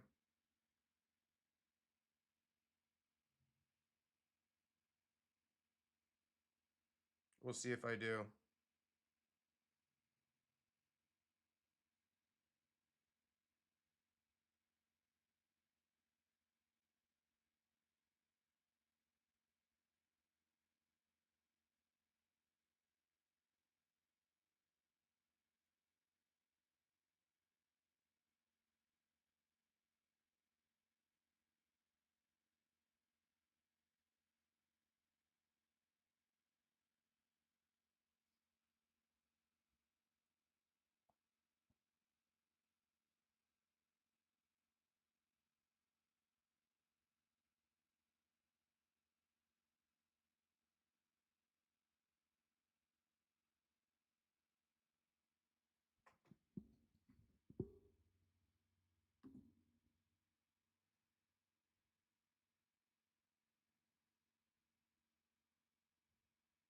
We'll surpass him once we have 500. What's he going to say? I mean, yeah, exactly. I wouldn't be surprised if we've had 500 in the past, concurrent.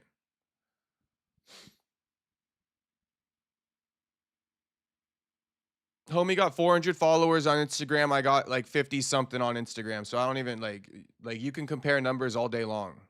You know, whatever.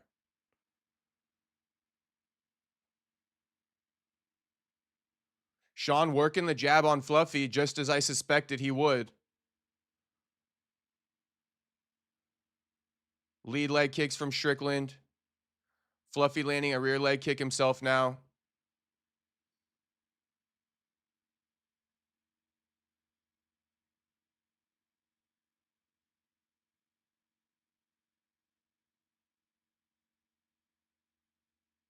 There we go. True Silence already know the deal.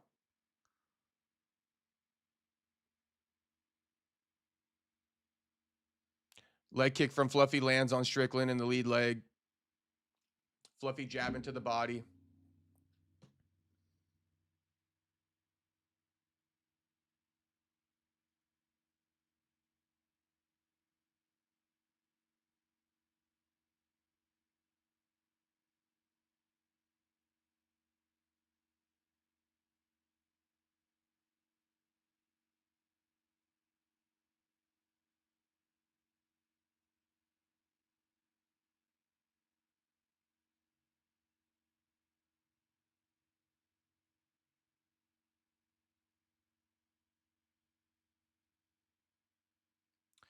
Yeah, honestly, Jew, I don't want to say it, brother, but I mean, he gives like, weird ass numbers. I'm not going to say too much, but homie a goofball. We already know it, bro. We already know it. He does the stupidest videos and somehow they do these numbers. It gives bot views. I'm just going to say it.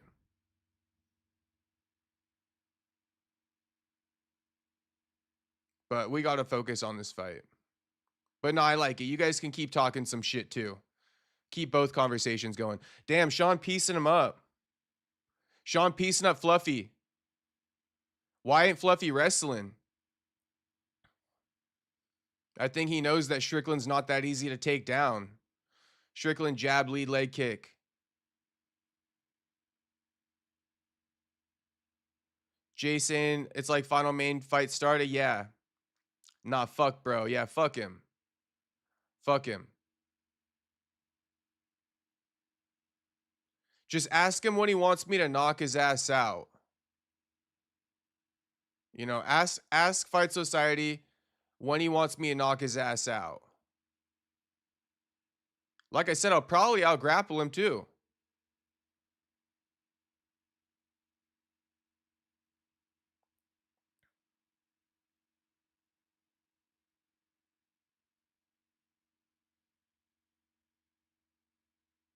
Sean working the jab here.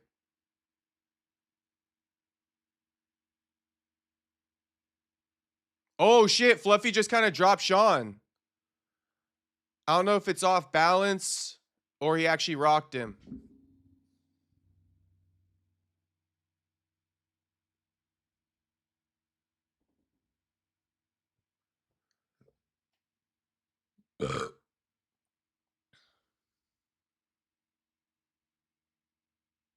Damn, we got to fight now. Yep. Fluffy landing with the right hand. Not a stumble drop. That was a slip.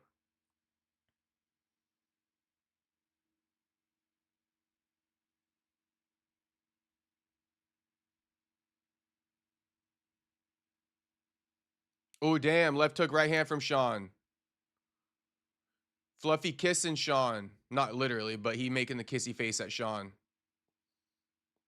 Fluffy is pressing forward a lot more now. Sean's having the success in the striking, but he's getting pushed back a lot. And I don't know. I think that could wilt him.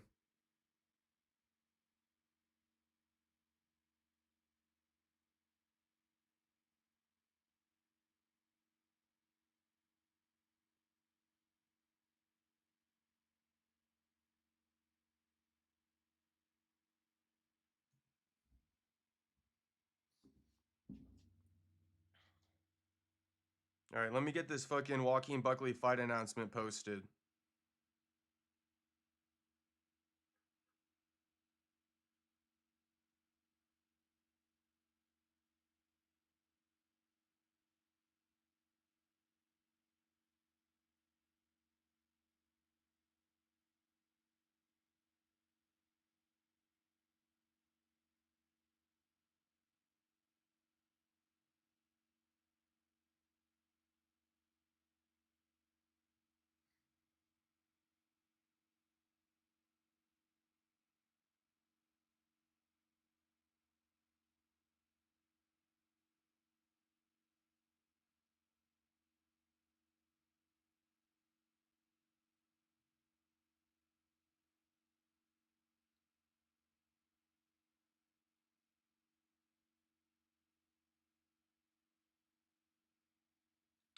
Round 2 starting.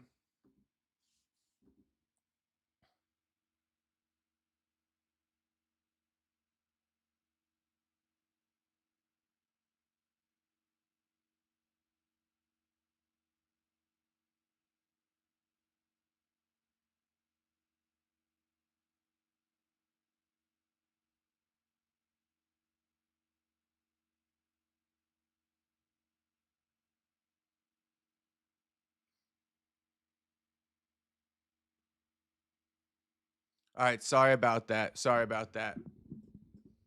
For a Mexican, I like you is crazy. It is a little bit crazy. What's wrong with Mexicans? Like, what the hell is he trying to say?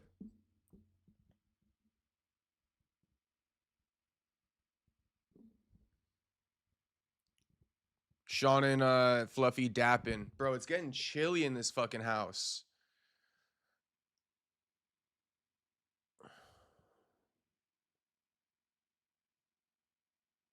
Hey, what are the odds I could steal Fight Society's bitch from him anytime he wants?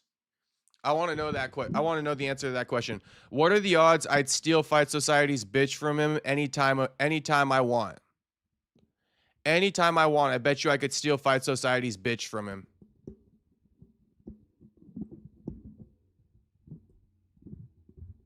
He'd be like, but I had 200 viewers for Sean Strickland versus Fluffy Hernandez.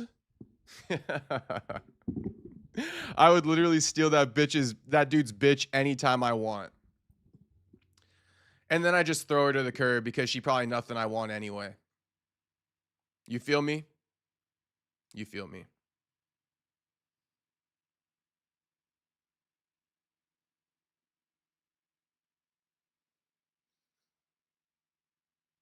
Who's winning is a good question.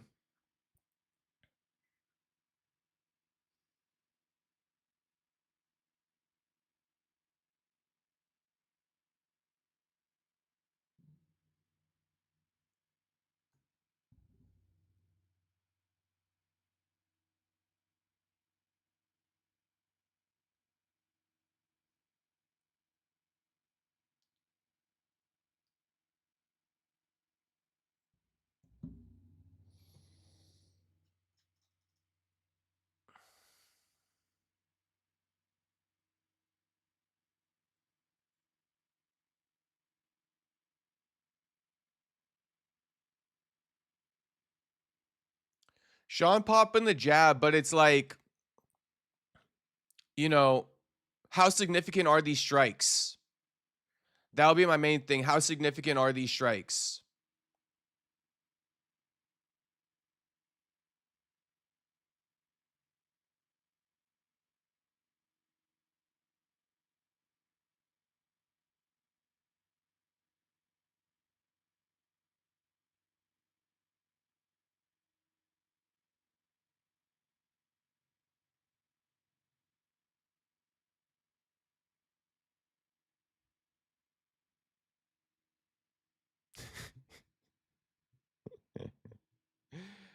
I think it's so funny. If I had a dime for every day I was asked about the low viewer count for this stream, I gotta have been asked that like 10 times.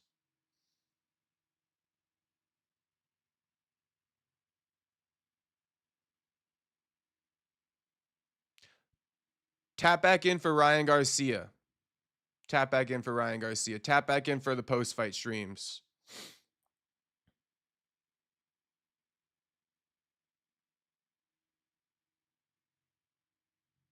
I would take his girl just to hurt his feelings. Sean's clinching up with Fluffy now.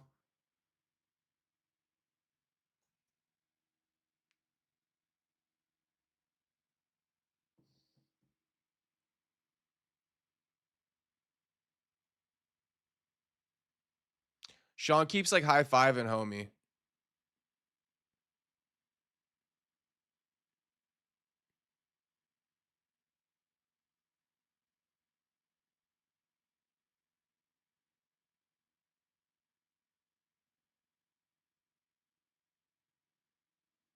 Ooh, nice 2 from Sean.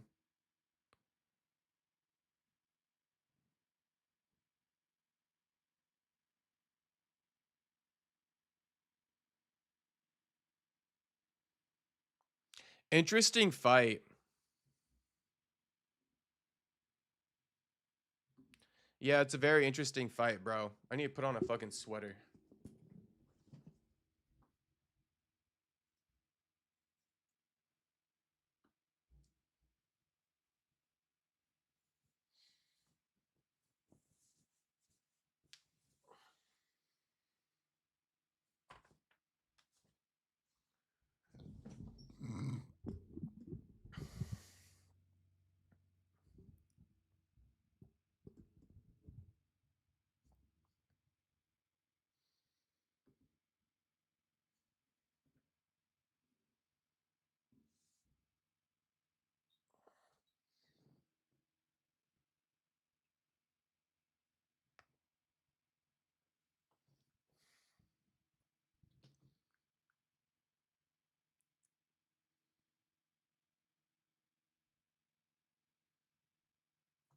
Lean Strickland.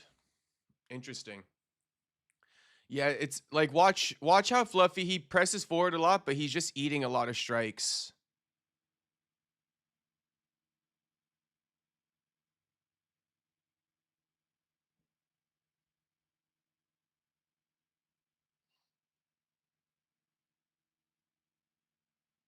Strickland jabbing.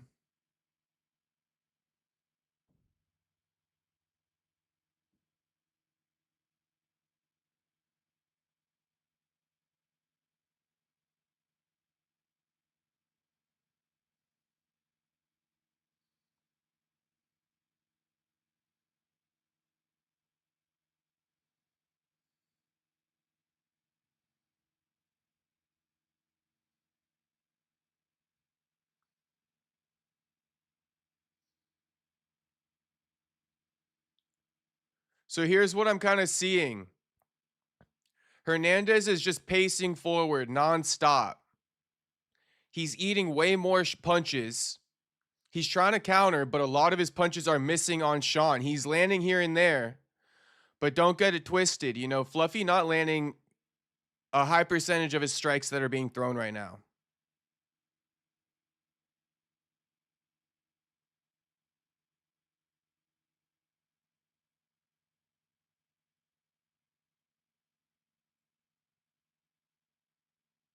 Guess there was a poke or something. See, there's that left hook by Fluffy, though.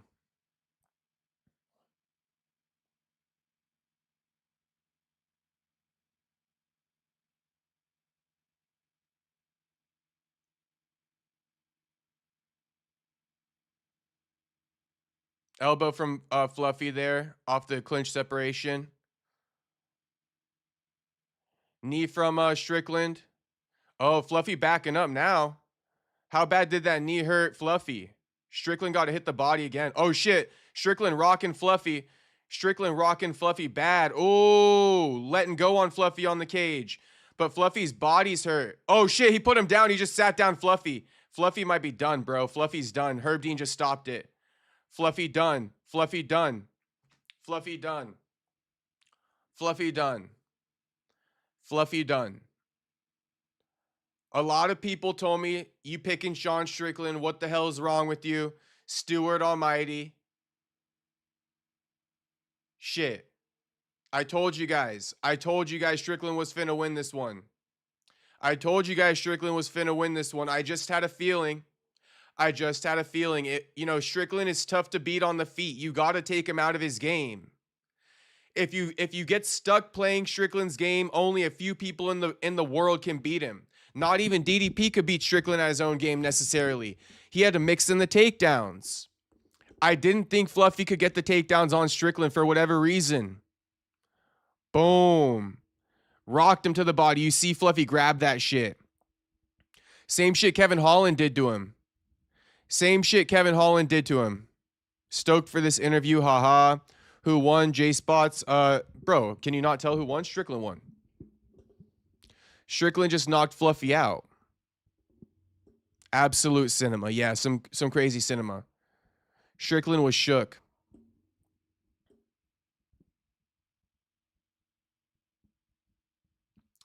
Hey, Stewart, not as crazy as you thought, huh, homie? Not as crazy as you thought.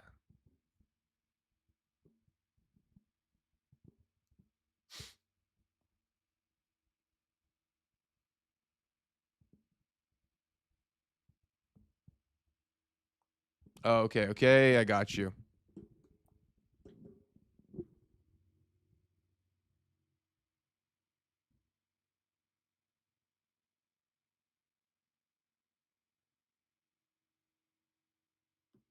Congrats to Sean Strickland. I said Strickland too. We know what's up. Stuart, did you say that, motherfucker? Are you sure?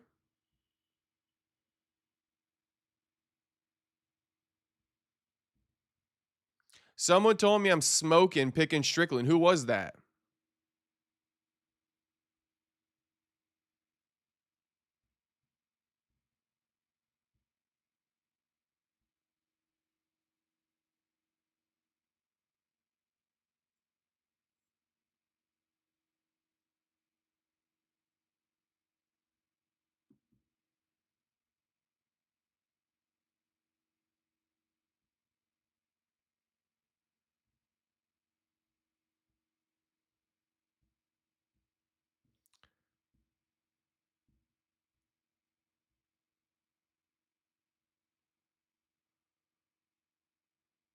Oh, James Jordan. James Jordan was the one who told me I was crazy.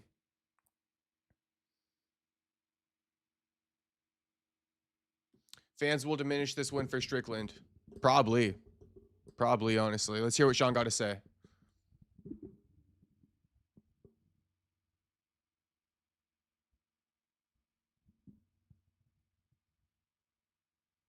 Sean inviting Fluffy in for his interview. Praising his boxing. See the black guy in Sean's corner right there? I did a class with him when I went to Rampage Jackson's gym when I was in high school. That's Jason Manley.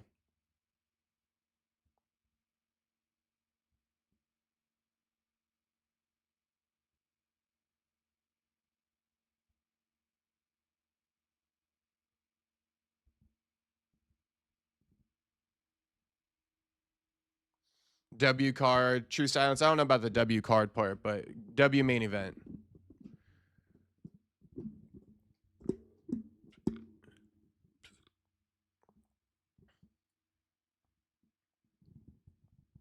Strickland wants Chimaev. Thanking Fluffy. Definition of a savage.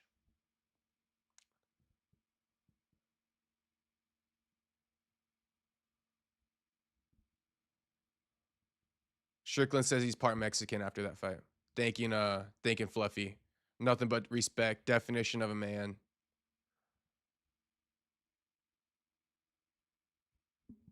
He also a stepfather. Which does deserve respect. A lot of men can't be stepfathers, you know, so respect to Fluffy overall. On an overall tip.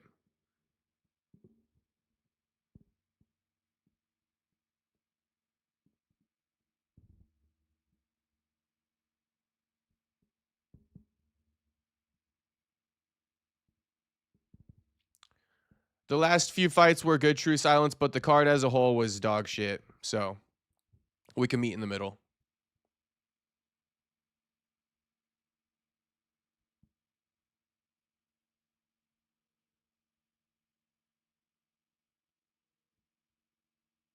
All right. Congratulations to Sean Strickland. Shout out to my #1 fan, Mr. Fight Society, coming in the stream, showing some love.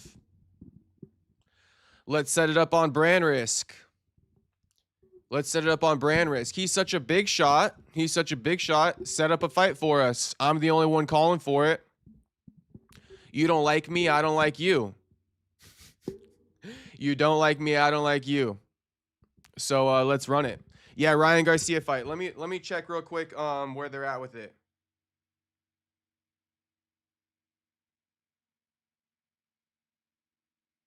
I think they're still in the Gary Antoinette fight or something like that. So let's see.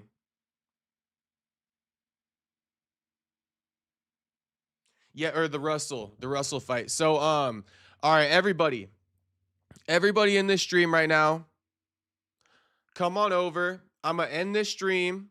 We're gonna go into the next stream. We're gonna go into Ryan Garcia versus Mario Barrios live stream fight companion. Tap in. I need everyone in there. I need everyone in there because we on some shit right now. So we need everyone in there. I want to boost up that stream ASAP. Okay, give me 5 minutes. I'm going to start the new stream right now. I need everyone in that bitch.